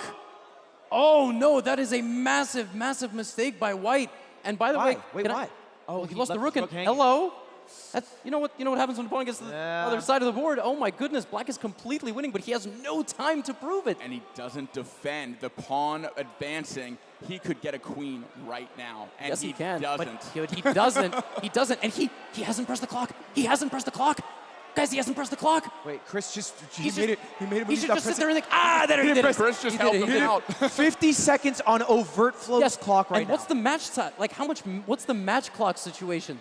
We don't He's even moving know. his other pawn. He's moving his left other on the clock. pawn. Yes, he doesn't. He forgot that his pawn is on the board and they can queen. They both did. What is going on? Oh my Shuffling God, the it's right pieces. there. It's right there. You can get a queen, dude. There's Oh my 2 total minutes left on the match clock. There will be a winner guaranteed. 45 seconds for Wow, Over. every move is not the pawn getting a queen. Yeah, he doesn't see it. He simply doesn't see it. Oh my gosh, he can have another queen on the board right now. Looks like Chris moved his king up so there can be no attacks in the back rank, which might even stop Overtflow from noticing what he has. And by the way, do you see there's 2 queens on the side of the board? That is literally for this situation. Yeah. So if you have 1 queen on the board, you can get a second one. I wonder if Chris is just like poker facing this, like knows it's there but knows he hasn't watched it. He's just letting it be. 90 seconds remaining overall, and how much time for black? About 30 seconds, if I'm seeing that correctly. My heart 35 is seconds racing. left for black. So 35. black has to win by checkmate, or it's over. Black has to win by checkmate, or this entire round is over, right? All right, Chris is advancing the bishop. Oh, and he hasn't pressed the clock. Queen He hasn't takes pressed the into clock. check. He's not and pressing the clock. Gets the queen back. He didn't press the clock. Overtflow with so many technical errors. 24 seconds 24 remaining. is, White has to move. White just has to go. 1 minute remaining on the Keep match moving, clock. Chris. And 20 seconds remaining for black, but now less than a minute for white as well. Someone will be crowned a winner, whether it's in 21 seconds or a minute. We have not yet seen. Both rooks are deep into territory for Overtflow. Oh no, Chris has to move. Chris has to make a move. Oh my God. Oh, a check comes into play. Oh no. He's gonna move the There's a chance White loses on time. This is one scenario we haven't even considered. White might lose the game on time. It's gonna be so close. 30 seconds 15 remaining. seconds left for Black. As long as he keeps making moves, Chris goes to defend the pawn. He's gonna, he doesn't make the rooks into a file. 12 seconds for Overtflow. Oh my gosh. A take by the pawn. King takes. 10 seconds to go for Black. Remaining for Black. And a check by White. Oh, and he doesn't see it. Oh, no, That's an illegal move. That's an error. Illegal That's move. an error. It's a check. Judge comes in. Illegal move. Illegal move. Overtflow moved his rook when he was in check. Overtflow's gonna have to stop that. Oh my God. We're taking it back. Only 8 seconds left for Black. Holy shit, there's like 6 seconds, 8 seconds. We're resetting the time. Oh my Right back to God. before the illegal move. So many pieces on Black. Here we go, 6 to go. 5. He has to make a move. Wait, no, not yet. Blocks. 4 seconds. Check by Black Rook. A discovered check, but he doesn't recognize another mistake from Overtflow. And that's time! And that's time has run out. And that's time! They've called it. Chris Broad by time! That's a win! What gets it? Let's hear it! Chris Broad in the white corner down to the final seconds of the match. He takes it home. No business winning after blundering the queen. The queen, and there was another queen blunder. The pawn could have become a queen. Don't forget losing the boxing rounds. He literally lost everything except for the time, and he won on time. Holy shit, my heart rate was raising. And what a smart play by Chris. Although at the end there, he did have no advantage except for time. He made a discovered check with his rook when he moved the king out of the way. And Overtflow, a new chess player, didn't realize that moving the king means, someone else is now looking at my king, and that's a check. Yeah, the mistake there, just kind of throughout the game for Overtflow, is he was playing, and he was playing up to speed. First he was playing slow, then he was playing up to speed, but he didn't play the game with a demand. He wasn't trying to knock the king out until the very end, and then his time ran out. And what a performance. Obviously, we have Germa on stage. He's going to interview our winners and our players. Germa, take it away. That was unbelievable. Overtflow, we got to talk. We got to talk, Overtflow. So you lost on time. I know. What happened? You know, he's Mr. Affable. His calves are huge, and his chess game is even bigger. Absolutely amazing job. Very proud of him for getting in there, and I appreciate that he accepted a fight with me when it was supposed to be somebody else. I had a great time, and thank you, Ludwig. Thank you, Happy Punch. Thank you, Mogul, Moves, Boxing. You're the man. Appreciate you guys. You put on a hell of a match. Hey, come on over here. So you lost to Queen. I did. And walk us through that. The moment I lost the queen, I was like, I'm done. I fucked it, right? Because PJ's punches were so much stronger than mine, so much better at box than I am. And I thought, straight after that first round, I was like, if I have to go 2 more rounds, I'm fucked. So to get to that last round of chess, I knew I had an extra minute. I thought I could win it. Fuck me, that was close, though. That was like the full fucking experience. But thank you so much to Nicholas Patas, my coach, to Yorski, back home as well, to my friends, family, viewers for supporting me, and for Charlotte for putting up with me. Thank you. You guys went all the way. What an unbelievable match. Give it up for your winner, Chris, abroad in Japan. There he is, raising the bell to 300,000 online, thousands in person. He had a journey, a goal at the start of the summer to be the fittest he's ever been. Not only is the fittest, he's the smartest, barring a queen blunder. Hey, smartest at managing time for sure. And the most commendable thing that I can say about Chris in that match is that third boxing round. What he just said is he was feeling those stronger punch by Overtflow. It's easy to quit in that state. And he came back in that third round. He was super active, coming forward, throwing jabs, trying to get inside after that queen blunder. A lot of people would quit. He had the courage to continue. Big props to Chris abroad. And that was a great fight. We still have 5 more fights for the night. It's not over yet, but we're going to head to a quick commercial break as we preview our next fighters currently shadowboxing. We got Hugs going up against Toph right after this break. Are you bored of the same old content? And see which of your favorite streamers are already creating adult content on Fansly. Additionally, Fansly has a whole algorithm dedicated to discovering new content and creators through the Fansly For You feature. Swipe and discover today at fansly.com. Yo, Clay, gonna cash app you some gas money for last week. Here's mine. Here you go, Capitan. Come on, guys, I don't need gas money. It's the principle, man. It's the principle. It's the principle. That's money, that's cash app. Hey, Kamitch, cash apping you for the fantasy league. Got it. By the way, Kittle hasn't paid yet. I've been busy. That's money, that's cash app.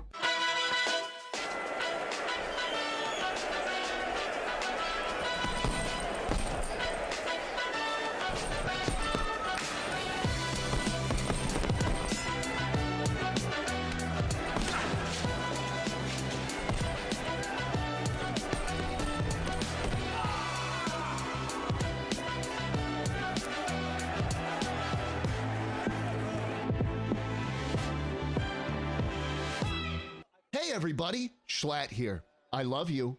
Head over to StarForgeSystems.com and pick up one of our awesome computers ranging from entry-level to top-of-the-line next-gen. Or you're dead to me. That includes you, Ludwig. You are not my friend. So what are you waiting for? Go to StarForgeSystems.com.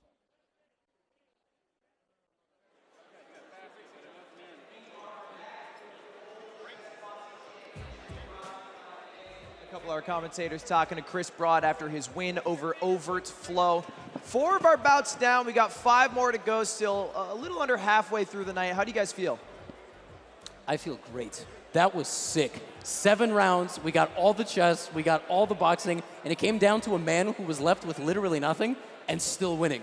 Yeah. Yo, my heart is still racing. Like, that came down to the final seconds. There were mistakes on both ends. We saw a ton of courage, a ton of skill, and some not-so-skill.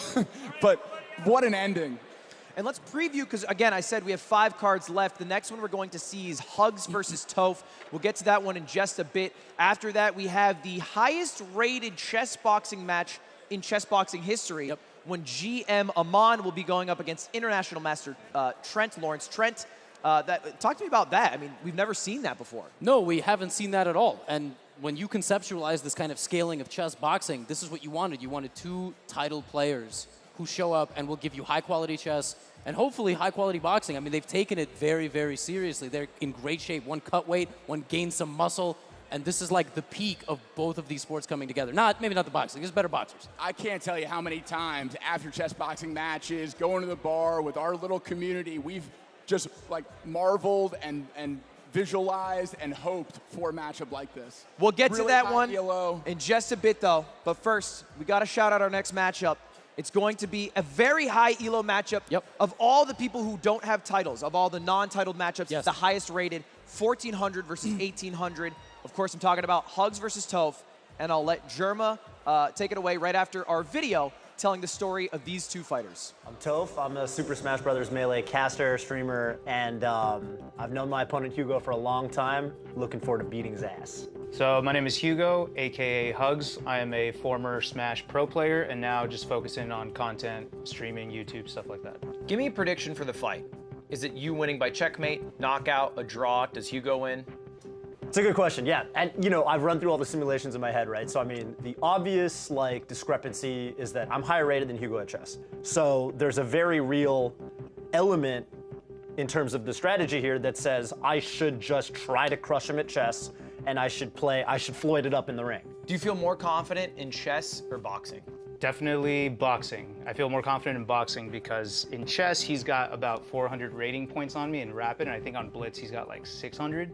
But if I hit him in the head a couple of times, I think his rating's gonna get a whole lot worse. What's your biggest fear? Honestly, my biggest fear with the event is, and I've talked about with my coach, it's not even me or my opponent. It's what's it gonna be like boxing with the crowd. Like, I have no idea I've played Melee with a crowd behind me, but I've definitely never been in a boxing ring with a crowd the size of the Galen Center. I don't know that there's any true way to prepare for that, but I've been trying to center myself mentally as best I can. Is there anything you want to say to your opponent? Yeah, no hard feelings, man. I know that you're gonna take this as seriously as I am, so it's gonna be a good fight. And whatever happens, it happens, but I am gonna go in there and I'm gonna try to knock you out. My coach always says, I respect anyone who gets in the ring in the first place. I feel that way about my opponent, Hugo, but watch yourself. Ladies and gentlemen, it is time for our Fansley player introductions. Coming in first in the white corner, weighing in at 163 pounds at 5'9". Ladies and gentlemen, Toph. But I gotta hit a sub goal though.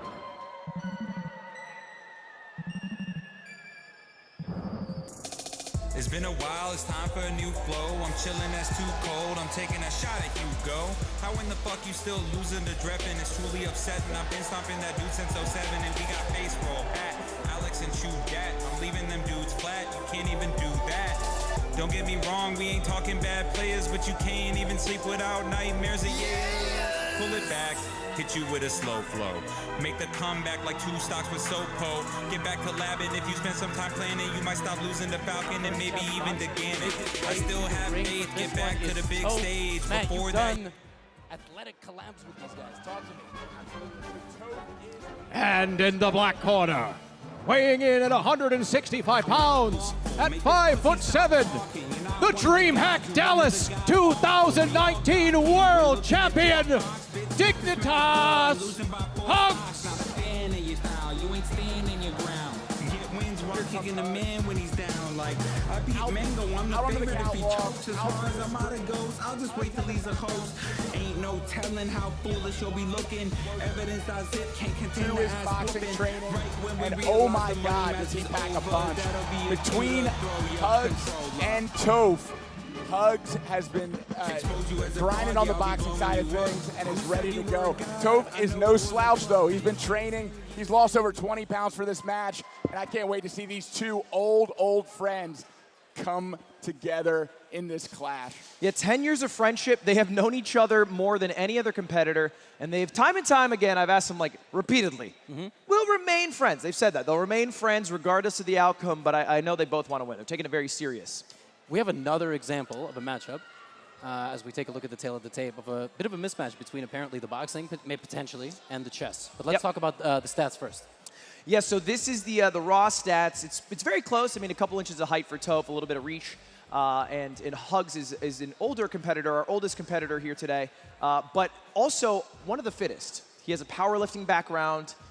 He's always been in shape. And Toph has mostly been a gamer until he started training for this event. So there's an advantage going into it, but Toph had a little bit longer to train because this is a last-second fill-in for Sardosh, who wasn't able to make it. So what do you think about just the physicality of it, Matt? Absolutely. He had enough time to train to lose 20 pounds. That is a crazy transformation. And talking to Toph, he plans to continue his boxing training, continue his chess, playing in rated tournaments as the highest rated chess player that isn't a career chess player in this event. Expect to see some incredible chess from Toph and great boxing from both competitors. Hugo, that athletic background, that powerlifting applied to boxing, and Toph with a lot more reps over the course of almost 5 months. And right now, as you can see, folks in the arena, the QR code on screen, scan it, predict who will win. But let's hear from the crowd. Do you guys have Toph winning? Toph feeling up the crowd. What about Hugs, his competitor?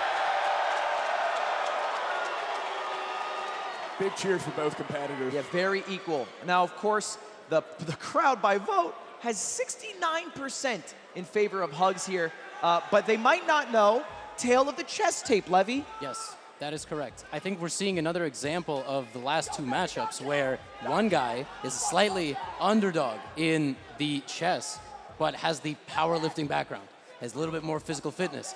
But what we just saw in the previous fight was that doesn't always mean that you're going to knock a guy out. Boxing is a lot harder than walk in there and it's all over, one punch, right? And so if you can chip away with the chess, which I think that Toph has been doing, I'm gonna let them put in their noise-canceling headphones, and we'll talk about the chess a little bit more. Toph is 1,800. Toph is better than 99.99% of chess players. Is that real? On the yes, of course. Am I in that? Am I in that? No, but he is. You're actually like maybe 70th percentile. Okay, A lot of new players got into chess in the last couple of years. 1800 is really good. Yeah. It's really good. He has a very high understanding. He could just focus on the chess and win. It's not going to be scattered like the last game. Blunders, illegal moves. This is going to be a really serious game of chess. And a lot of chess boxers employ that strategy. Yeah. They're like, okay, I know I am game busters at chess. I'm going to be defensive. I'm going to stay away from my opponent. And I'm going to max out my advantage on the board. And today, for the first time, we have a matchup where Ludwig was telling me Toph prepared for his opponent. Yeah, I had interviews with both of these competitors. Hugs talked about how Toph might take it a little easier on the chess, more focused on the boxing aspect of it. Toph said, fuck that. Yeah. He has trained hours every day specifically for Hugs' defense. Yes, He's the playing French black- defense, and Yeah. I do believe it is on the board. He knew that when Hugs won the coin toss, he was or lose it or whatever, he was going to pick the black pieces. And right now we have a Rubinstein French and a blunder of a pawn early by Hugs. And that bishop is pointing right at that rook. You need to figure this out. You need to save that rook. How is Hugs going to do it? Oh my gosh, this is actually crazy. There is a ridiculous tactical combination here. If bishop takes bishop, the queen will come out and give a check. I know it's tough to see with the bird's eye view, but that's why it looks like, yeah, and he takes it, he's thinking, and now queen comes out and he spotted it instantly. Now, what does this tactic gain you here? So he won a pawn, and he's weakened the black king substantially, and he's played every move instantly, which means really bad. He's memorized this before the game even began. That's right. And he has the potential to take away Hugs' castle. So if the check is blocked with his queen, he's going to have to retake with his king. Once you move the king, you can no longer castle, right, Levin? Yes, that's correct. And I think Hugs is going to try to avoid that. Right now, I don't know what Toph is thinking about. He has to play queen takes bishop. He literally has nothing to think about. Now, this was the general strategy for Hugs. He won the coin flip, which meant he gets to pick white or black. Generally, white is the advantageous side to play on by a little bit. Yes. He chose to play with the black side because he likes the French defense. Yes, but Toph studied literally all his games. Yes. So he knew everything he was going to do prior, and right now he has what we call in chess a slight advantage. But that doesn't mean anything, all right? Because black is good enough right now, as you see, to consolidate. He's worse, but he's not lost. And he's good enough to play a full game of chess and not get to a dead, completely dead position. And the same way that Toph prepared in chess for Hugs, Hugo Hugs prepared for boxing. He knew exactly how much time to use in order to maximize his time in the ring, and we're about to see him be able to use that advantage right now. Yeah, Toph got an early lead in the chess. In fact, he's looking at the board right now. He's maybe even studying what he's going to play after the boxing is over. This is everything we wanted from this matchup. Yep. Toph has an early lead, but his opponent is good enough to not lose the game. He's good enough to not lose the game like the whole way through. He's worse, but he's not lost, and now the boxing is going to kind of apply that pressure to him. And while we wait for the sky table to lift up, we have to have a big shout out to one of our greatest partners, Chess.com. They've helped massively to make this event come to life. They've also come in as a sponsor. They're an official training partner site for all the competitors. You can learn and have fun with different game modes, discuss all the good times that you might have when you guys head over there to chess.com with me over at Twitter. You guys can tweet me out, and maybe I'll play a game with a couple of you guys. Also, you can just play the Ludwig bot. Like, you can just, literally queue up a game. You won't beat him. You can play Ludwig. You can play Mr. Beast. You're not going to beat him. I'm phenomenal. Okay, no, you won't. Someone in the crowd just... I win. And Cutie's bot, if Cutie's bot loses, blames me. Yeah, it does. Yeah. It's all Levy's fault. Listen to me at all times. And here we go, the official Andrew giving the rules, prompting to touch gloves, going back to the corner, about to start the boxing round, keeping us safe, keeping the rules intact, and we are seconds out from the first boxing round between Toph and Hugs. 90 seconds on the clock, first of possible 3 rounds of boxing. Toph's been training a little bit longer in the boxing, but Hugs has been training with much tougher opponents, sparring against Stanz. You can already see the leg differences, right? Like, Hugs is very strong on his feet, throwing steady punches. I really like Hugs' head movement. He is slipping side to side, working his way inside of Toph's reach. A nice bully of a jab coming in. Ooh, to the body as well. Past the guard of Toph. Toph, good with his nice quick jab, keeping a nice slip and lead hook. He rocked him! Oh, he hurt him! He hurt him! First stoppage for Hugo. What a frickin' land. 2 crosses come right over the top of the lead hand for Toph and land clean on the chin. Andrew steps in to give a stoppage, and we're back to the action. Oh and just to fill everybody in watching at home, you get max 3 stoppages in a round. If they have 3 stoppages, it's a technical knockout. 4 in the total. Another big right hand lands over the top. That's the second stoppage. Yep, the second stoppage of the round. He has 1 more to go before the round is over. And I love the pacing. I love the pacing. Oh, and the fight is over. And there it is, called. Waved it off. Looking in the eyes of Toph, seeing the stun. It is called in the first boxing round for Hugo. Toph totally heartbroken that it was called. And Hugo looking around the ring, looking into the crowd, wants to fight someone else. asserting his dominance. He's ready to keep going. Yeah, he's ready to keep going. I mean, talk to me about that call, Matt. How do you feel about that? We're going to look at some replays powered by Starforge here. Absolutely. The 3 biggest shots of the match were landed right before that first. Oh! And I don't think that Toph was able to recover in the time in between the 2 stoppages. I think Andrew rightfully stepped in to prioritize the safety of the fighters, looking into Toph's eyes, checking his gloves, and calling that he wasn't able to continue. Was it true that in his player card it said he hadn't thrown a punch until November 7th, 2022? Is that accurate? About Hugs? Hugs. Yeah, I believe so. That's insane. Yeah. He looked so good. Yep. Someone else who stepped in on relatively short notice, totally poured himself into the boxing training, and clearly it paid off. He got that good in like 30 days? He looked fucking phenomenal. He was unreal. And of course, now we have to let Germa talk to our competitors. Take it away, Germa. Toph, come on over here, Toph. So, during that first round, I see you got a little bit of blood going on the nose here. How do you feel? Actually, you wouldn't believe it. It feels amazing. It's good. I love that energy. Endorphins, baby. Let's give it up. Give it up. Give it up. We like that. That was the first thing I realized, man. My first sparring session, like, it don't hurt that bad. It feels good. Well, the energy is there, and the heart is there, too. Excellent job, Toph. Let's go ahead and announce the winner. Your winner is Hugs! Nice voice crack. Hugs! Now I'm going to scooch over this way because we have to get, we got to talk to you. Because that was very impressive, very quick. Thank you. First, I want to shout out my amazing opponent. I know he fucking grinds, so I knew that I had to put everything into it. To even be in the ring with him, to be on the board with him, I know how much he grinds, so nothing but respect for you, Toph. No, unbelievable. You deserve it. Take the belt. Pound it. Give it up for these 2. Congratulations. Good fight. Let's go back to the desk. And another huge example of being down on the chessboard and having to step up, bring everything he had to the boxing round. Like Hugs knew he did not want to go against another Toph again in a chess round. Came with a big overhand right and finished Toph. He should sign up for every single influencer boxing match moving forward. He will be like the champ. He was so good. I saw very early. Toph was kind of like tippy taps, which happens. It happens to me too. I was boxing a little bit. I mean, Hugs just stood there and threw like crazy. He was incredibly technical. Reminded me of Tyson, man. That head movement, getting in tight, throwing a high punch. praise, Matt. Yo, he's got a Tyson Michael style. variety. Yo, that little peekaboo style, coming in tight, landing those overhand rights. I could see a little Tyson energy in Hugs. I mean, he slipped and threw an uppercut.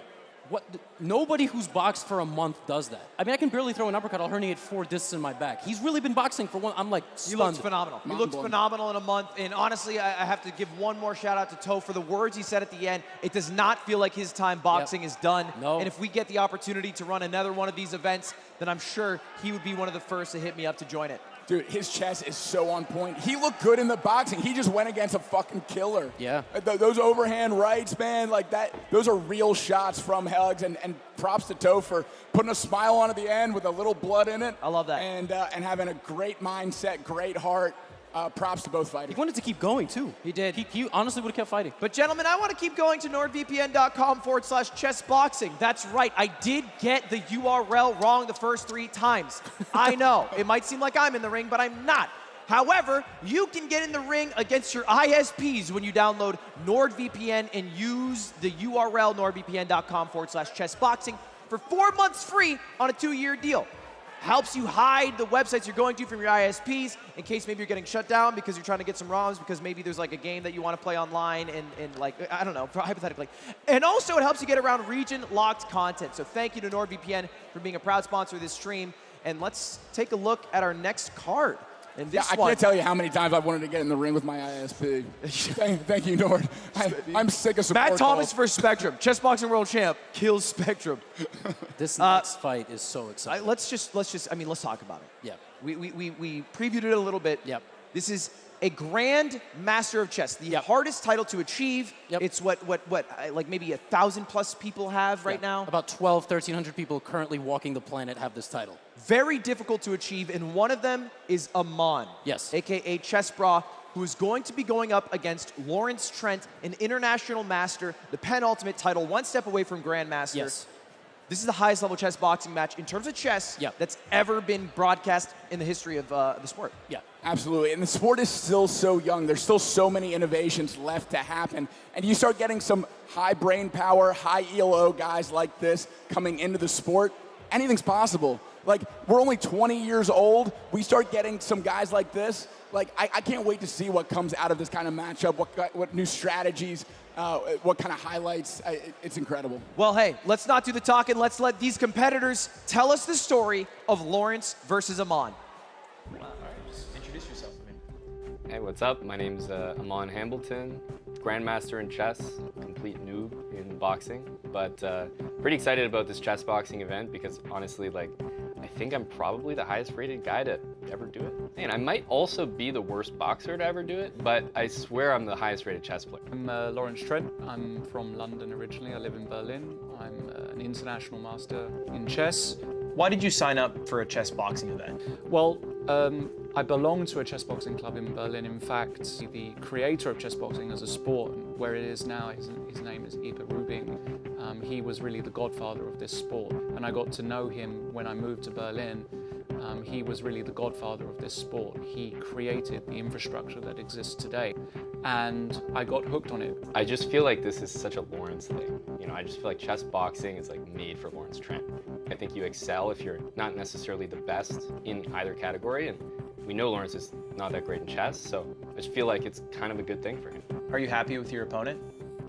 Yeah, I'm very happy. I like Amon. I've known Amon, for years. We're not super close or anything. I think he's a cool dude, but he picked a really bad time to fight me because I've got a lot I want to get out. It's been a tough few months for me, and unfortunately, he's the guy I'm going to get it out on, and he's in for a pretty brutal time in there. Is there anything you want to say to Lawrence?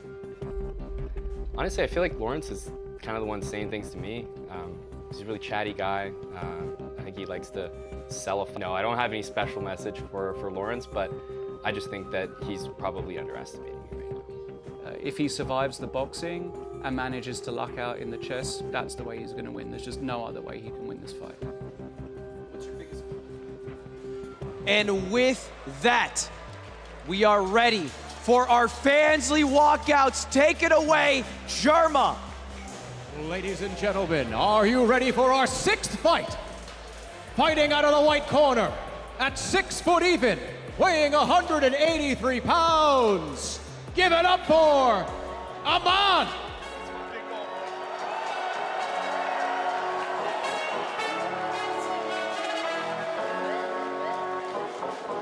Now, of course, Amon, the GM that we are talking about, as he said, the highest rated. Money check, swag check, trip check, cut check. You know I say fly like a jet. I'm a triple threat. Watch me flex. Money check, swag check, trip check, cut the check. You know I say fly like a jet. I'm a triple threat. Watch me flex.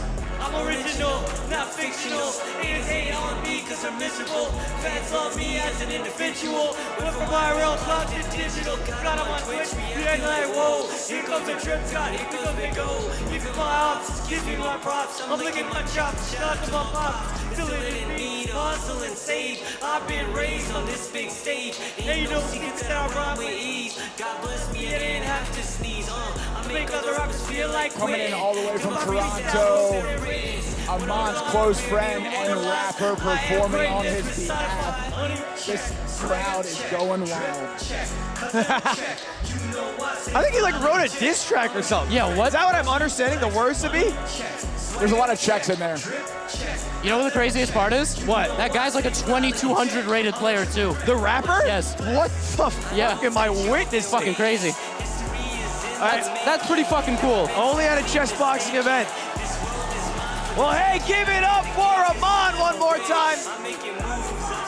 Guys, I cannot understate how epic this is. Of course, we have his opponent. Oh. All right, this is fucking sick.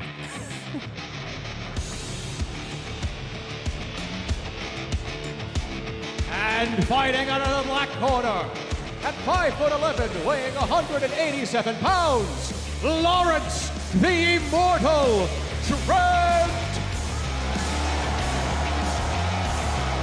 Oh, that's intimidating. Are the Jabberwockies here? Yeah, it looks like they are about to perform. 2 live performances in one night. What a treat. And tell me who that is. He's holding up Lawrence Trent is walking out with a picture of Chessboxing founder Ipe Rubin over his head. An homage to founder of the sport and someone who passed away in 2020 tragically during the pandemic. Wow. Okay. Lawrence trained with Ipe in Berlin. That's how he got his chessboxing start, and he's fighting in his honor this evening.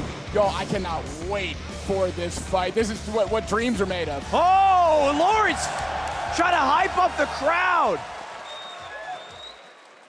And of course, if you are in the crowd, it's your time to take out your phones and predict who do you think will win. A great guess on the last round. Can you go 2 for 2? Let's hear it once for GM Amon. And let's hear it if you think it's going to Lawrence Trent. This one could seriously go either way. This fight is so close, and the craziest thing is we actually have zero idea about the boxing. No clue. And hey, I think the crowd's right there with us. It looks like a 51%, maybe 52% to 48% in favor of Trent. Very, very close. It's basically a toss-up at this point. The crowd doesn't know. The only known variables are that there's a slight advantage. Now, talk to me. What's GM versus IM? How big of a difference is that actually? None. There's no difference. Like, actually, there is a difference in slow chess. Sure. There is zero difference here. You think? The chess is 100% even. Okay. I have a very strong feeling this will be decided in some capacity by the damage that the boxing does. Absolutely. Well, let's take a look at the tail of the tape here. It gives us a bit of an idea. Now, there's some advantages, it seems, just by raw stats in terms of weight. For Lawrence, 4 pounds heavier, but Amon has a bit of a bigger reach. He's a bit taller. What do you see here, Matt? Yeah, so a little bit more youth and a little bit lighter on Amon's side, a little bit heavier, a little bit older on Lawrence's side. Guys, remember though, it was a 40-pound gap to start. Amon has gained 15 pounds. Lawrence lost 25. Who does that favor? Yeah, so losing the weight, Lawrence became leaner and meaner. Gaining the weight, Amon put on a lot more muscle. Both have been training boxing, but Lawrence has been training boxing longer. Amon picked this up months ago when it was slotted for this fight and has taken to it extremely well. I've seen both training and sparring footage from both fighters. It's going to be close. Now, guys, I've played both of these guys, and I think we're going to get a London system, and we do. A London on the board. Amon's pet line. I've played about 20 times on the black side of a London system when I've played Amon Hamilton in Blitz games. I've played Lawrence a lot less. Already a very sharp position. Bishop has traded for the knight. And right off the bat, we are moving so much faster than the other people. Those first 4 or 5 moves were so much quicker than any of our other matches. So the experience in chess really coming through.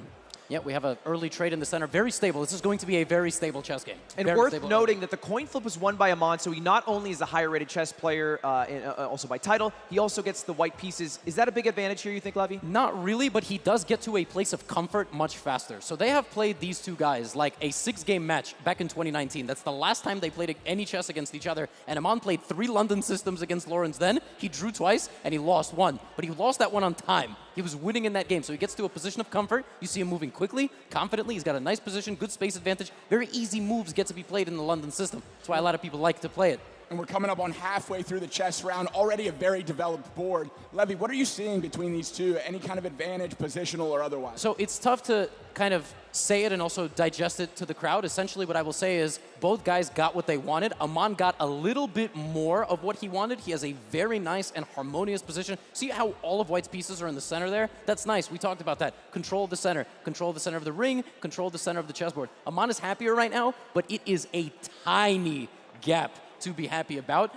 The boxing is about to get underway here in about 30 seconds, and that's really going to be the difference maker. So I guess because Aman has played against Trent with this exact same opening, and he's never lost it, maybe he doesn't have a good chance of checkmating and winning, but he has a much higher chance of not losing, not getting checkmated. And in terms of player styles, Aman is very stable and consistent. Lawrence can be erratic. He can throw attacks out of nowhere. He takes a lot more risk. He plays a lot more crazy openings and dubious openings, which by traditional standards are not very good. Look for Lawrence to actually start fighting, not just in the ring, but also on the chessboard. Lawrence is looking for something. Aman is squeezing him right now. Not physically, we're going to get to that. And the arbiter stepping in. We have 5 seconds left on the clock. Aman has an early advantage on the chessboard, but here comes the boxing. And slight advantage on time to Lawrence Trent. Here we go. This is what it all comes down to. This is the big question mark between these two. Gloves are coming on. They're about to go at it. It's such a question mark, okay? Because like these two guys, I know them so well. I know there's a lot of folks here right now who support various streamers and much bigger influencers, but chess players, I've played both of them. I know both of them. And the last footage we've seen of them training is over 30 days old.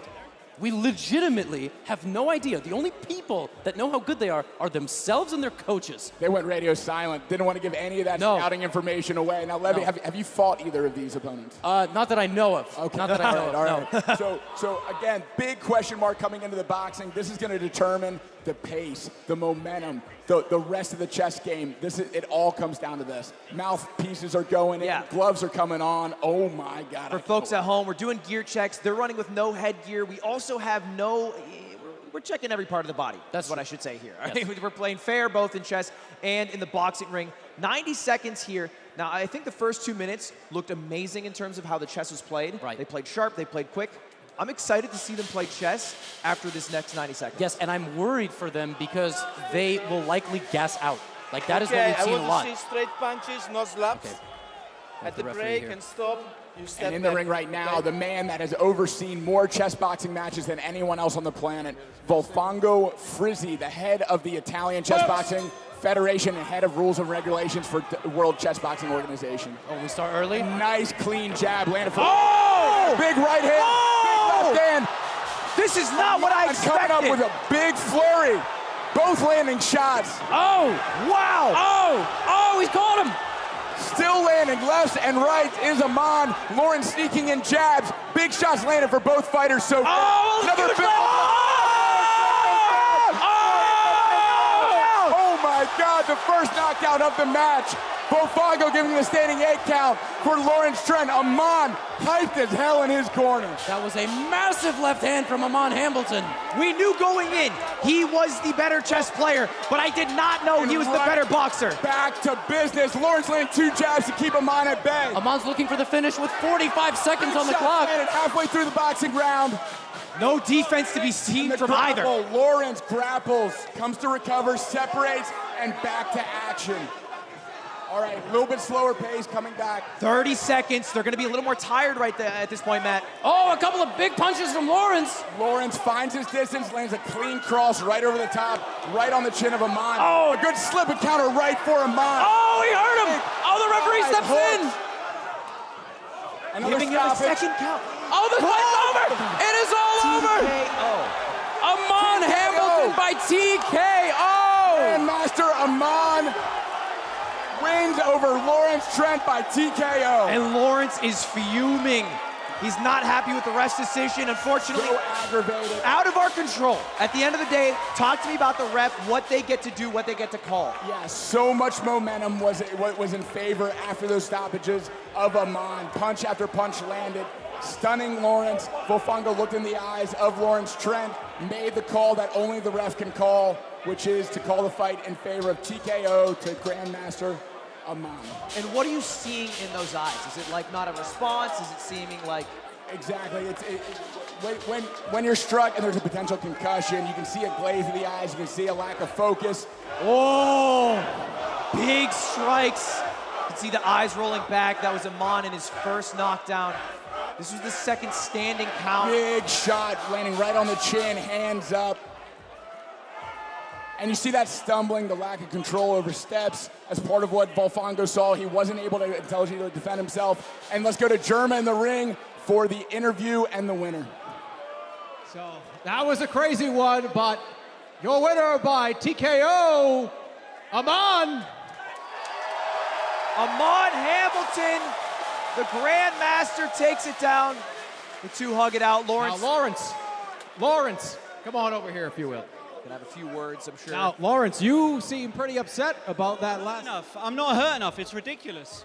I mean, come on. I mean, like, if I'm on the floor, fine. If I'm coherent, I can talk. My eyes are fine. I don't get the stoppage. Like, what's going on? Well, unfortunately, it's the ref's decision to stop the match, which is unfortunate. But you did fight a hell of a fight. I didn't. We barely made round one. I'm disappointed, you know. Well, let's get Amon over here if we could. Amon, congratulations again. It is so quick funny. fight, but it was a good fight. I did it. How do you feel about the chess portion? Everyone thought that was going to be pretty evenly matched potentially. Was there a chess portion?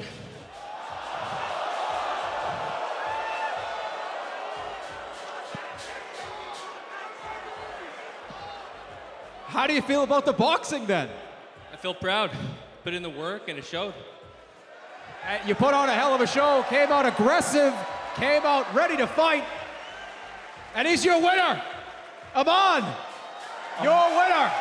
Let's go for Chessbrah. Wear it proud.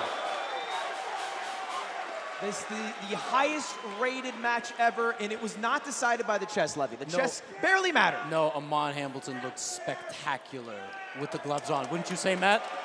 Absolutely, yeah. Equal position in chess, all came down to boxing like we predicted. And oh my God, those hooks he was landing. I mean, you saw Lawrence hands up, unable to defend himself, got a clean knockdown. Correct me if I'm wrong, but first, actually clean knockdown of the entire night. Of the entire night. Put him into the ropes. Ropes couldn't even hold him up. Yeah. He went down and couldn't keep it together after that. Yeah. Volfongo And calls let's talk about the pedigree of the ref, because you said he was the most tenured chess boxing referee in the history of the sport. That's right. So he's been around since the beginning, since eBay created the sport. He started the very first event outside of Berlin in Milan, where Volfongo's from. He heads up the rules and regulations for the World Chess Boxing Organization. So in terms of people that have seen chess boxing, know how to call it, Volfongo's top of the top. That was incredible. That was absolutely incredible, and I have to give a reminder to you all to download Cash App, because at the end of the show, after our 9th bout, they have a surprise. And it is a huge giveaway for not just the people watching online, but also possibly the people in person. If you get your Cash App on your phone, maybe you'll win some of the thousands that they are giving away. Thank you to Cash App as we go to break with just 3 matches left on the night. We're cruising through. That we are, yeah. I mean, that one that went the distance, that is like a fully fleshed out chess boxing match. The other two, first round TKOs. Absolutely. I mean, and that's to boom. be expected when you have two people who are just a couple months into training. TKOs may be a little more likely. The ref has to be a little more cautious to make sure this person who's literally been training for 3 months doesn't hurt themselves in a way that will impact them for a long time. Absolutely. All of these individuals make a living not by fighting. Yeah. They're streaming, they're using their face, they're using their brain. Safety is of the utmost importance for these matches. And we let them bang, like you just saw. They go down, they get back up, we let them continue. But, you know, if it comes to some serious damage, a threat of it, we want to prioritize safety. I do feel for Lawrence, because he obviously put in many hours of training. And he probably feels like he could continue. But I really think that if that went another round or two, we would have seen him on just do some incredible stuff in there. Oh, he is absolutely a fighter. You see how much he wanted to continue despite being hurt. I mean, that's the heart of a champion. You know, no fighter, no real fighter ever wants it to be called. They want to go out on their shield. And Lawrence definitely exhibited that in that match. Well, let's take a look at the preview for the next fight. This is the one I'm most excited about tonight. It's not our main event, but it's our women's card. Dina, the Russian powerhouse, been talking a lot of trash online, going up against Andrea Botez. The crowd riled up for this one. They are our second highest rated match of the evening, our only women's card, and we'll get to that right after this break. Yo, Clay, gonna cash app you some gas money for last week. Here's mine. Here you go, Capitan. Come on, guys. I don't need gas money. It's the principle, man. It's the principle. It's the principle. That's money, that's cash app. Hey, I just cash out you my share for the camping trip. Yeah, here's mine. Mine too. Camping trip. Camping trip. Camping trip. Camping trip. Camping trip. That's money, that's cash app. Hey everybody, Schlatt here. I love you. Head over to StarForgeSystems.com and pick up one of our awesome computers ranging from entry-level to top-of-the-line next-gen. Or you're dead to me. That includes you, Ludwig. You are not my friend. So what are you waiting for? Go to StarForgeSystems.com.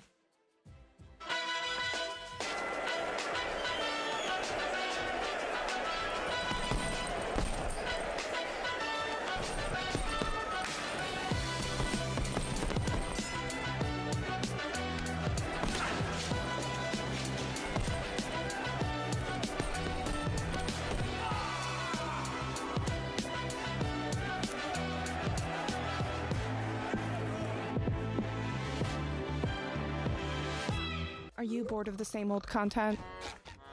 And see which of your favorite streamers are already creating adult content on Fansly. Additionally, Fansly has a whole algorithm dedicated to discovering new content and creators through the Fansly For You feature. Swipe and discover today at fansly.com. My name is Andrea Botez. I'm a chess streamer and content creator.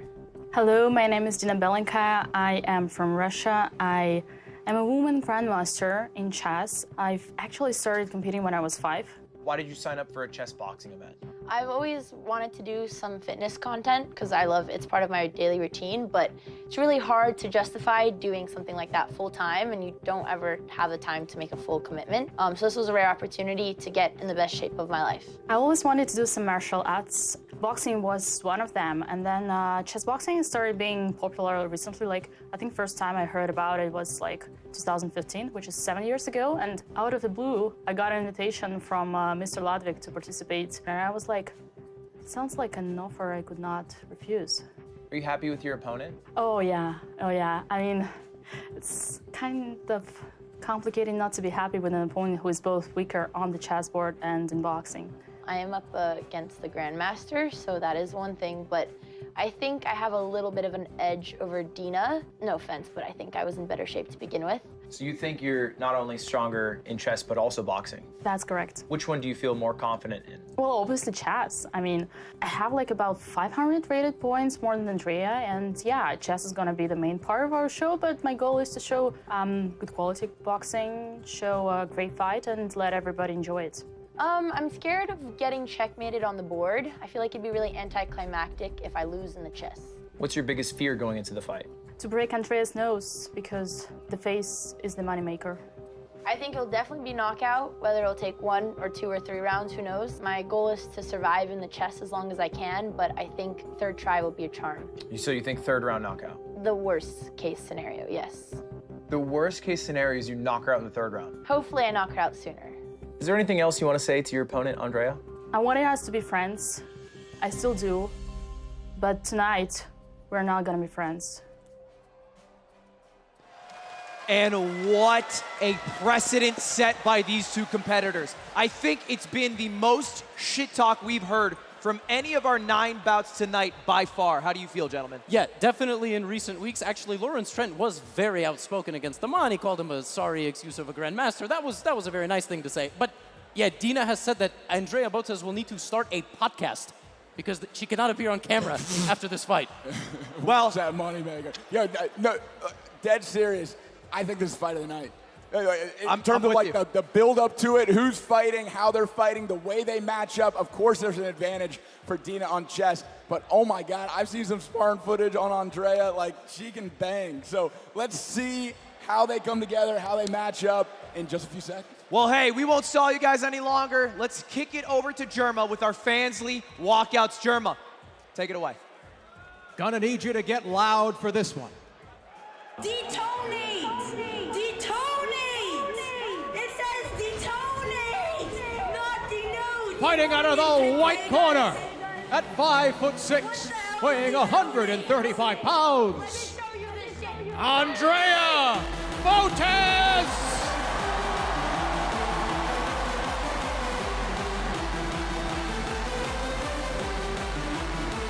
On the shoulders of her sister. Yep. Walking after the ring. That's right. Alexandra, the other half of Botez Live, supporting her sister on her walkout. Down she goes, and hype as ever coming into the ring is Andrea. And she's feeling confident going into this. That's not only her sister, it's her dad in the background having a great time. The Botez family has showed up in full force. The Canadians showing their Canadian colors here today with this dance. And I'm sure they're hyped going into one of the most anticipated matchups of the night. Let's hear it for them too. Oh, it's a family affair up in here. And I love the energy that they all brought, dancing together. That's a memory they'll never forget. But here we go, coming into the other fighter. And her opponent, fighting out of the black corner at 5'5", weighing 125 pounds, Dina!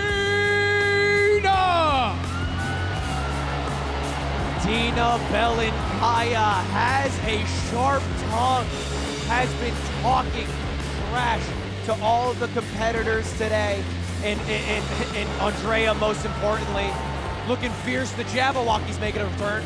Yeah, the Jabberwockies are back for Dina Bad Bishop Belenkaya. She's making her way slow, serious, intense to the ring. Which one do you like more? You like the goofy walkout that Botez's did, or you like this one? This one's chilling, man. Yeah. And you can see that half Russian in her, that dead stare. She is ready for anything that comes. Yeah, I think the walkouts definitely fit the personalities, but I want to hear from the people in this fucking arena. Use your phones, but also use your voices. If you think the match will be won by Andrea, let me hear it.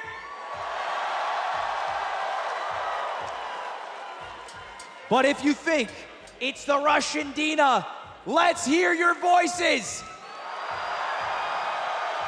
Close, close. QR code on screen, they'll vote, and we'll have a prediction pulled up here. 54% in favor of Andrea. Now, if we're just talking about raw chess ability, our opening round, it's clearly the biggest gap of the night. Talk to me about it, Levy. Yes, it is. It is in slow chess in particular, but also in speed chess as well. But they have played against each other online quite a bit, and Andrea has won some of those games. As recently as 2 weeks ago, they did a mock match on Twitch, and there were 2 games that Andrea bested Dina after doing calisthenics. And I want to talk about that calisthenics part for just a second. When you get your heart rate up, when you get adrenaline in your system, you're using a different part of your brain, a primal part of your brain, that monkey mind, that reptile part, that isn't good at pattern recognition, visualization, or strategic thought. So even if you're way better in chess, if you're using the wrong part of your brain that's used to playing chess, you can make a mistake that you don't usually make. So we'll see how the boxing complicates, especially this matchup coming, we'll see in the first round regular chess, and then we'll see boxing. Let's see how they come back to the chessboard after that. And of course, we got the tail of the tape here. The biggest thing to note, the weight differential. So Andrea had to come up a couple of pounds here, come down a couple of pounds, and Dina came up a couple of kilograms here. So there was a 15-pound difference at the peak, and they brought it down to within 10. But a big advantage, I think, 10 pounds. Yeah, it's more mass, and you can generate more force with that if you know how to use that. So we'll see how much Andrea is trained, how much she can summon into each of her punches to make Dina feel it. Yeah, but one thing the crowd has to know is that this fight did not exist about 30 days ago, maybe 20 days ago. True. Dina took this fight as a way of potentially getting in the best shape of her life, just like we've seen other competitors, potentially taking on a new challenge or thinking that she's going to put on a spectacle and dominate, the same way apparently Hugs hasn't boxed since a month ago. So I'm very curious to see what that's all going to be about. Andrea's been in shape. Like, does a lot of workouts. Correct, but she also found out about the event at the same time. So this is not like a late added fighter. Yes, it was a late added card. Correct. It was started 6 weeks ago, in part by your efforts, which I'm very excited to have a women's card on this bout. I was trying for a long time to get one, and I couldn't be happier with the match that we're about to see today. And here it goes. Sitting down at the table is Dina and Andrea, getting the briefing from our head chess official from chess.com, Judith.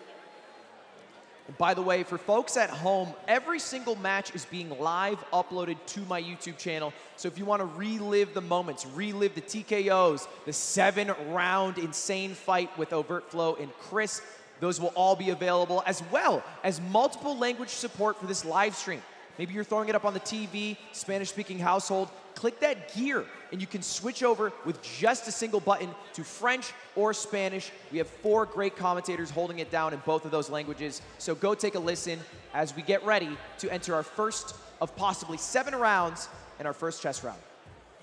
This is so tense. Checking all the pieces, putting them right in the center of the square, eyeing each other. Oh my God, Now, it's about to go down. And the headphones are on, so I do just want to say that Andrea Botez is just like Amon Hambleton in the sense that she likes a comfort zone with the white pieces, queen's pawn out 2, and then the bishop out with the London.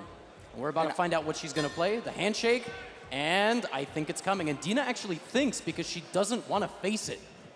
Yeah. Bishop F4, another London system. There's the London. I play the London myself when I chess box. It's a great way to get deep into boxing rounds. It's a safer kind of approach. It's not super aggressive. You can at least get to the mid-game, late game with this if you know what you're doing. Yeah, and by the way, this is a very offbeat way of playing. It's traditionally not good, but in a 5-minute game, it's completely fine. And wow, Black ultra aggressive, looking to capture that London bishop that came out recently. Yeah, Dina wants to imbalance the game as fast as possible and get Andrea out of a comfort zone. Andrea likes to make moves that are quick and natural and be in a space that she's seen before. She has never, ever seen this before, which in chess means it's not that good, actually, but you have to adapt on the fly, overcome, and play well. Slight time advantage to Dina. Thinking right now, makes a move. Timer back on Andrea. Still in equal position. That knight not taking the bishop, still looking right at it, ready to potentially trade. And folks at home, now you can see, and in the arena, the digital board as well as the advantage on the right with that eval bar. It'll show you which opponent is in the lead right now, whether it's black or white, and that's powered by chess.com. Yes, that's correct. We have a pawn advancement in the center. White is better, like I said, because of Black's kind of offbeat approach here. But Dina is doing this deliberately because she can manage this position as the stronger chess player slightly better than her opponent, who now has a 30-second time disadvantage. And now the question will once again become, what role does the boxing play? And there it is, trading off the bishop for the knight, having a high pawn deep into Andrea's territory. Let's see if Andrea can target that pawn and try to go up one. Yeah, this is a very natural idea by White to potentially trade the pawn off and open up the rook. Only 8 seconds left. Levy, do you see a clear advantage for either player? No, only on time. Okay. This is a great start for Dina. Okay, all right.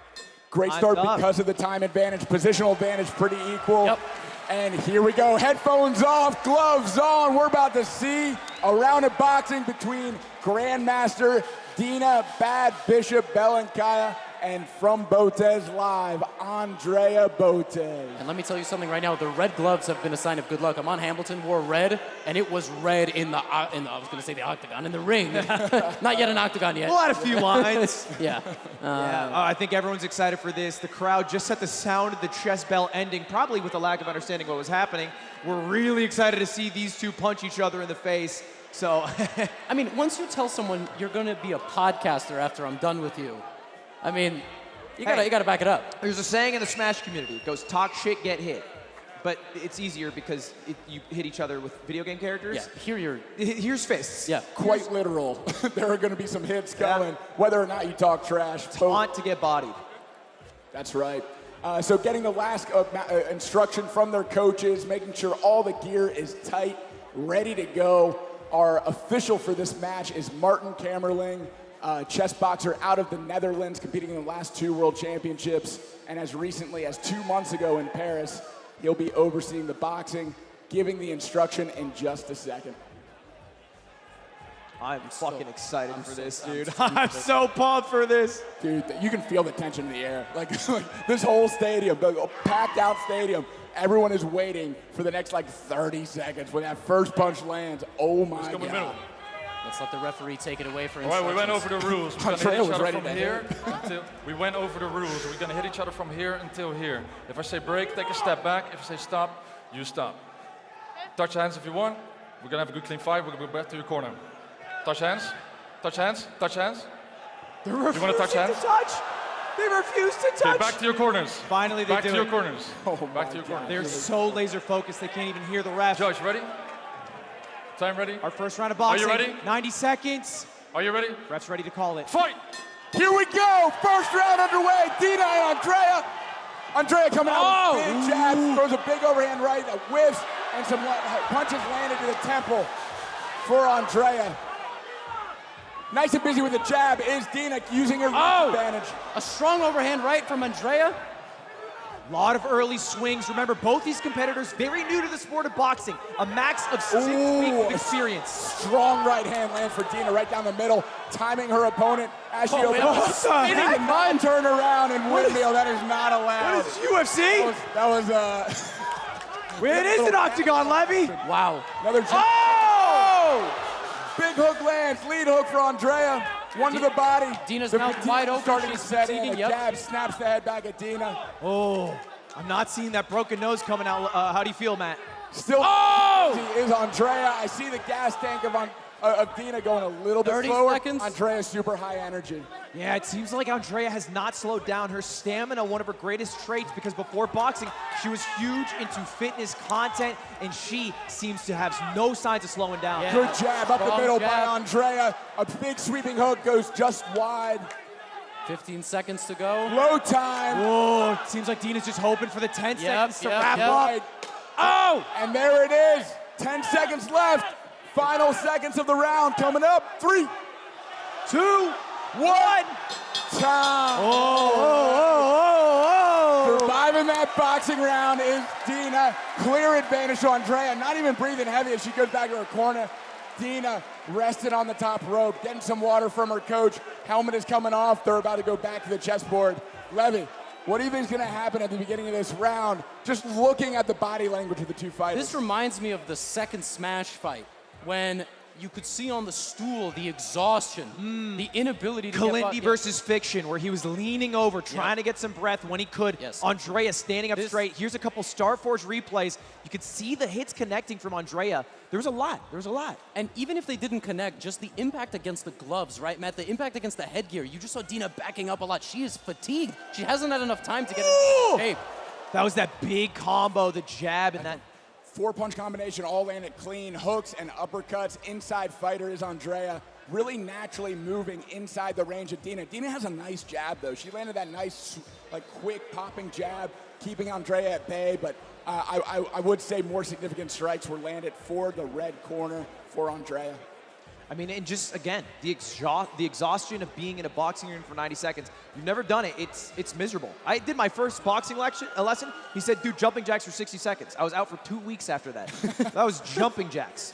So to see Andrea bouncing around still in her corner and Dina lying on the top rope, I feel like it might impact the chess play when we head into our second round of chess. And we're about to find out. Both ladies making their way back to the stools, back across the board from each other.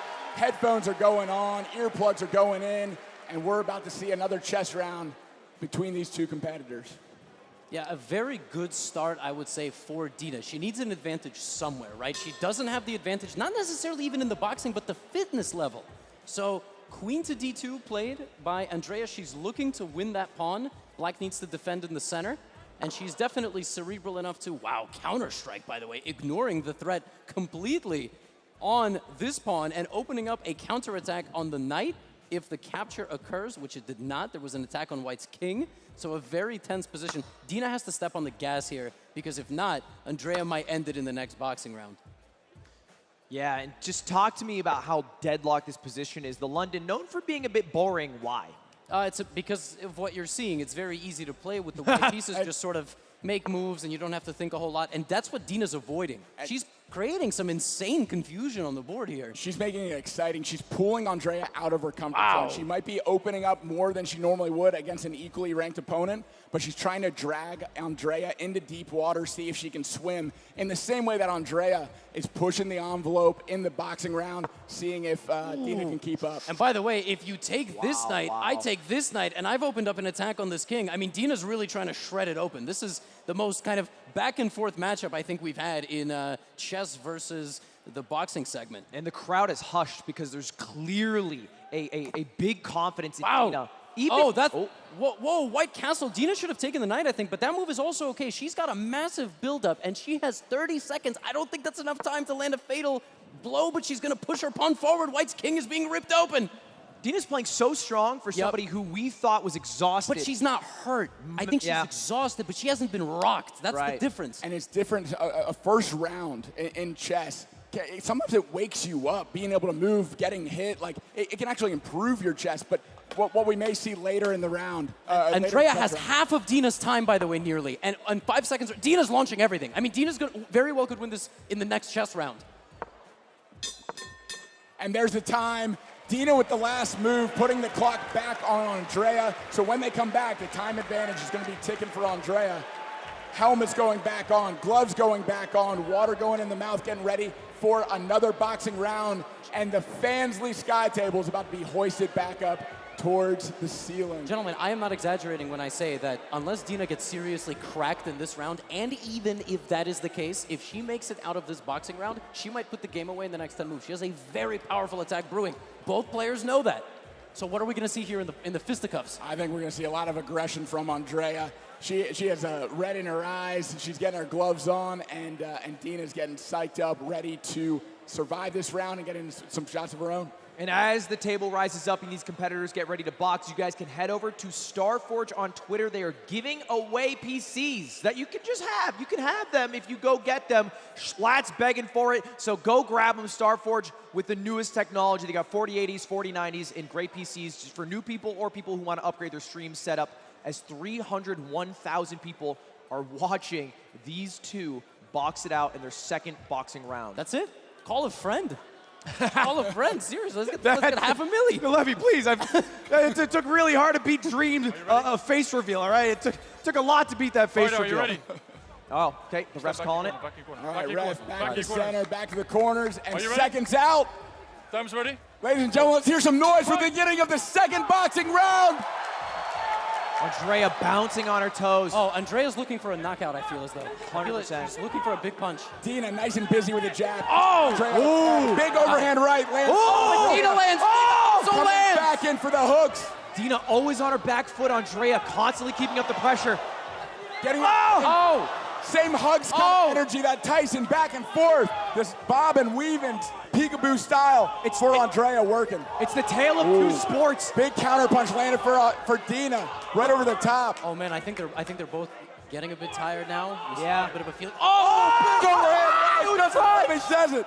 And there's a wow. This is our big first shot landed of the match, standing count. 4, and for all the pressure 5, that Dina applied in 6. chess, Andrea's applying in boxing. You want to continue? Touch my hands. Walk forward. Go, fight. Okay. And here we go. We're backing away. One stoppage and it. Oh, to Andrea. Another big grapple. Some big hooks land. Could have been lethal. Dina really gassed. She's going to need to show some more defense. Otherwise, the ref. Yeah. Some of these really dangerous shots are just barely missing. Right. Against Hellman. I mean, like one of those lands, we could see another stoppage here. And there's one. Dina's still keeping it together, still being busy with that jab, keeping her opponent away, intelligently defending. Good stuff. She's got to keep the gloves up. Good though. This is good, Jake. Not that much. Big hook lands on the ear of Dina. Dina's looking. Pushing into the corner. Oh! Up against the ropes. 15 seconds left, Andrea. Keep up the pressure. 10 seconds. Oh! And time. Woo! What a boxing round. Andrea relentless in her pursuit, landing big shots, especially that overhand right that earned the stoppage. What did you guys think of that round? I saw some punches that, if landed, I don't think we would be talking about the match continuing. We would not be talking about chess. We'd be talking about our next card. No, Andrea threw like her soul into some of those overhand rights, and they missed by inches, which just goes to show how impressive it was that Amon was connecting. Yeah. It's so hard to land a damn punch. Absolutely. You talk about a game of inches. That was a game of millimeters. Some of those were like hitting the nose hair on Dina, but she survived the round to her credit, and she's going back to where she has an advantage on the board and on the clock. We're coming back to chess. And we're taking a look at the Starforge replays. Dina seems to be struggling in the corner right now. We'll get to that in just a moment. But for now, taking a look at these shots that landed. Now, the first match is the reaction that I had to the last one. The first match, the first boxing portion, didn't impact Dina. She was sharp in chess. She was confident in chess. Yep. Now, it's even worse than last time. I think it is, but I also feel as though it isn't. I hate to tell riddles. Whoa! I actually think that like Dina's position plays itself in many ways. Would you call it dubious? No, I would call it that Andrea has to play a little bit of defense now, and Dina just has to step on the gas. Like every move has to be in 2 seconds because don't forget there is a match clock. So if Andrea gets to like a fatal amount of time on the clock, it's over in the next chess segment. It could be over now. Yeah. That's right. I really like the breathing of both fighters. Dina is consciously breathing slow, deep breaths, trying to lower her heart rate and coming back to the board in a good way. Andrea, in great shape, has finished both boxing rounds with still some pep in her step. And here's the bell. Chess round is underway. And the last time we saw this, a lopsided chessboard, as Andrea takes a moment there, she's sitting there very conscious of the fact that she might win the fight in the next boxing round. Right, and she has the opportunity here to make a call. She has over 2 minutes on her clock. She could put it all on the final boxing round and play very slow in the chess, guaranteeing the final boxing round. By the way, Dina has sacrificed the rook. Knight takes pawn is a fork of her king and her rook, but Dina is all in. She saw that coming. She did not make that mistake. It's not an accident. No, it was not an accident. She brought her queen. Look at Black's queen opposite White's king. That White king has nothing in front of it except pawns, which are about to be very brutally removed from the board. So she's calculating, should I take this rook? Should I go up material, by the way, guys, or should I try to defend? Black has 3 times the amount that on the clock that White has. It's 1:18 for Andrea as the attack is coming in. This Dina's is so close. Quick to make her move. Oh my gosh, guys, there is And a plan to go halfway here through the round and already. here, and it's mate. I'm not sure White can stop that. Wait, what? Queen in for Black, and that's what she's doing. That's what I think Black might be winning. I think Black might be winning this game. Okay. Andrea might want to slow it down, then she might want to slow it down. Oh, it's force mate! It's force mate! Black is completely winning. It's mate on the next move unless White sacrifices all of her pieces. Which she might need to do at this stage, so hang on, 36 What seconds. piece does she have to sacrifice? The next boxing round. The only thing she can do is give checks. She has to stall. If she's smart, she's gonna stall the clock out. Andrea cannot make any move. She has to do a force check with her bishop. Oh, that was smart. She took the pawn, so the knight. Sacrificed. Wait, but Dina missed mate in There's one. a check. She can do another check. She might need to do this check here. Again, Guys, 30 seconds on the clock. A couple moves ago when the knight took the pawn, knight takes pawn was mate. Only 8 seconds. Are we going to see another boxing round, ladies Yes, and we gentlemen? are. Yes, we are. Dina misses checkmate in one move. Andrea. Is she going to make a move? Andrea. There it is.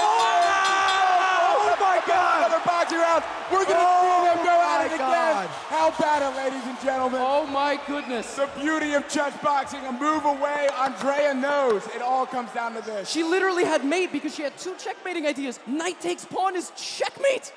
She literally... She missed that. She missed it. It was a smother mate. Yes.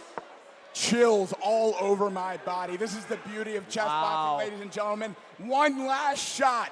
One opportunity for Andrea to end it this round. If not, we know checkmate's coming. What is she going to do with this shot? This is as good as chess boxing gets. It's easily our best fight of the night. Can I hear it for Andrea and Dina?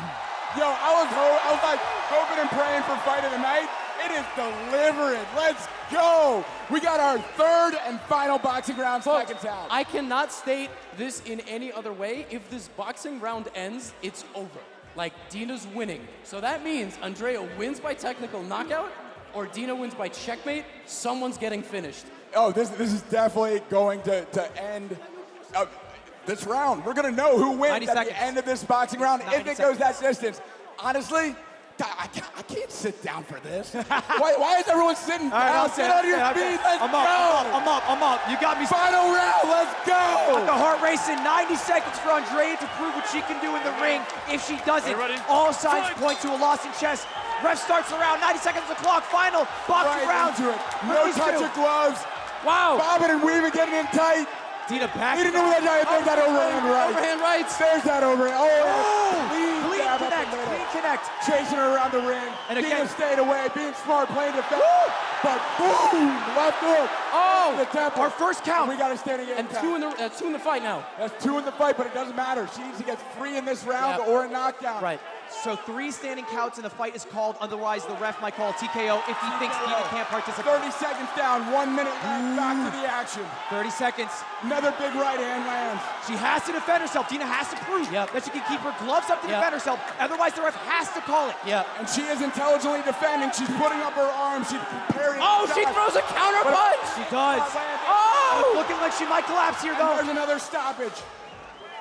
It just breaks it up. No count, breaking it up, and they're back to it. Doesn't count. 40 seconds, 40 seconds. 40 seconds. Andrea has to make something happen. She's throwing swings out. Dina running around. She's got to be more gas than any other. Oh, that's it. There's a stun. No. This is the second one, the third of the match. If she gets 3 stoppages in the fight, it's over. 1 more stoppage and it's done. 20 seconds to the side. 20 seconds, 18, 17, on. Andrea has to deliver the killing blow. Andrea, 10 seconds. Will she deliver the killing blow and win, or will she lose to checkmate? Separate. There's 5 seconds left. 5 seconds, Oh 5 seconds. And in the same way that Andrea waited out time. Oh, there's the bell. Dina waited out time, survived the round, and we're going back to chess. Oh my gosh. Wow, and the crowd is furious. Now, it is a good point, Matt, that you said. The same way Andrea stalled the chess, knowing that a checkmate was coming, Dina hugged, grappled. We've seen this in many fights, the Logan Paul fights of yore. She stalled out the boxing. That's right.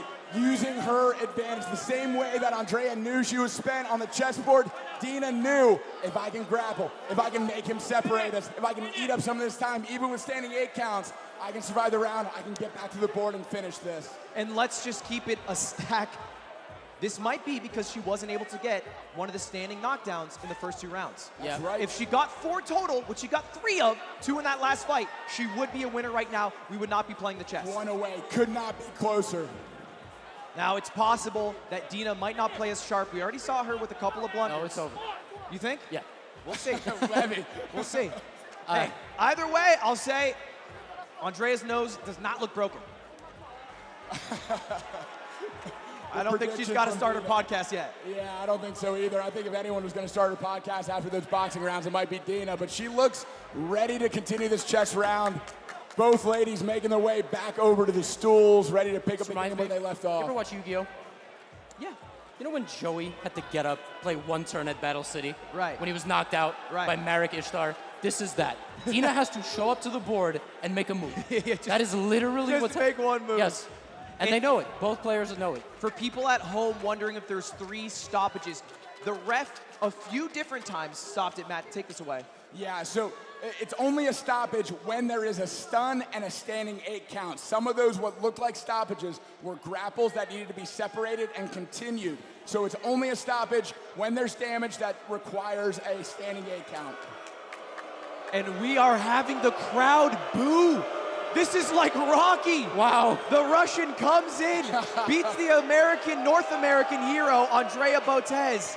And it looks like she might deliver the checkmate blow that the crowd so desperately wants to not happen. Yeah, this is tough. This is one of the things. Like, boxing is very primal, right? I mean, punches and kicks are very, very primal. Taking Sacrifices every move for she Bishop. can, every move she can, a fighter to the end. 6 seconds, Andrea waiting out the clock. She knows what's about to happen. And she resigns. She has resigned the game with checkmate incoming. Ladies and gentlemen, let's hear it for your winner by checkmate, Dina Bad Bishop Belenkaya. What a match coming down to the final seconds, both in chess and in boxing. 3 knockdowns scored, inches away from the final knockdown, and it didn't happen. I need to watch Rocky tonight. That got me hyped. And Dude, I don't need to watch Rocky for a decade. These have filled all of my needs when it comes to badass boxing. And of course, we have some decisions that people think the ref called it too early. Some decisions where the ref didn't call it early enough. But at the end of the day, they're the trained professionals. They make the decisions. And of course, the checkmate, or I guess in this case, the checkmate that was about to happen, didn't get to happen because Dina wins by time. We'll By resignation. Yes. And time. I mean, it was all kind of coming. It was a move away from checkmate. She knew it was coming. She did the sportsmanly thing. But it's absolutely worth a round of applause for Andrea Botez, who put up a hell of a fight. This was the most viewed fight in our best fight of the night. The women's card always delivers. It's always the most exciting, what I've seen in the influencer rings. And ever since I saw the Creator Clash, the iDubbbz event, like, come on. Dude, I'm sure their heads hurt. My head hurts from screaming. I don't know about you guys. But oh my God. What a freaking matchup. That was so much fun to watch. All right, let's kick it over to Germa, who's going to make the announcement. All right. Wow. That's all I can say right now is wow.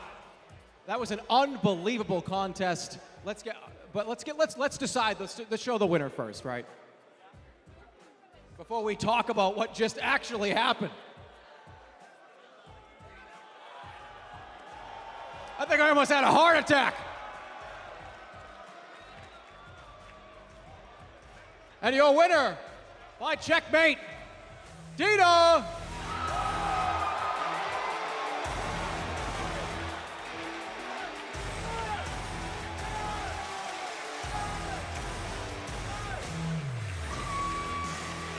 Now let's, Andrea, come on over here. Andrea. Boxing, absolutely phenomenal boxing. You knew you had the checkmate coming. I tried to stall, but unfortunately, I thought this was a chess boxing match. It felt more like hide and seek. Well, you put up a hell of a fight. Anything else you'd like to say before we turn it over to Dina? Dina, the better chess player won. Congratulations. Now, Dina, turn this way for me if you would. You knew you were potentially up against that boxing, trying to maybe do a little bit dodging and weaving. You knew you had the checkmate. Tell us about it. So to be completely honest with you, I think I was subjective, and I knew that Andrea had a great cardio, and I knew she was training way harder than me in boxing, so I assumed her being a better boxer. And my goal was to show that I can also box. I trained every day ever since I got the invitation, and once again I esteemed her to be a better boxer, and my goal was to show the crowd that I can also box and obviously win on the chessboard. And yeah, it happened this way, and still can't believe. I mean, you two put on an unbelievable show. Everybody was standing. Sorry, I also want to thank my coach, Brandon, as well as Temple Noborat in Paris, a place where I used to box every day, as well as Immortal Game, my sponsor. Without you guys and your support, this wouldn't be possible. Thank you so much. And of course, huge thanks to my opponent, who actually really motivated me for this fight, and that has been an absolute pleasure to be fighting against you, Andrea. This is yours. Your winner, Dina! Give it up, give it up, give it up. That was an unbelievable match. Yeah, for both of them. It was.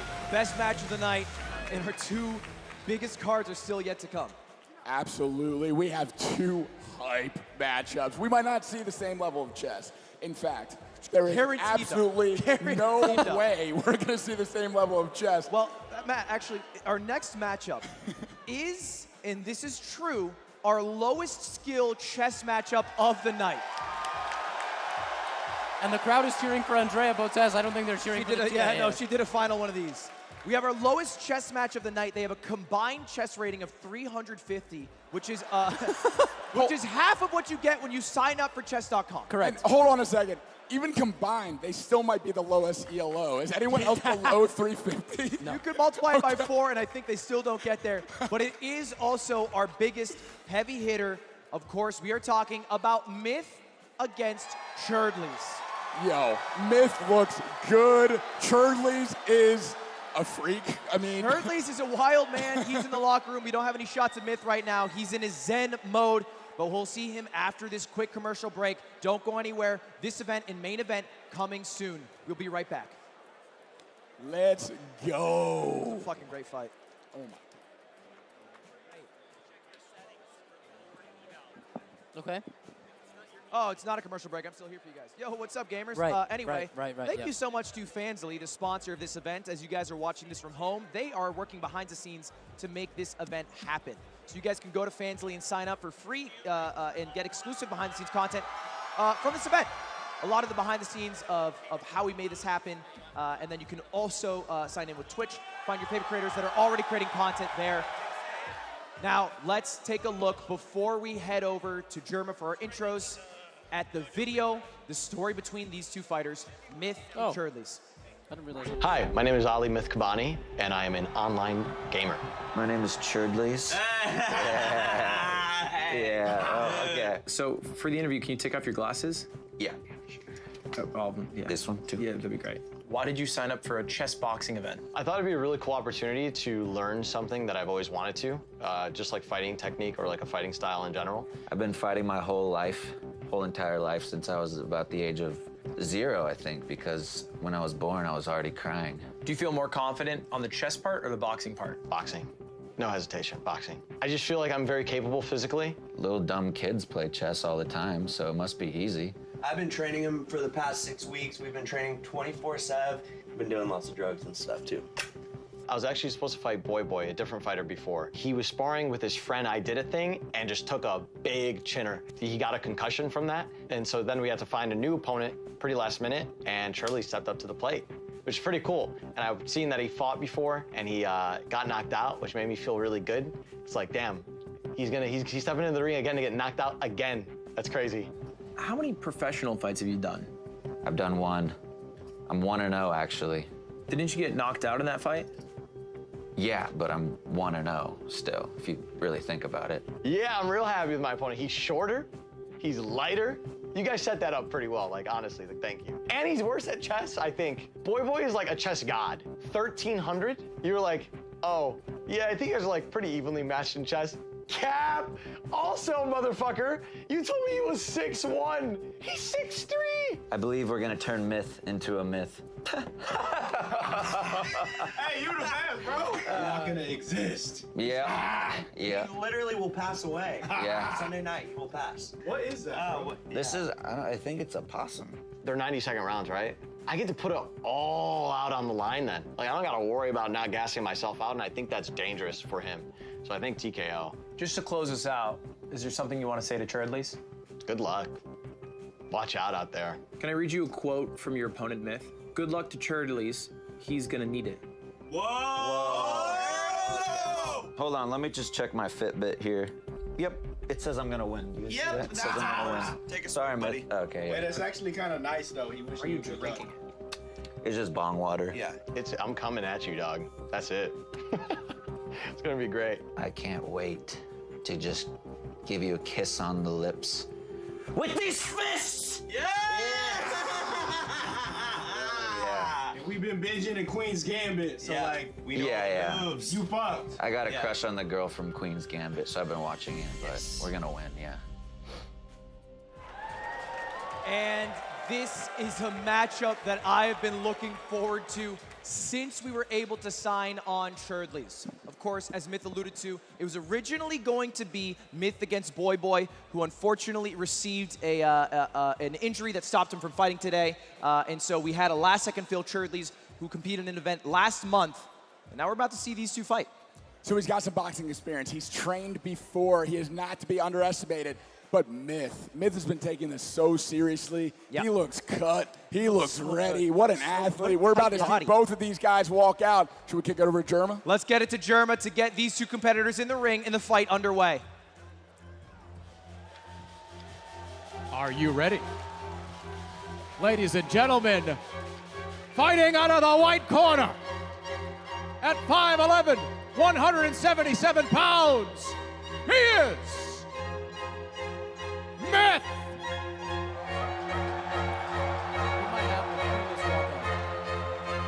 It's Winter Vivaldi, one of the greatest songs ever written in the recorded humanities history. And there he is, Mr. Myth himself, walking out to an epic song, doing his thing, hyping up the crowd. He looks fucking big. 5'11", 100. I'm scared and I'm a commentator. So You might jump the rope, bro. I measured the reach of all the fighters prior to this match, and by far, the most disproportionate was Myth. He has such a long wingspan for his height, and he's gonna have the reach advantage, big reach advantage. Myth looks like he was born to do this. Amen. Cherdleys coming into the ring, whether you like it or not. Here's his opponent. Yes, it's me. Here I am. And his opponent, fighting out of the black corner at 165 pounds, standing at 5'9". Cherdleys! That's right, your ears don't deceive you. This is the Eye of the Tiger being subbed by Cherdleys with a shitty karaoke adaptation so we could get through the copyright system that YouTube has. What's going on over there? Is he a king costume? Is that a beer? Did he just take a sip of beer? Who's gonna clean that? Oh, we gotta get some Yingling. We gotta get Yingling on that. Can we get Yingling? Is it Jeff Wittick? No way. What is this walkout? That is the longest Santa hat I have ever seen. Honestly, that Look at that cape was cape. a 69. Is Myth fighting him or the whole squad? They might tag team. Myth said he's down to do 3v1. I might still pick Myth. Gentlemen, it might seem like this is a joke, but they are going to punch each other in the face. Yeah, I kind of forgot about that, actually. You would think we're watching a WWE sketch, but we're not. Yeah, we're not. Real quick, I think the Santa beard is in the wrong place. Oh, he just took it off and threw it. Okay, good. This is the dichotomy, so serious versus so goofy. We're going to see who will take it. Let's do a vote. Folks in the building, with your phone, scan the QR code and give me your prediction. But also, let me hear it if you think Myth is going to win.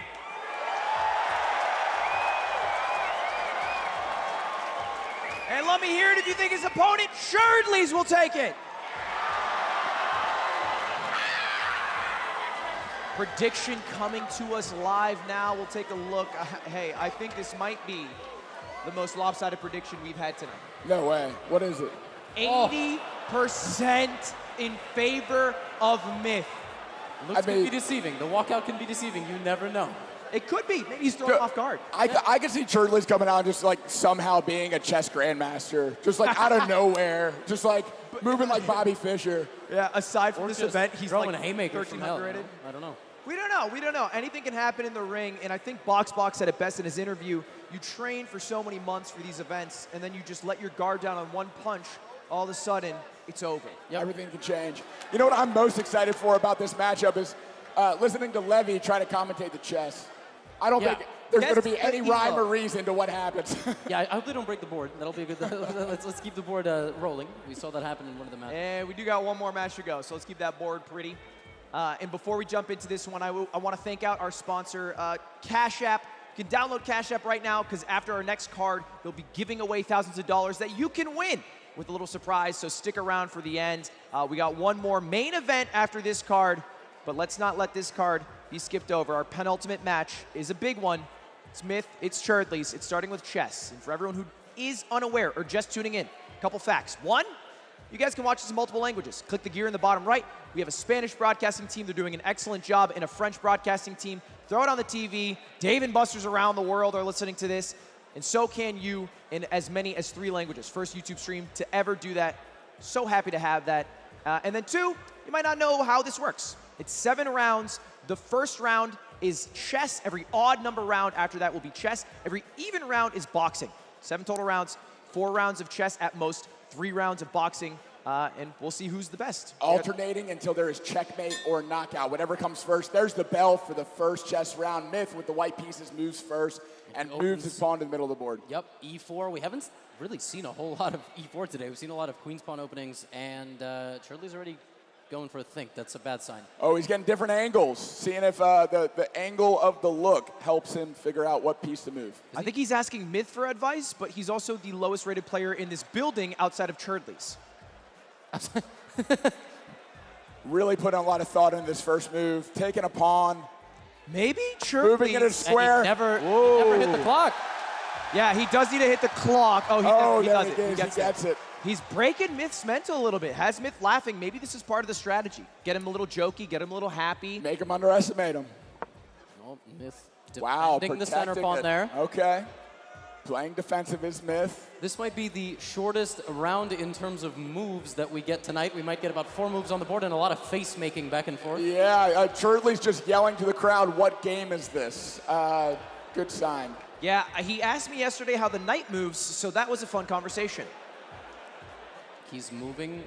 Wow, trembling as he places his pawn. Actually, every bishop move is bad. That might be a bad sign. And he has to press, and that move is very bad. That is a very bad move. It took 2 moves. But he's challenging the queen of Myth. Let's see if Myth figures it out. Myth shaking his head like that's not the freest bishop to have ever been birthed. Yeah, that bishop is very free. Oh, what?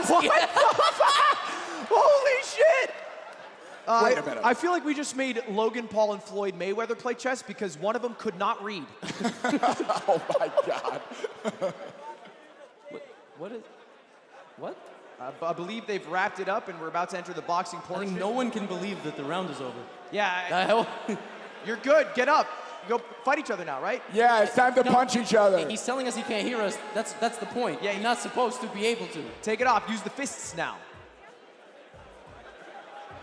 Yeah, go to your corners. Judith, the head of rules and regulation for chess.com, being like, what are you doing?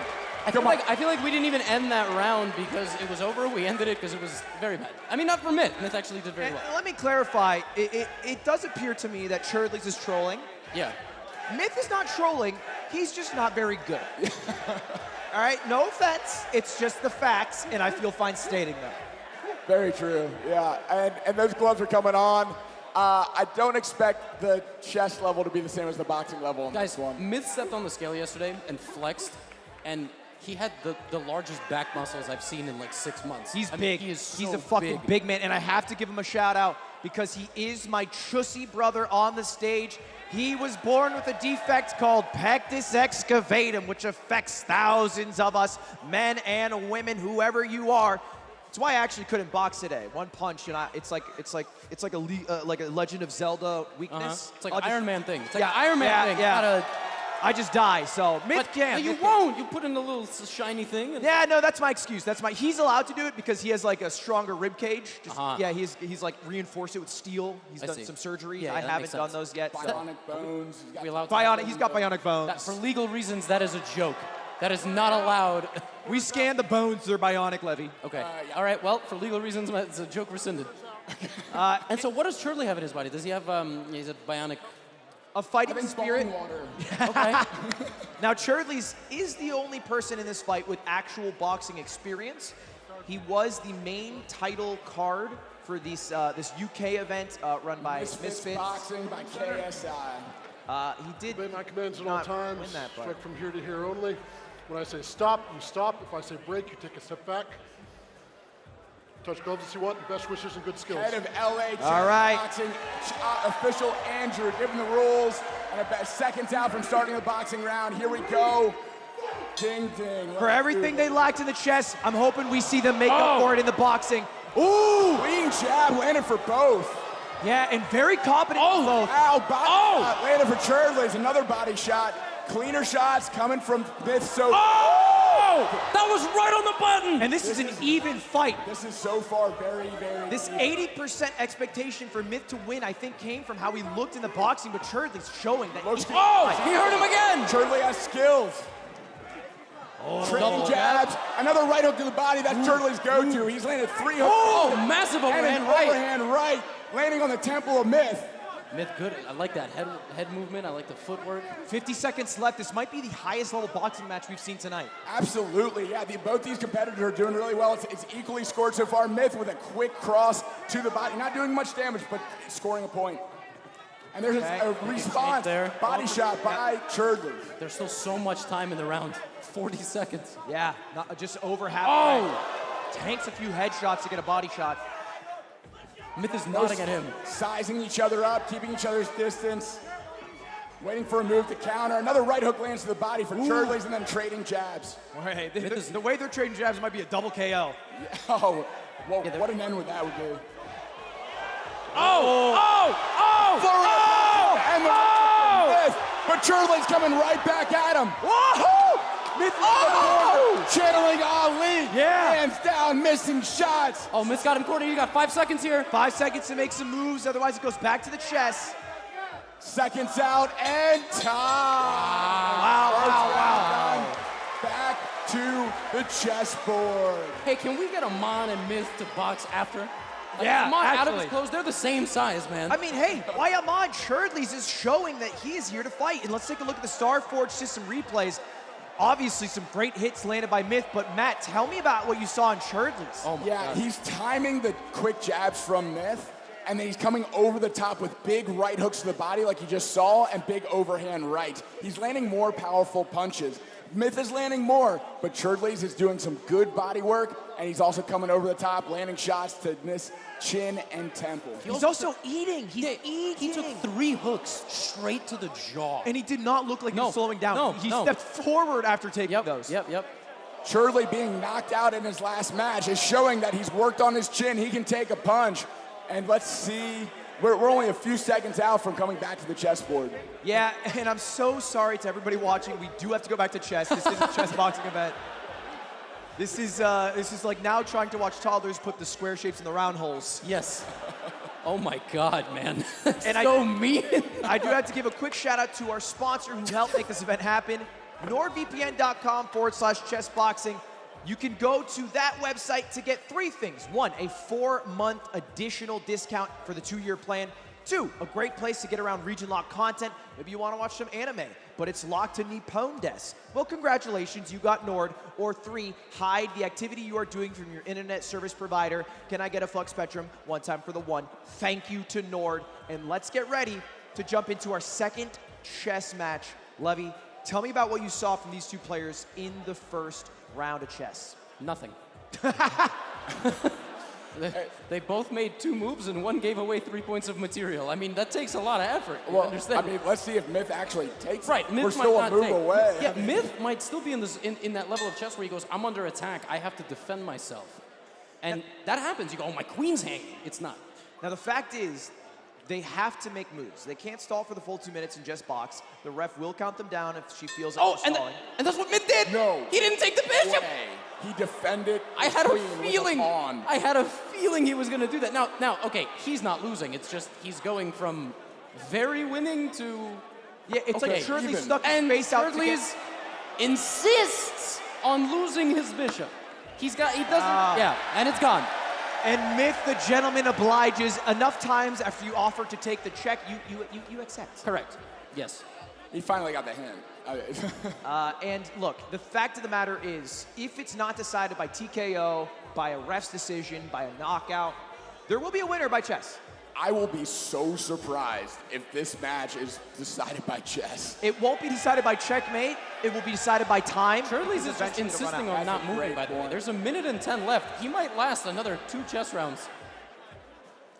Big time advantage to Myth so far. Only 20 seconds off of his clock. I feel like when Cherdleys moves, he's hyping up the crowd as if he's waking up from a coma. Like you see a sign of heartbeat and it's like, oh, he made a move. He's still alive. And you know what? He's gotten the most applause for his chess play when his chess play is blundering his bishop. He's just made legal moves. He's getting applause for playing legal moves. Maybe he's figured out something the chess world hasn't. Yes, Ludwig.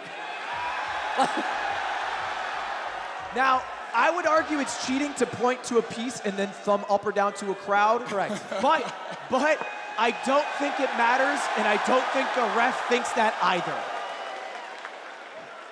More crowd interaction during this chess match than any other that we've seen tonight. I mean, listen, you got to commend him. Crowd work has been spectacular. Absolutely.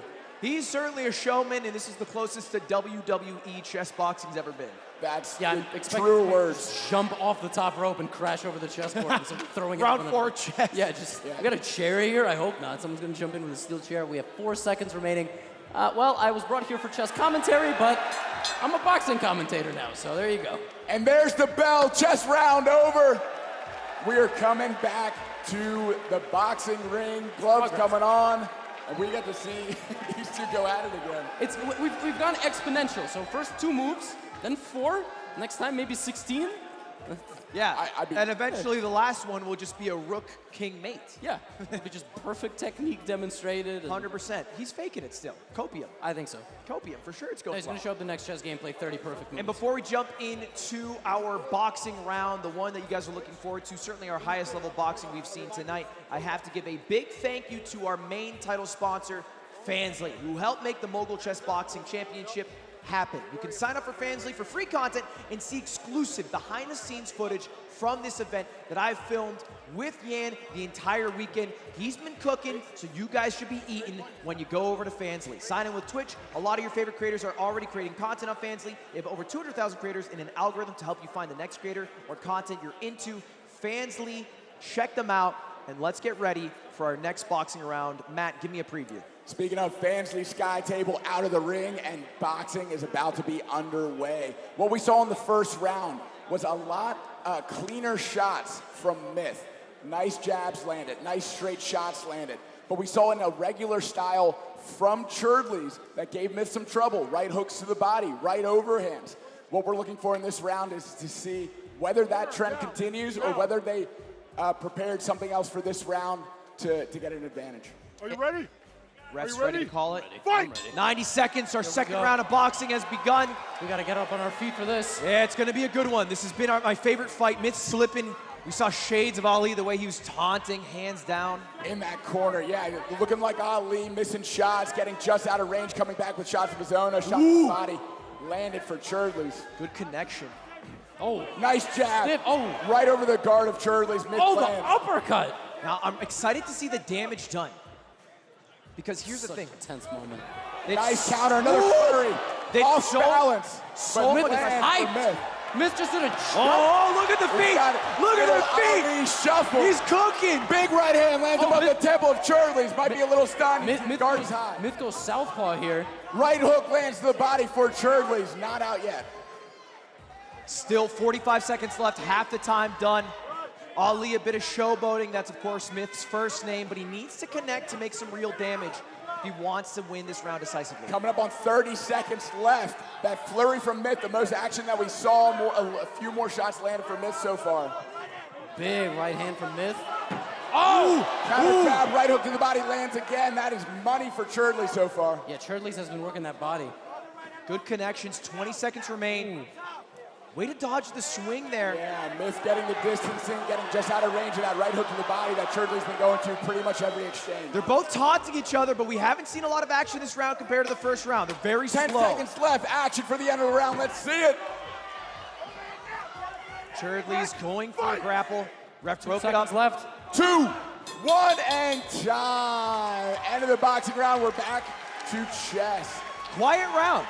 I was surprised. Yeah, much more quiet. We had one big exchange where Myth showed a flurry of shots, landed 2 or 3 of them. Yeah. We're going to see some replays of Let's that, take a look at the Starforge system replay.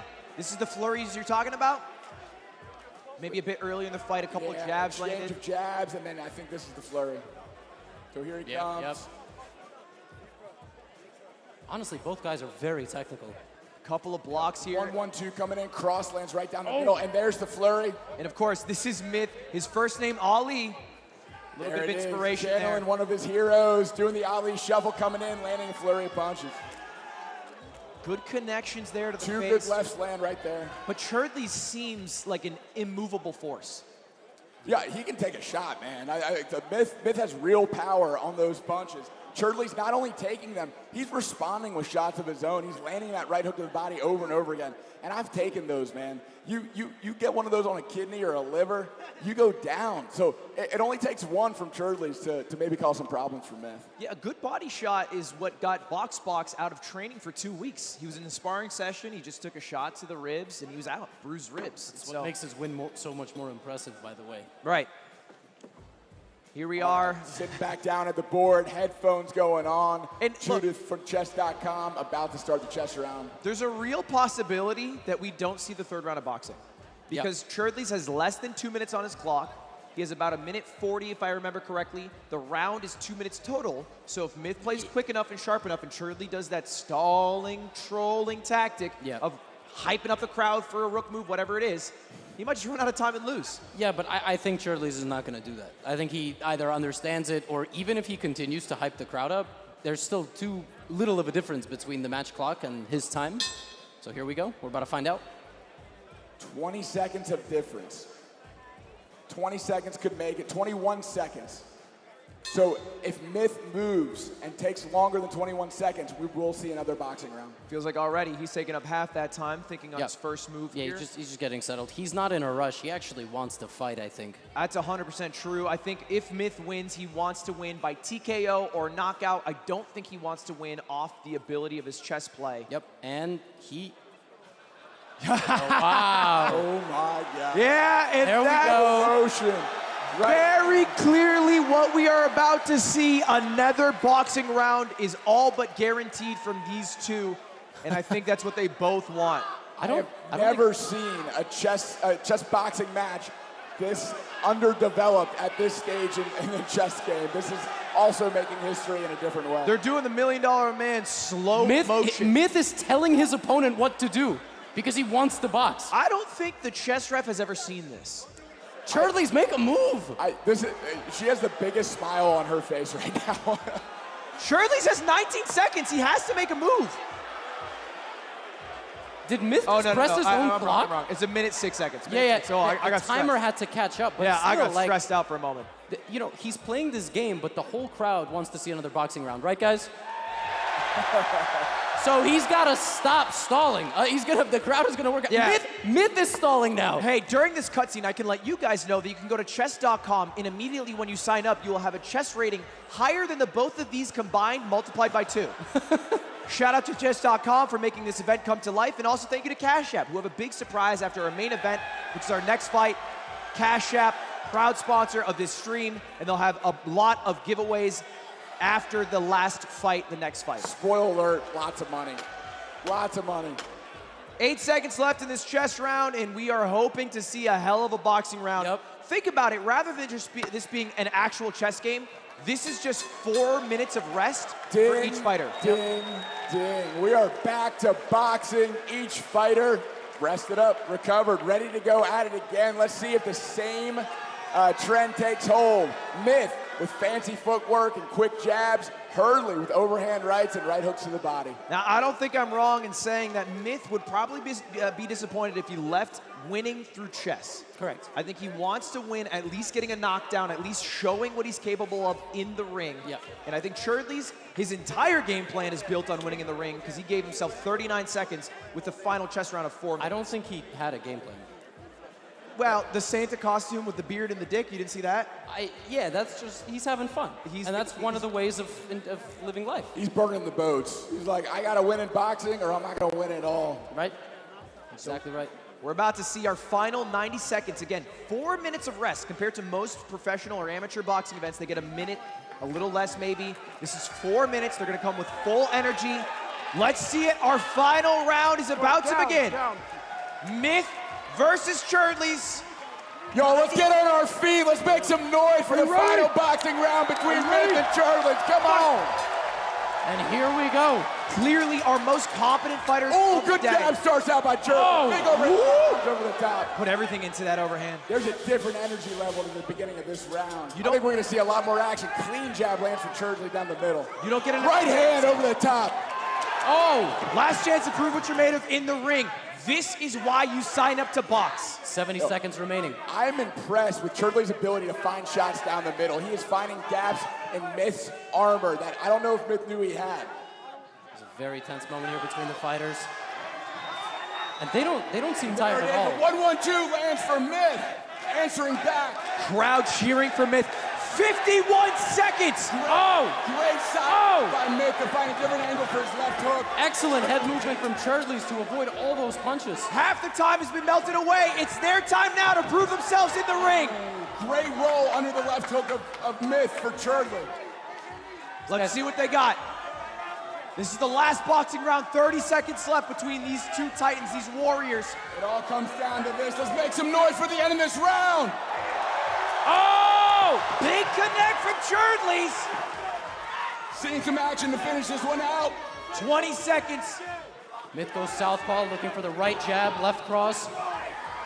Are we gonna see a risk? Are we gonna see a big shot? Are we gonna see a risk? 10 seconds left. Let's hear some noise for these two fighters. Let's go, the 10 seconds remaining. Big shots landed. Oh! Huge left hand from Myth. Final 3. Oh! Whoa! What a round. Oh my gosh, let's hear it for these two warriors. Going back to their corners. Gloves coming off. We're going the distance in this one. Yep. We are going the distance, and I gotta say, the boxing was amazing. Yeah, absolutely. I totally underestimated Cherdleys. His ability to use head movement, find missed distance, and respond with right hooks and overhand rights, landing significant strikes really impressed me. But that's not to understate. Myth is so quick, great footwork. We're about to see some Starforge replays here, a couple of connects. Nice jabs from Myth. Cherdleys working that body, man. Not a single knockdown or a single count from the refs. Absolutely. But these guys are so technical and so good defensively, right, Matt? Yeah, defending the shots that come in, responding with ones of their own. Big overhand right there seen by Cherdley. And they can take punches. If you had to make a call, who do you think was winning in the 3 boxing rounds we saw? I think the cleaner shots were landed by Myth. I think the more powerful shots were landed by Cherdley. It was a dead even first 2 rounds. I think it really came down to that last round. They're trying to hype up the crowd. They put on a great show. It will end in a bit of a mutter, a bit of a whisper here, because unless, like you mentioned Yu-Gi-Oh earlier, Yami Yugi takes over the body of Cherdleys. Yeah, no. This is going to be 30 seconds and over. Right, but that's the sport. I mean, if we want to see them only box, get them in the next Creator Clash rematch. There we go. Now this round is going to last 4 minutes and 30 seconds. If Cherdleys moves quick, the issue is that Myth has 3 additional minutes to Cherdleys' 30 seconds. Cherdleys has to play fast and go for the king, and he's only got 30 seconds on the clock. It is not looking pretty right now.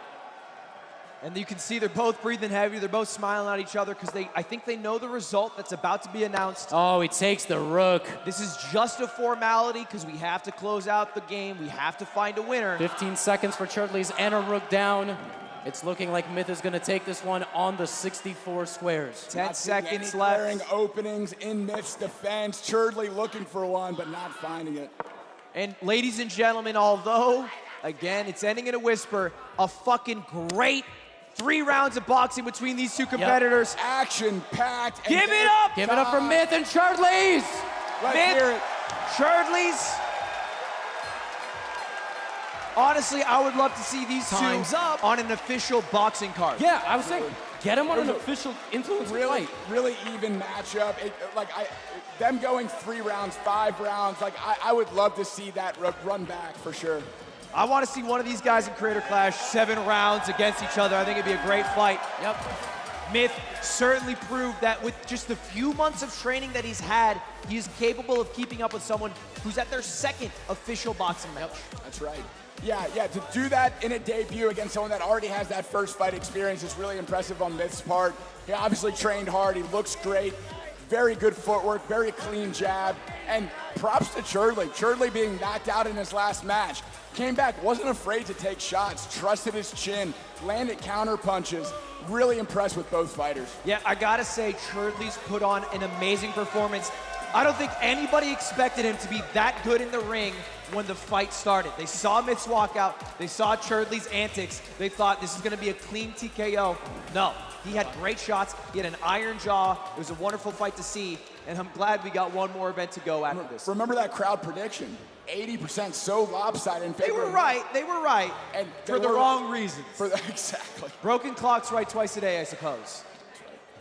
And of course, we're gonna kick it over in just a moment to Germa, but first I have to thank Fansly, the title sponsor of this event. Can I get some noise for Fansly, who helped make this come to life?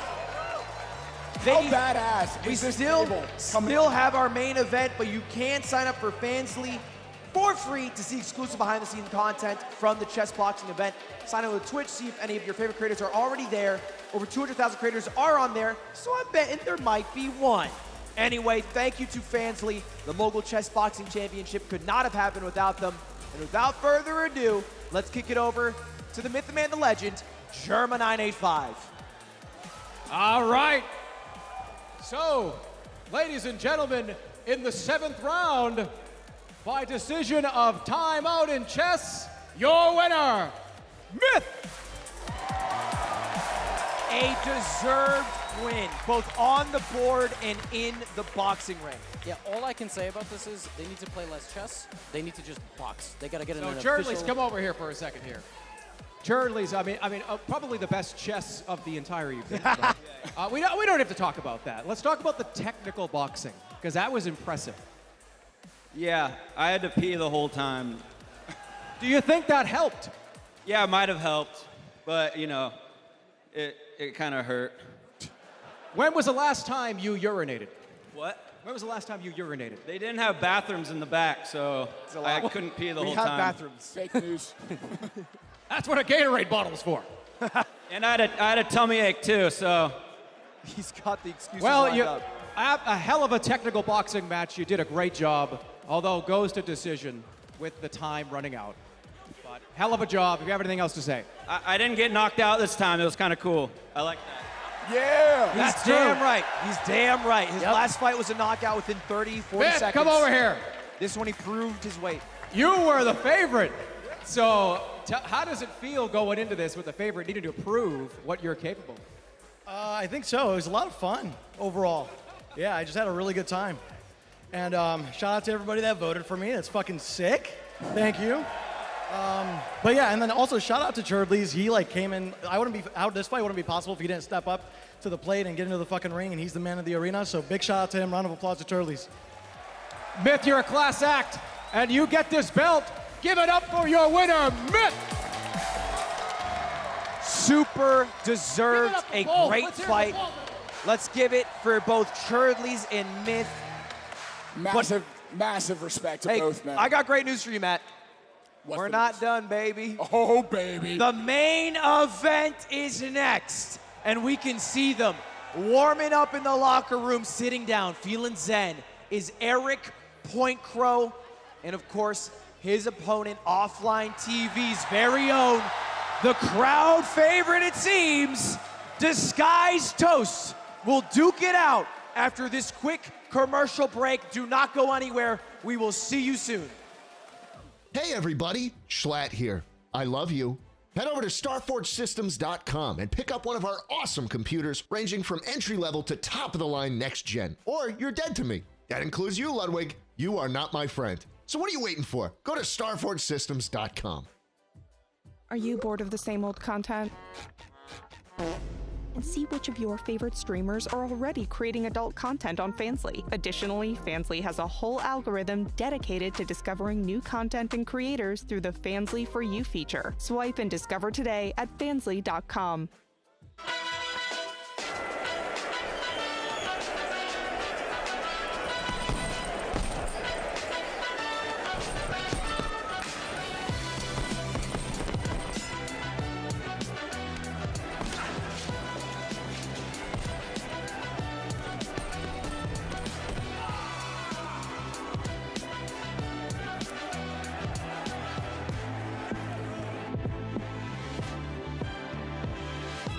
Yo, guys, we need to cash out the caddy for last week's round. Ooh, right, good call. Let's leave a nice tip. Hey, Andy, what's your cash tag? Oh, I don't have one. Okay, I'll get you next time. Okay, I got one. Dude, where's my bar? Nice. Oh, thanks, guys. That's a good one. That's money, that's cash out.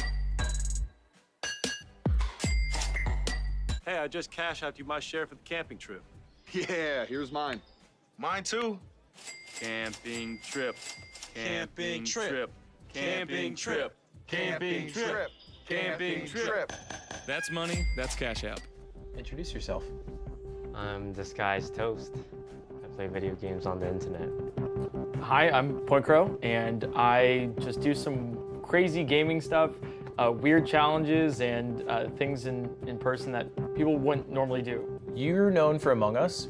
Why did you sign up for a chess boxing event? Well, I saw Michael do his boxing event, and it looked really fun. The reason why I signed up for a chess boxing event was, if I recall, the DM I got from Ludwig was, would you ever punch a real person with your fists? Yeah, sounds fun. Do you feel more confident in the chess part or the boxing part? The boxing part, not because I feel confident in boxing, it's because I didn't do any chess prep, so. I've done, I'd say 90% boxing, 10% chess. It makes more sense to funnel all your effort into one thing, right? You win in one thing to win the whole thing. You don't win in both things to win the whole thing. Are you happy with your opponent? Yeah. He actually was basically the person that got me into streaming. My goal is to knock him out. It's a bit of like a student beating the master. Yeah.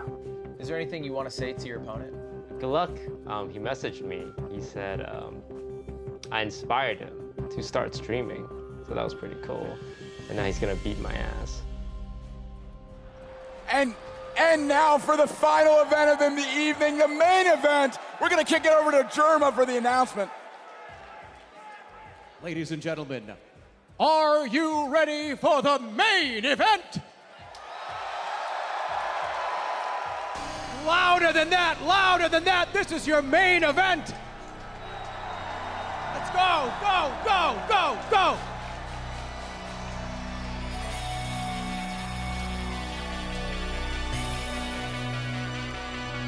Fighting out of the white corner at 5'9" and 150 pounds. Give it up for PointCrow.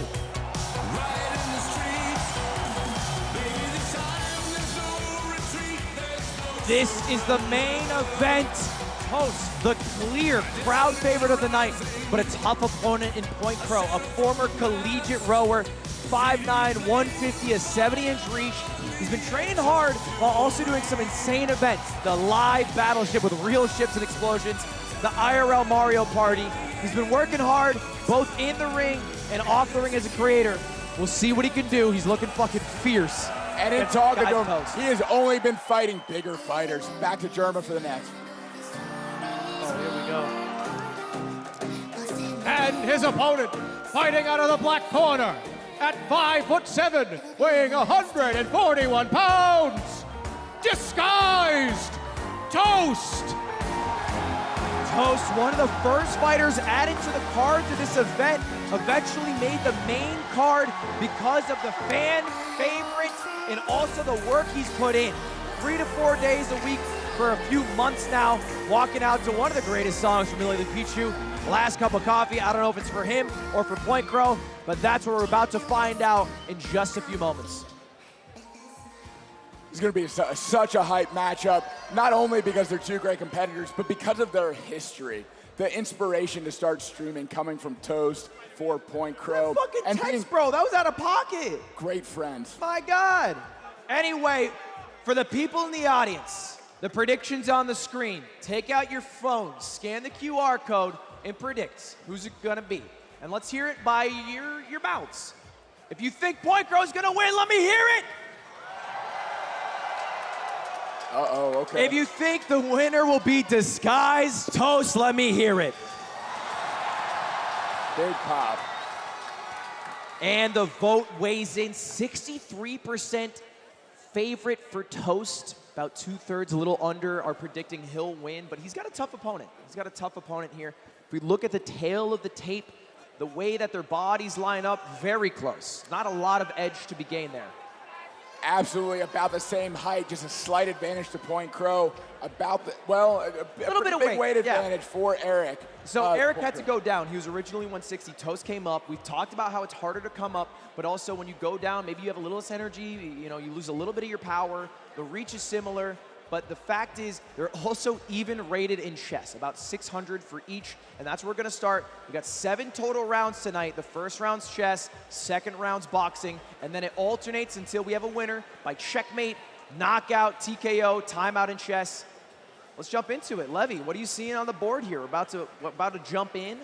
You've seen these players before, right? I have seen them before, and this will be a more serious affair than the last one. There's not going to be any questioning of the audience for moves, as we have a queen's pawn opening. And So far, so good. Toast is a very new player to chess, known for his strategy gaming. I invited him to a chess tournament. It was the Ludwig Stupid Chess, Dumb Chess. Yeah, we did that one together. Where you were able to see the eval bar. Toast performed phenomenally in that event for somebody who's not really accustomed to the game. PointCrow hasn't played too much chess, but picked it up, I think, for this event and played it in his childhood, so. By the way, mirror image position. This is one of the things about the London. It's kind of non-combative, so your opponent can mirror image what you do. Now, as white, you can take advantage of that because you go first. In this case, PointCrow is just trying to develop his pieces. He's not looking to take advantage of anything, and I actually feel like Toast might just copy him until he punches him in the face at the chessboard, which will probably be a DQ. So he's going to probably make just the same exact moves. He might break the symmetry right now. They'd already exchanged the smile about it. I mean, not a bad strategy. Just copying the moves until a boxing round. If you think that's what you're going to do better, why not? Oh, no. Toast lashes out on the queen side, and it's already a fatal error, but not because of that move. Bishop takes pawn was even stronger. That's still a good move. It could get very bad right now unless Toast defends himself, and he's not. He's invited the knight in. On the board, and he finds it. Oh, Check my to goodness. The king and rook is hanging. And this is the a queen disaster. Cannot capture the knight because if it does, the bishop is defending. Yes. So he has to sacrifice the rook here, which is obviously the worst of two poisons. So he has to move his king, knight takes, and now queen takes. All right, this is actually not horrible for Toast. He is losing, and the computer is sitting there going, he's really losing. Yeah, he should end it right now. But the computer's not boxing, okay? The computer's not involved in the event. So queen takes in the corner. His position is relatively stable. Now PointCrow might take the foot off the gas a little bit, and I think he just did. I think he played a random pawn move. So he's just playing solid. And Toast is still the aggressor. His king's in the center of the board. He should not be the aggressor. But he should not be doing that. No danger of checkmate, and there's the bell coming back to the corners, getting ready for a boxing round with an advantage to PointCrow, both on the time and on the position. But again, we've seen a lot of people lead early with the chess. Our first two competitors, that same story happened. And what happened in the ring? A quick TKO. So we could see the same thing here. Now, their skill is kind of unknown. Toast has dropped a couple videos of his fighting, and he looks pretty good. PointCrow hasn't done shit in terms of content for this. He hasn't shown a single image of him fighting. That's right. All I've heard from Eric is that he has sparred only bigger opponents. He wanted to be challenged when he was preparing. And he also said he competed with a fellow participant in this event, Hugo Hugs. And he got hit with the biggest shot of training from Hugs. We saw him earlier earning a TKO, so Eric can take a shot from Hugs. I think he can take a shot from Toast. From Toast, but time will tell. Toast with the, is that a Captain America set of gloves? That's. Oh, it is, yeah. Check that out. Wow. Captain America smashing the gloves together, trying to get the crowd hype, and let's hear it. A main event, round one of boxing. Mention all time. You punch from here to here, here to here. Toast looking cut up. Got that six-pack rocking.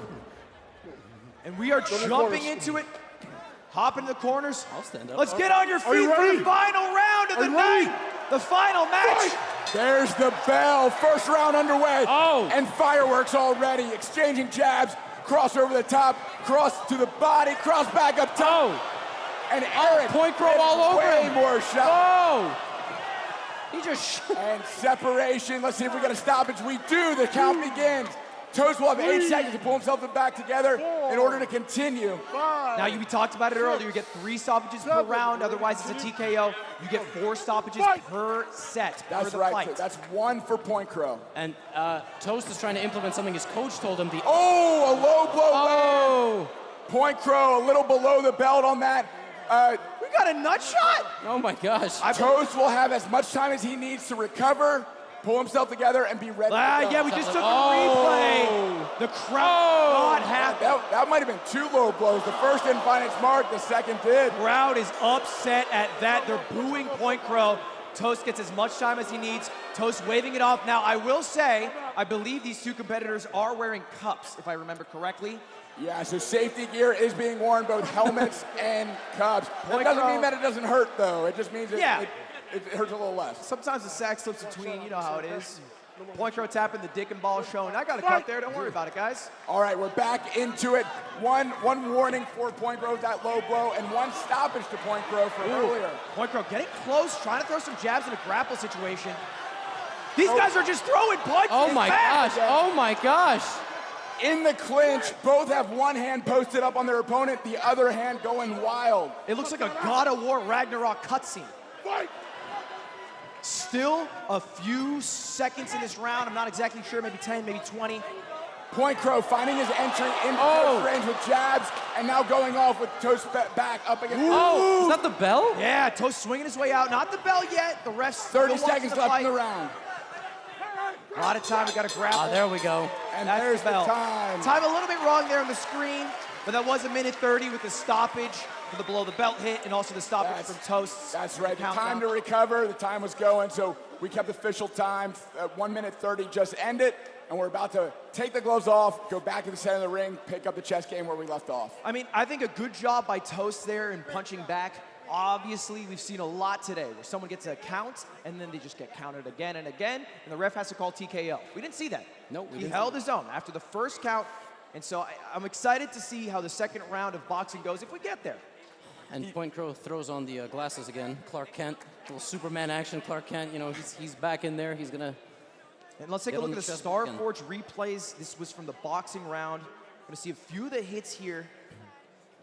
Clean cross right through the middle, catching the chin. There comes the separation. In the clinch, both posting up and throwing shots over the top. That's not allowed, Matt, is it? Yeah, they weren't all the way like hugging each other like that.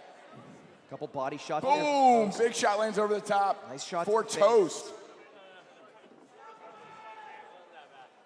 Backed off there. Of course, we saw the couple of shots below the belt.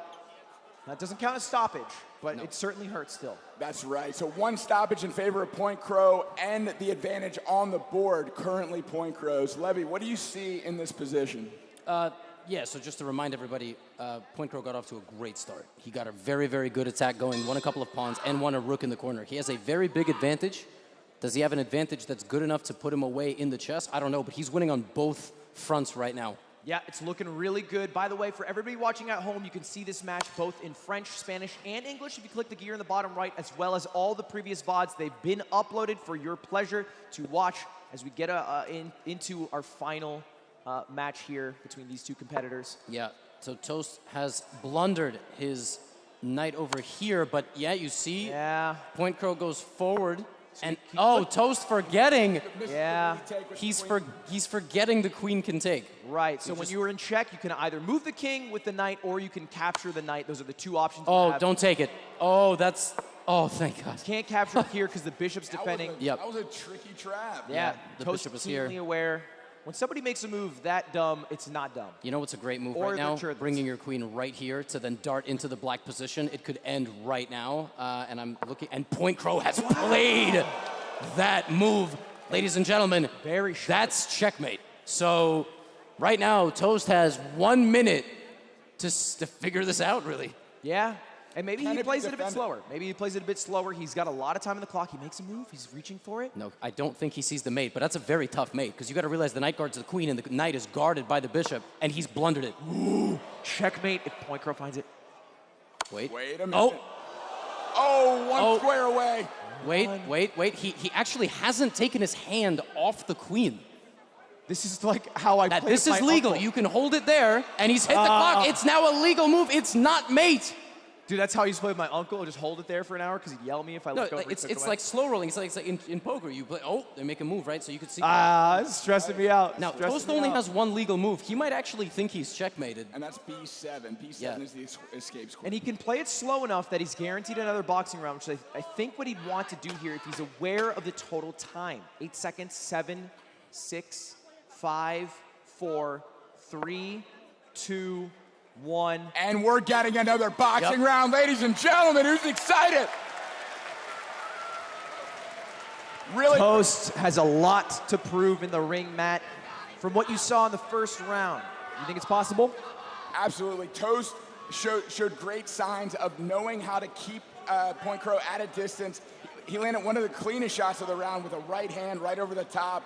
He wasn't backing down when the clinch came. and they're exchanging shots. I would give the boxing advantage so far to PointCrow with that knockdown. The low blow was unfortunate. We'll see how this round shakes out with PointCrow coming back. Lots of energy and a really good position on the board. And of course, it's worth being keenly aware that this is our final card of the night, ladies and gentlemen. Now, after it's over, stick around because Cash App's giving away tons of cash. We have a lot of surprises in store from them. Well, let's get on our feet here. Come on, everybody, it's our final fight. Why are we sitting down? They're fighting. We can at least stand up. And hey, of all the fights, these guys are not holding back. They're throwing swings, they're taking hits. So we're gonna maybe see a TKO. Watch the elbows in the kidneys. I know you don't mean it. All right, one stoppage already for PointCrow. He gets 3 in this round. He wins. All right, Toast, walking up. Good entries with the jab. They're finding each other's range, finding the distance, getting in tight. No clean shots landed yet for either. PointCrow taking a lot of There's space. a good jab for Toast. An accidental head clash. Didn't seem to do any damage. Moving the head enough to dodge these blows. Ref breaking it up, a little too close. Minute 10. Back inside. Oh, a great slip and counter from Toast. Oh, and Toast on the attack. And now 2 more shots later for Toast. Definitely the advantage so far to Toast. Toast looking good. PointCrow reaching for a hug. The crowd's getting excited by this. Still 50 seconds on the clock. Over half the time remaining. Great hits from PointCrow. Yeah, but Toast doing a great job getting out of the way. Toast is not taking a huge amount of damage A here. little bit of bullying happening from Eric, pushing him up against the ring, but not up against the rope, but not a clear shot landed. Yeah, and Toast's corner has been begging for a slip uppercut, and he's landed it once or twice. Yeah. But it doesn't look like at the moment he's going to be able to get any uppercuts. Yeah, you can mid-set coach. This is Coach Quick, legendary coach. Oh, there it was. Slip. Oh, what a response from PointCrow. Shot for shot, still 20 seconds. These guys are hitting each other hard. 15 seconds remaining. They got to put it out here. Let's see what they do. Final seconds, seeing some action. 10 seconds, let's get loud for them. 2 right hooks to the body, 1 right up top for PointCrow. Big shots in the clinch. Separation coming in, final seconds, and going. Ladies and gentlemen, there's the bell, back to chess. Wow. Give it up for these 2 warriors. Tell me, how do you feel after watching that round? It was a little closer, I think. Yeah, Toast, I think Toast really got his bearings. He understood what the entry was for PointCrow, was able to time it, slip outside of shots, and counter with overhand rights and that uppercut that Levy mentioned earlier. Really good stuff from Toast, definitely an improvement from the last round. We got our Starforge replays here. Let's take a look at these connected hits. What do you see here, Matt? Yeah, that clinch and just banging each other. A little irregular, you won't see that in high-level boxing, but it's working here, neither fighter backing down. There's 2 shots upstairs for Toast. PointCrow doing a good job of getting inside of Toast's range, getting a few shots in, but Toast definitely stepping up this second boxing round. If you had to make a call, who was leading that round? Yeah, I think the first round goes to PointCrow. I think the second round goes to Toast. So it's dead even going into this third chess round where PointCrow does have the advantage with the white pieces. Yeah, and that's a great point. Let's flip it over to you, Levy. The chess side of things, not so even. No, definitely not so even. Obviously, we can't get into details until the players have on their noise-canceling headphones, but it's a very strong attack from PointCrow, and it looks like they are either fist-bumping or shaking hands or ready to get going. The Clark Kent glasses are back on. I was really hoping he wasn't going to box with them. I'm glad he is not boxing with them. Yeah, and by the way, for everyone watching at home, we do have a surprise coming after this from Cash App, so stick around for it after this fight. And while you're here, subscribe, because I'm damn near at 4 mil and the number going up makes me happier. Anyway, let's jump into it. It takes just like 5 seconds, right? Anyway. When's the last time you said bigger number, better person? Today, bigger number, better person. Let me get 4 mil, please, for the love of God. Now, their noise-canceling headphones are on. Levy, tell them the truth. It's made. It's made literally by accident in many ways. If the queen comes here and here, or there and there, what I just drew on the big screen, PointCrow has it, but he might get a little, greedy. He might grab a pawn, which the queen can capture right now diagonally to the right side. That is a free pawn, and it is a check. The problem right now is Black's king is out and about with no defense. The queen is in the corner. It's a very bad situation for Toast, and instead of all that, a defensive move, a castle. And yeah, I think like a mistake here from Toast to play so quickly, understanding that there's a mate possibility. I don't think he understands there's a mate possibility. Yeah, there's a I don't know move if here. PointCrow does either, though. There's take the knight, no, with the queen? No, yes, exactly. Oh, but okay, so the reason that move is not good is because white still has that big attack potentially on the black king. But that is a fork. That is a both, fork. Both rooks being attacked by the knight. This is a bit distracted right now. There is a big fight coming on the top left, and Yes. they're working on the bottom right, which is a nothing burger. Yes, and now the knight can be captured because the bishop for white has been replaced by a pawn. It doesn't have the same abilities. Capture the knight with the king. With the king. Does he see that? Because Going in his up mind, he can't take it for so long. Right. It becomes almost an immovable piece. Oh, no. Oh, he's going forward, which is not horrible because white has to play the best move, which might not happen. What's the best move, Levy? It's queen up and try to dance your way out. I mean, this is looking very tough for white. There's a lot of ways to lose your queen. Here. Like, there's a lot of ways you can get closer with the queen, and it gets captured. And that's one of them. And that's the worst one. That is the worst move on the board. King can capture queen. It's a free king capture queen. Wait, Ludwig, it is forced. Black has no legal move except Other than taking the take queen. the queen. And Toast sees it. All right. He blunder. A queen blunder. Wow. And right at the end of the round. Oh my God. Oh my goodness.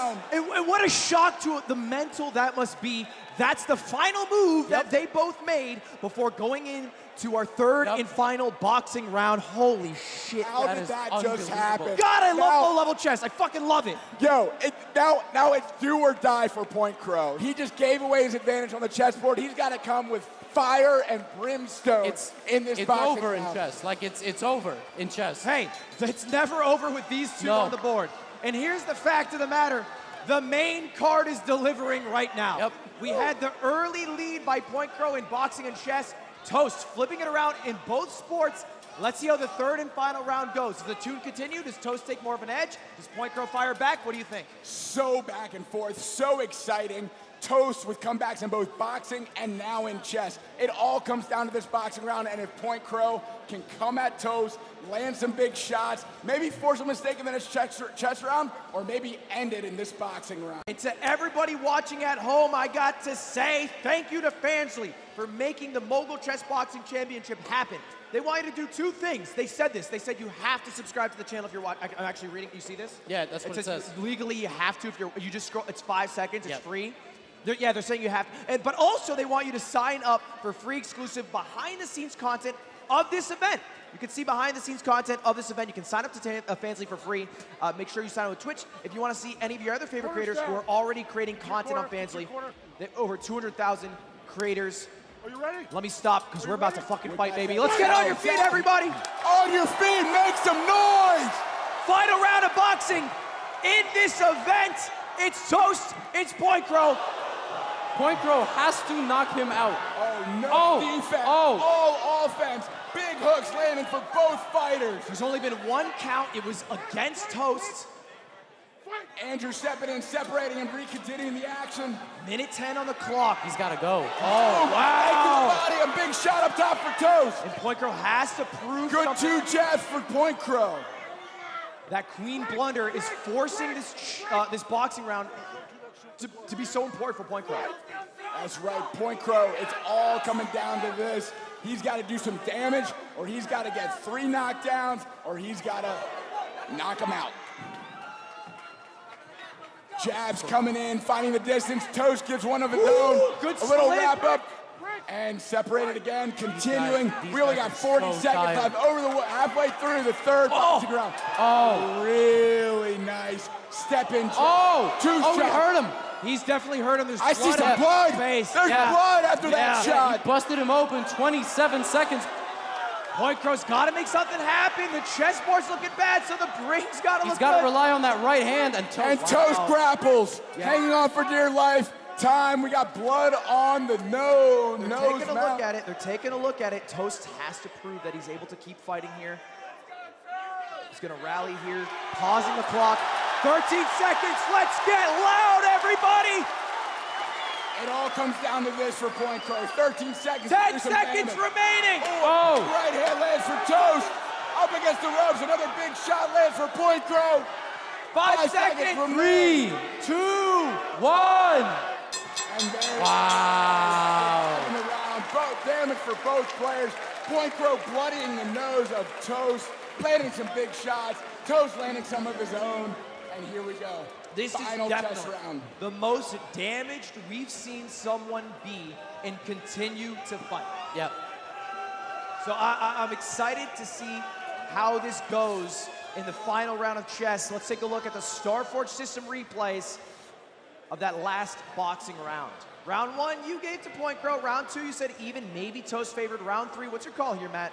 Yeah, I think because of the damage done to Toast with the bloody nose and the busier fighter being PointCrow, I think he landed more punches. I think he eked out that third round, but it was close. Yeah, and here's the thing. Boom, big shot. That's where he bloodied. Levy, we don't want to talk about it just yet, but I think this chess might be a little bit more dubious than you think. Yeah, I agree. The problem for PointCrow is that he's given up so much and he's got some real difficulties getting his pieces out right now. He's going to probably have to rely more on the clock, which we have seen be used as a piece. And this is the final round of the entire match between these two. Rather than 2 minutes on the chess clock, it will be 4 minutes. Oh, look at him hugging it out. Look at that show of sportsmanship. Fucking beautiful right here. So emotional. I mean, putting yourself out there on the ring.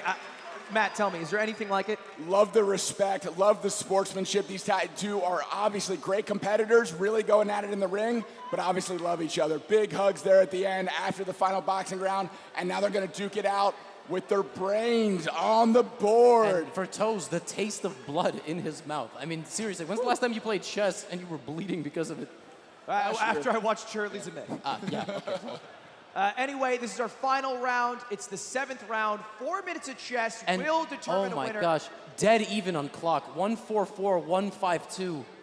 Not dead even on the board, but does Toast have the killer instinct? He's been in survival mode most of tonight, on the board and off. And again, for everybody watching online and in person, stick around for the end because we do have a surprise from Cash App that's worth hanging out for as we enter the final round. Levy, tell me why it's so fucked. It's very bad because one guy has a queen and the other guy doesn't. But does that guy know that he needs to use his queen? Because PointCrow might just stall and play quickly. He might be cerebral enough to realize it's not so easy to use a queen, frankly.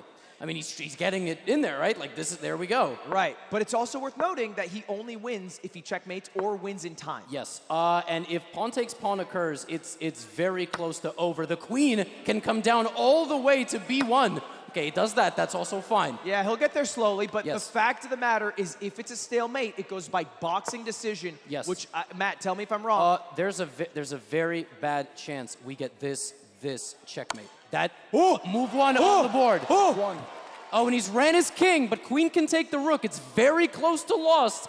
And he does! And he does. Toast is just moments away from winning this bout.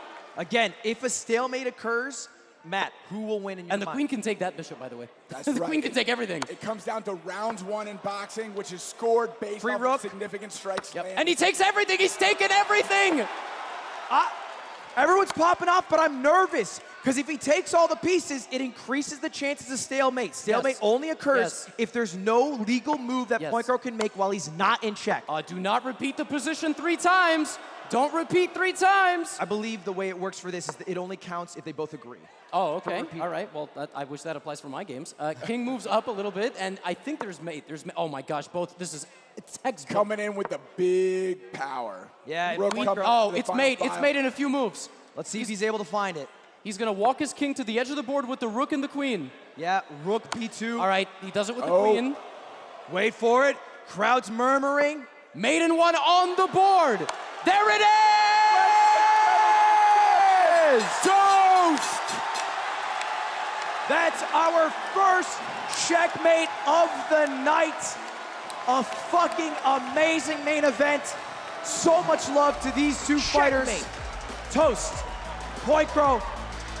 Give them some more love, everybody, as we kick it over to our ring announcer, Jerma, before our special Cash App surprise. Wow!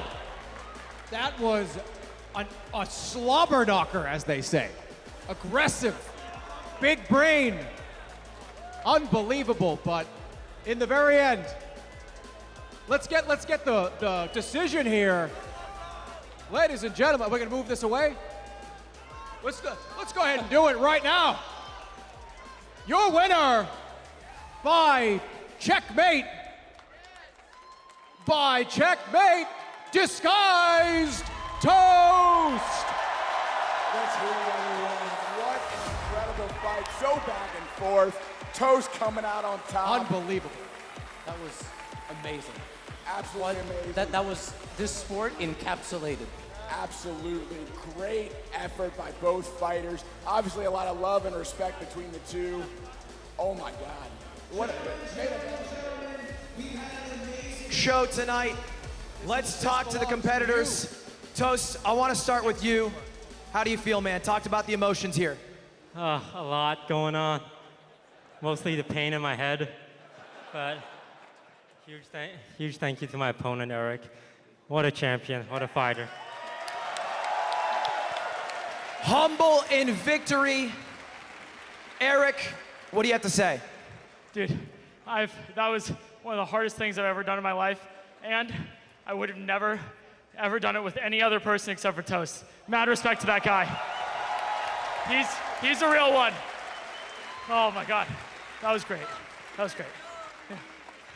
You guys were fucking amazing. It was awesome to see you in the ring. I'm glad it wasn't me, but you guys did fucking amazing. Yeah. Why didn't you fight? This is your event. Why didn't you fight? I know, I would, but I have a chest hole, plus, I haven't trained boxing. I had to commentate. I'm tired. Ludwig, hold on. Wait. Hold on a second right now. Just give me one moment, please. This is Mogul Chessboxing Championship. Yeah, so what? Who gives a shit about the name? I made it up yesterday. You don't think that Ludwig should probably fight tonight? What? Yeah! No. Hold on a minute. Do you think that Ludwig should fight in this ring right now? No! Oh my God. Hey, Ludwig's squirming. Hey, whoa, chill. Germa, hey, love that dollhouse thing you did. Could you shut the fuck up? I haven't trained boxing. I don't know how to fight. Could I see a show of hands on who would like to fight him? Are there any children in the crowd? Raise your hands. You want to go? Do you want to go? Well, I don't know how to box. They don't know how to box. Oh, you don't have to box. You don't have to box at all. You can do something completely different. Like what? I don't know. You get a table in here and maybe get somebody to go on the other side of the table and do a little bit of a slap boxing. Slap boxing? No. A little whack. I'm not Russian. I'm not built for that. Just stay right here. What is about to happen? Is this really happening? Is this really about to go down? Germa, pick me. Germa, you don't have to do this. You don't have to do this. No, you guys don't want to fight me. You don't want to fight me. I'm very strong. Hey! I'm very strong. I think I might have found somebody right over here. What is that? Cdawg! What? Are you in? You in? I think it's time to embarrass you in your own event. Wow, big fighting words from CdawgVA and from the stands. Is it because what I said about the World Cup? Is it because I shit in your toilet when you weren't there? What's Connor? We're friends. Oh, it's interesting. A table just showed up right in the middle of the ring. All What the right, heck well, happened? ladies and gentlemen, to close out the night, we have the Cash App Slap Boxing Spectacle. Oh my goodness. Never before in history has slap gonna chess be all right. boxing happened. This is nuts. The way this works, how does it work? Well, from my understanding is you're gonna stand on one side, CdawgVA's gonna stand on the other side. Oh my goodness, I almost went over! Hopefully there's more room. And you're gonna take turns slapping each other in the gosh darn face.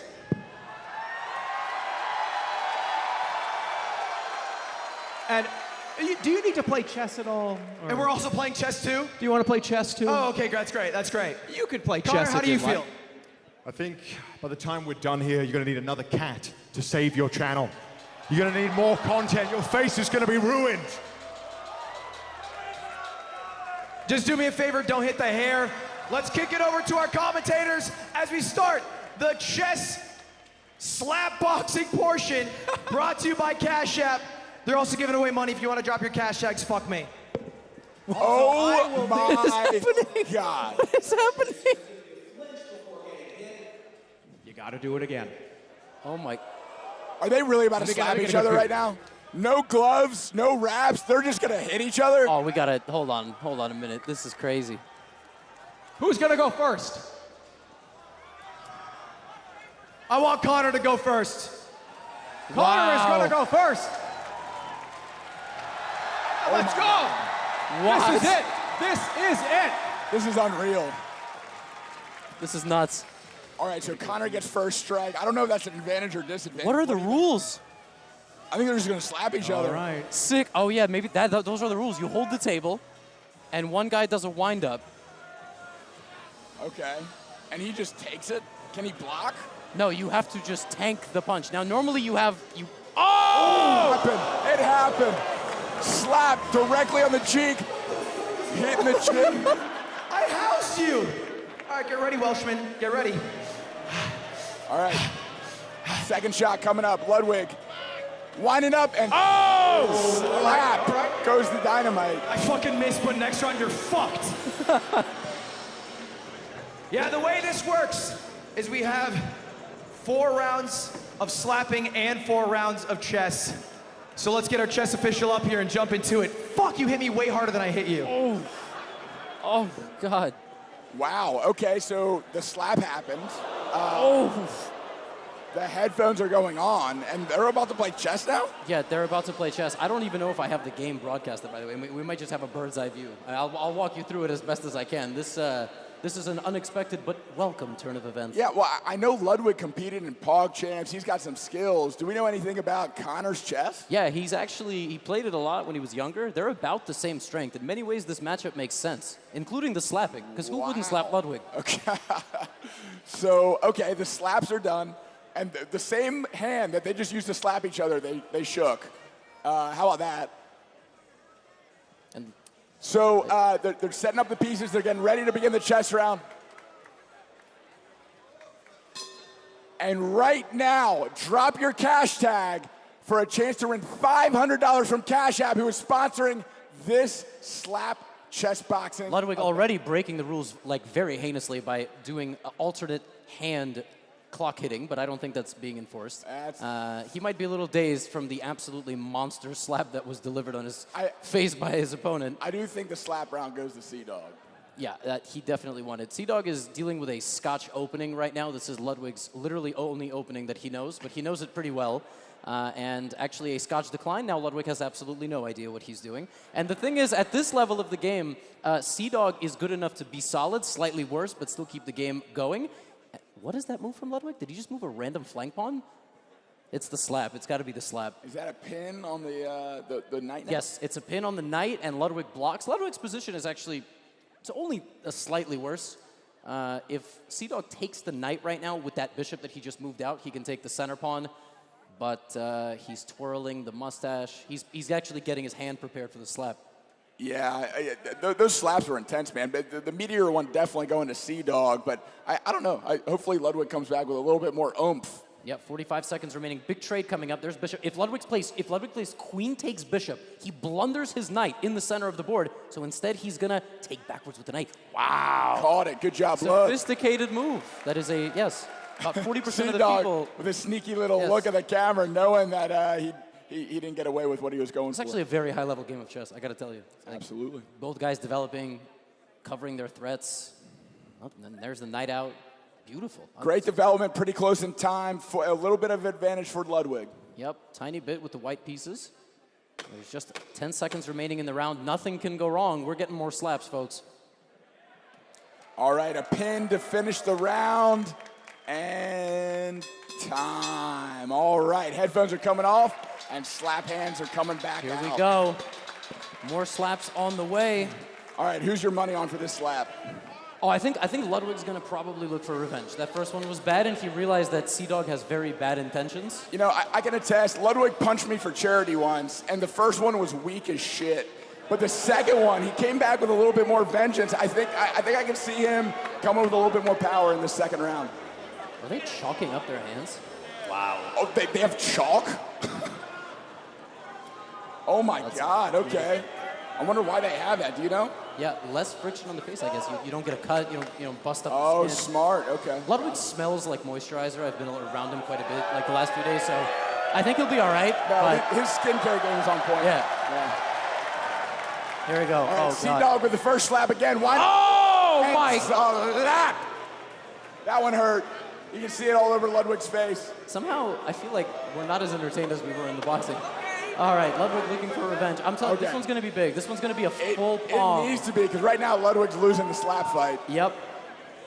He's got a, oh my God, he's going to hit the ear. Really, really zeroing in on that cheek. Goodness. Boom! Oh my gosh. Slap. All right, and the handshake. Good sportsmanship after the slap slap. the shit out of someone, you got to shake their hand naturally. And we are right back to the chest after those slaps. Are we seeing any reddening of the face? Let's see the replay here. Oh. Boom. Oh my goodness. Has CdawgVA slapped people before? He seems like a seasoned slapper. He got his slap hand's strong. Yeah, oh my goodness. I like how he just said a nod of approval, like, yeah, you slapped me. Yeah, you got it. Now, the chess portion ended with a touch of an advantage, I would say, to Ludwig, it seems. But anything can happen in the next few moves. Pawn takes in the center. Queens see each other now. Don't play knight takes pawn. Nope, that's a big mistake. CdawgVA can trade the queens here and take the knight for free. Can't do it right now. And he spots it immediately. Boom. Oh, my goodness. Big trade. Let's see if he takes it with the king of the rook. He takes with the rook. Yeah, and knight takes knight. That's a free knight right now. Knight takes it straight in the center of the board. Hanging in the middle of the board. And he's done it. And he's done. Oh my goodness. Eating up that knight. And also the bishop is in danger. What is Ludwig going to do? Yeah, Ludwig's in some serious trouble here. He might forget about his bishop entirely, but he's quite responsible as a chess player. He might move it back. And wow. Oh, reconsidering. That is the right piece to move. Yes, he's got to move it back. Doesn't really matter where, just anywhere backwards. And Ludwig very unhappy with his position. CdawgVA egging on the crowd. The crowd turning on Ludwig. It is his event. Yeah. He brought us all here. Yep. Bishop is so ungrateful. Still being grabbed. The disrespect. Flips off somebody. I don't know if it's the opponent, the crowd, the viewers at home, but it's probably everybody together. Maybe himself a little bit. Yeah, maybe himself. It is true. That is how chess makes you feel. All right, even on time, CdawgVA thinking. Yes, he is. About 30 seconds remaining. Position is still very balanced. Like, black is up a piece and is completely winning, but that means nothing at this level. Like, black is just slightly better and will slowly grind the game down. We have 4 more rounds, right? We're probably going to have 2 more slapping incidents for sure. Well, let's hope so. Let's hope so. By the way, that threatens nothing. That's protected by Ludwig's bishop, which, okay, well, that move overprotects the pawn, castling. So, like I said, this game will go on for quite a bit. And if Ludwig's smart, he's going to pressure CdawgVA on time, because he does have a pretty sizable time advantage. Castles by both players, time pretty close, 10 seconds left in the chess round. Are we going to see any fireworks with these last 5? Doesn't seem like it, and everything I said about the time advantage is now gone, so black's advantage has gone back up. Ding, ding, it's slap time. Are y'all excited? Come on, are you excited? We're about to see some slaps. And players make their way back to the Cash App slap table, chalking it up. And as a reminder, before these slaps, drop your cash tag in the chat and for a chance to win $500, right? Yeah. 20 people win $500. Thank you, Cash App. Doesn't get any easier than that, really. All right, it's slap time. CdawgVA up first again, chalk it up. Can they let Ludwig go first? Can they, like, change the order? Oh, my God, what is it? I don't know the rules. This is something I've never done. Oh, All right, Ludwig did not want to get slapped right then. I'm pretty sure you got to have like hands above the table. Yeah, that was a big windup. Hands on the table. All right. CdawgV's probably got to have his hands above the table. Assuming the position, CdawgV warming up the hands. Oh my gosh. Oh, big one. Wow. Wow. I saw the ripples on the other side of Ludwig's face. Ludwig trash talking after that the had slap some power. I mean, even if you hit someone on the face. All right, Ludwig warming up the hip rotation, warming up the shoulder rotation. He's getting ready. Is he punching him? Ah, okay. Punch would be illegal, I think. And there we go. It's coming. 1, 2, and... Slap goes the... Oh my gosh. That was definitely Ludwig's best slap of the match so far. I saw the chalk kind of burst off of CdawgV's face. Yeah, CdawgV... All right, let's check out the Starforge replays. Boom, slap right in Ludwig's face. Yeah, glided off a little bit. The last two left an impact, and that's the best one thus far. I think the slap of the match so far goes to Ludwig in that last round. Picking up the chess game where they left off. And there's the bell. There's the bell. Ludwig busts out pawn attack on the bishop. If the bishop just lazily slides back one square, then Ludwig might throw a couple more pawns forward, trying to trap it. But it's very natural for black to do that. And black just got slapped. So that's kind of a problem. Yeah, so no, he goes the other way. Yeah. Wow, that's really impressive. That's a very good move. So bishop protected by the knight and challenging the Ludwig's bishop on the H file. So if the bishop captures the bishop, that's probably the best thing for white to do, capture, and then try to sneak in here with the rook. But listen, okay, and what's the follow-up? Does Ludwig see the follow-up? At this level of the game, everything's about follow-ups, right? Yep. So now, if the rook moves down, he sees it. Challenging both the knight and the pawn on the seventh This is the beginning. Yeah, and look at that nod of acknowledgement, like, oh my God. That's... Egging on the crowd here. I love how these guys are good enough to hype up the crowd with chess moves. Like, that's amazing. Oh. It's not just punches. Big thank you to Cash App for sponsoring Slap Chessboxing. And thank you to Starforge Systems for... They're giving away a PC on social right now. Are they? Yeah, that's what they're doing. Good to know. That's what, Ludwig's supposed to do this, but he's getting slapped. Go win a PC and win some money from Cash App. Rook, yeah, there we go. Rook takes pawn. Maybe we should make him do the sponsored ad reads and get slapped at the same time. That's yeah, he could do it. And he's taking the pawn. Man. And he's done it. He's egging him on. And by the way, CdawgV's also down on time quite a bit. This is like, I predicted this happening a little while ago when CdawgV got the good position. He hasn't done much with his good position.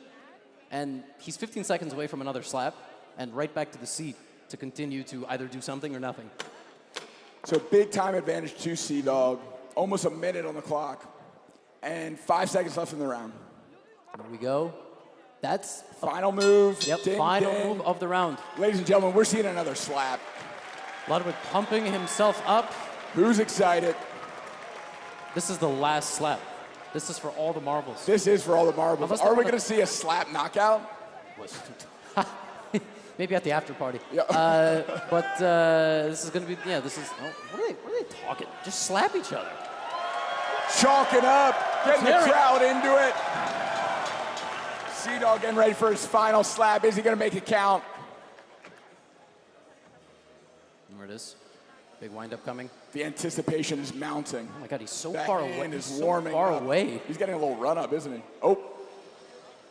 Striking fear. Oh, he braced for it. That was a hard one. Oh man, CdawgV, sorry. Oh my gosh. That was so hard that CdawgV is apologizing. Oh shit. Yo, switching the ring over to his slap hand is Ludwig. Can you backhand someone in this? I don't know. Oh my gosh, that was like half punch. Not deliberately. All right, lots of chalk on the slap hand of Ludwig. Crowd going wild. Let's hear it.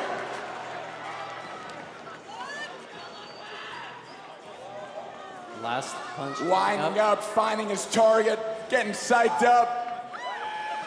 All right, let's hear a little noise for this final slap of the evening. Ready, steady. Oh! Oh. Stare down, and the stare down. Wow, no handshake after that one. They meant business. Oh my god, this is a very crazy sport. Yeah, here comes the replay. Yeah, by Starforge. Oh my god, you saw his big whole slap. hand. His whole hand was up against his face. I think his soul came out of his skin a little bit on that left side, then came back. That was a rough one. CdawG with some power, and Ludwig with some power of his own. Yeah, so the chess is deciding it, right? I mean, we have 4 minutes. We just basically play until the end now.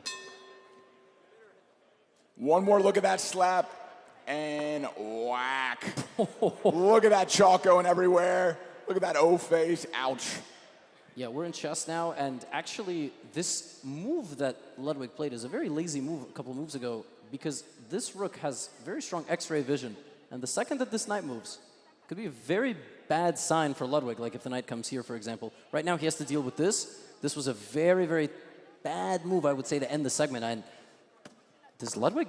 Okay, he does see that, but now knight into c3 almost wins for black. Like, it's very, very close. What does he get by making that move? He's attacking that knight, which cannot move because Ludwig lined up his rook behind it. You really shouldn't put your rooks directly behind other pieces like this, especially if they're not guarded, and that the pressure there is going to make it impossible to move either piece.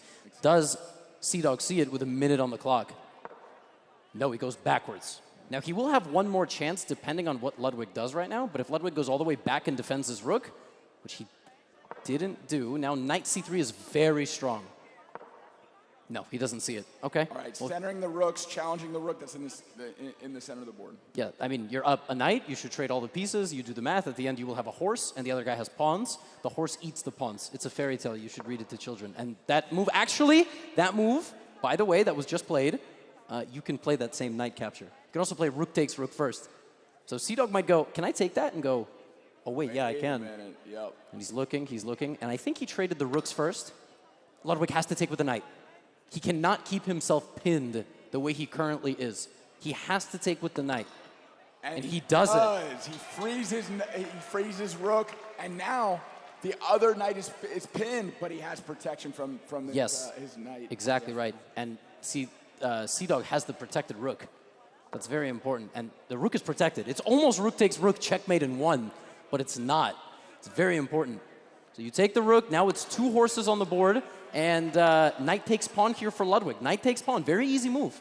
Not complex. He's got 6 pawns and a king and a knight. The knight can take a pawn. The other pawn, and then he has a pawn rush on the left side of the board. He could go for a queen. Does he not see it? Oh, what? Nobody say anything. Why are they arguing? Make a move.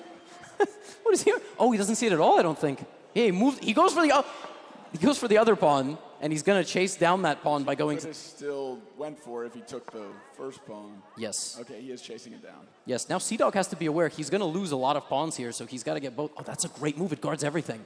Oh, he's protected the pawn. Yeah, Ludwig's in serious trouble. He's got to bring his king, and he literally can't.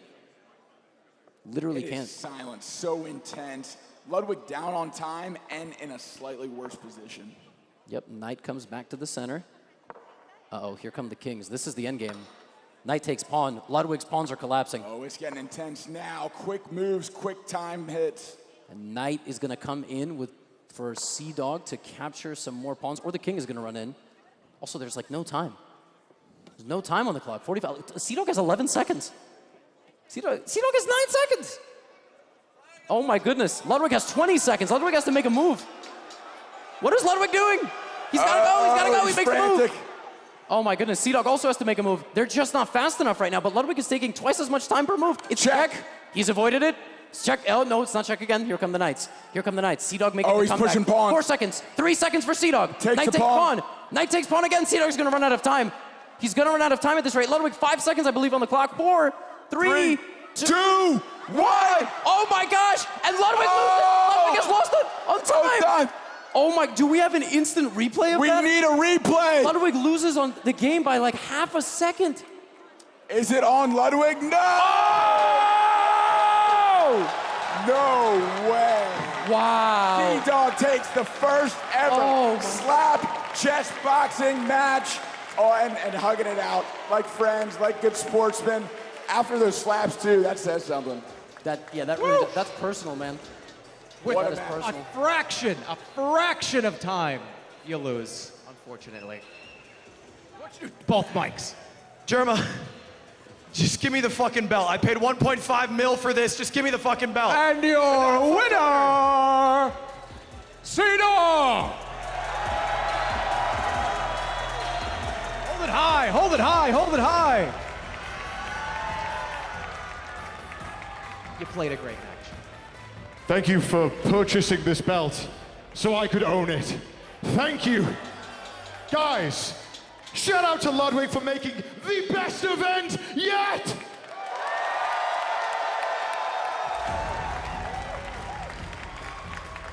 Thank you all so much for watching the Mogul Chessboxing Championship brought to you by Fansly. This was the most and hardest our team has ever worked on an event.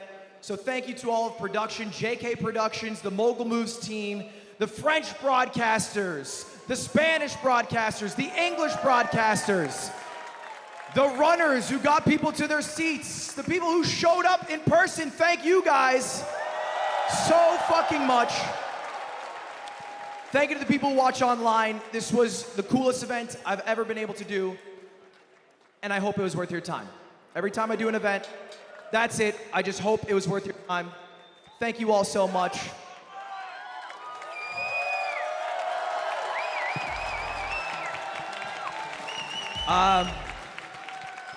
In between reacting to TikToks, this is what drives me to keep doing it.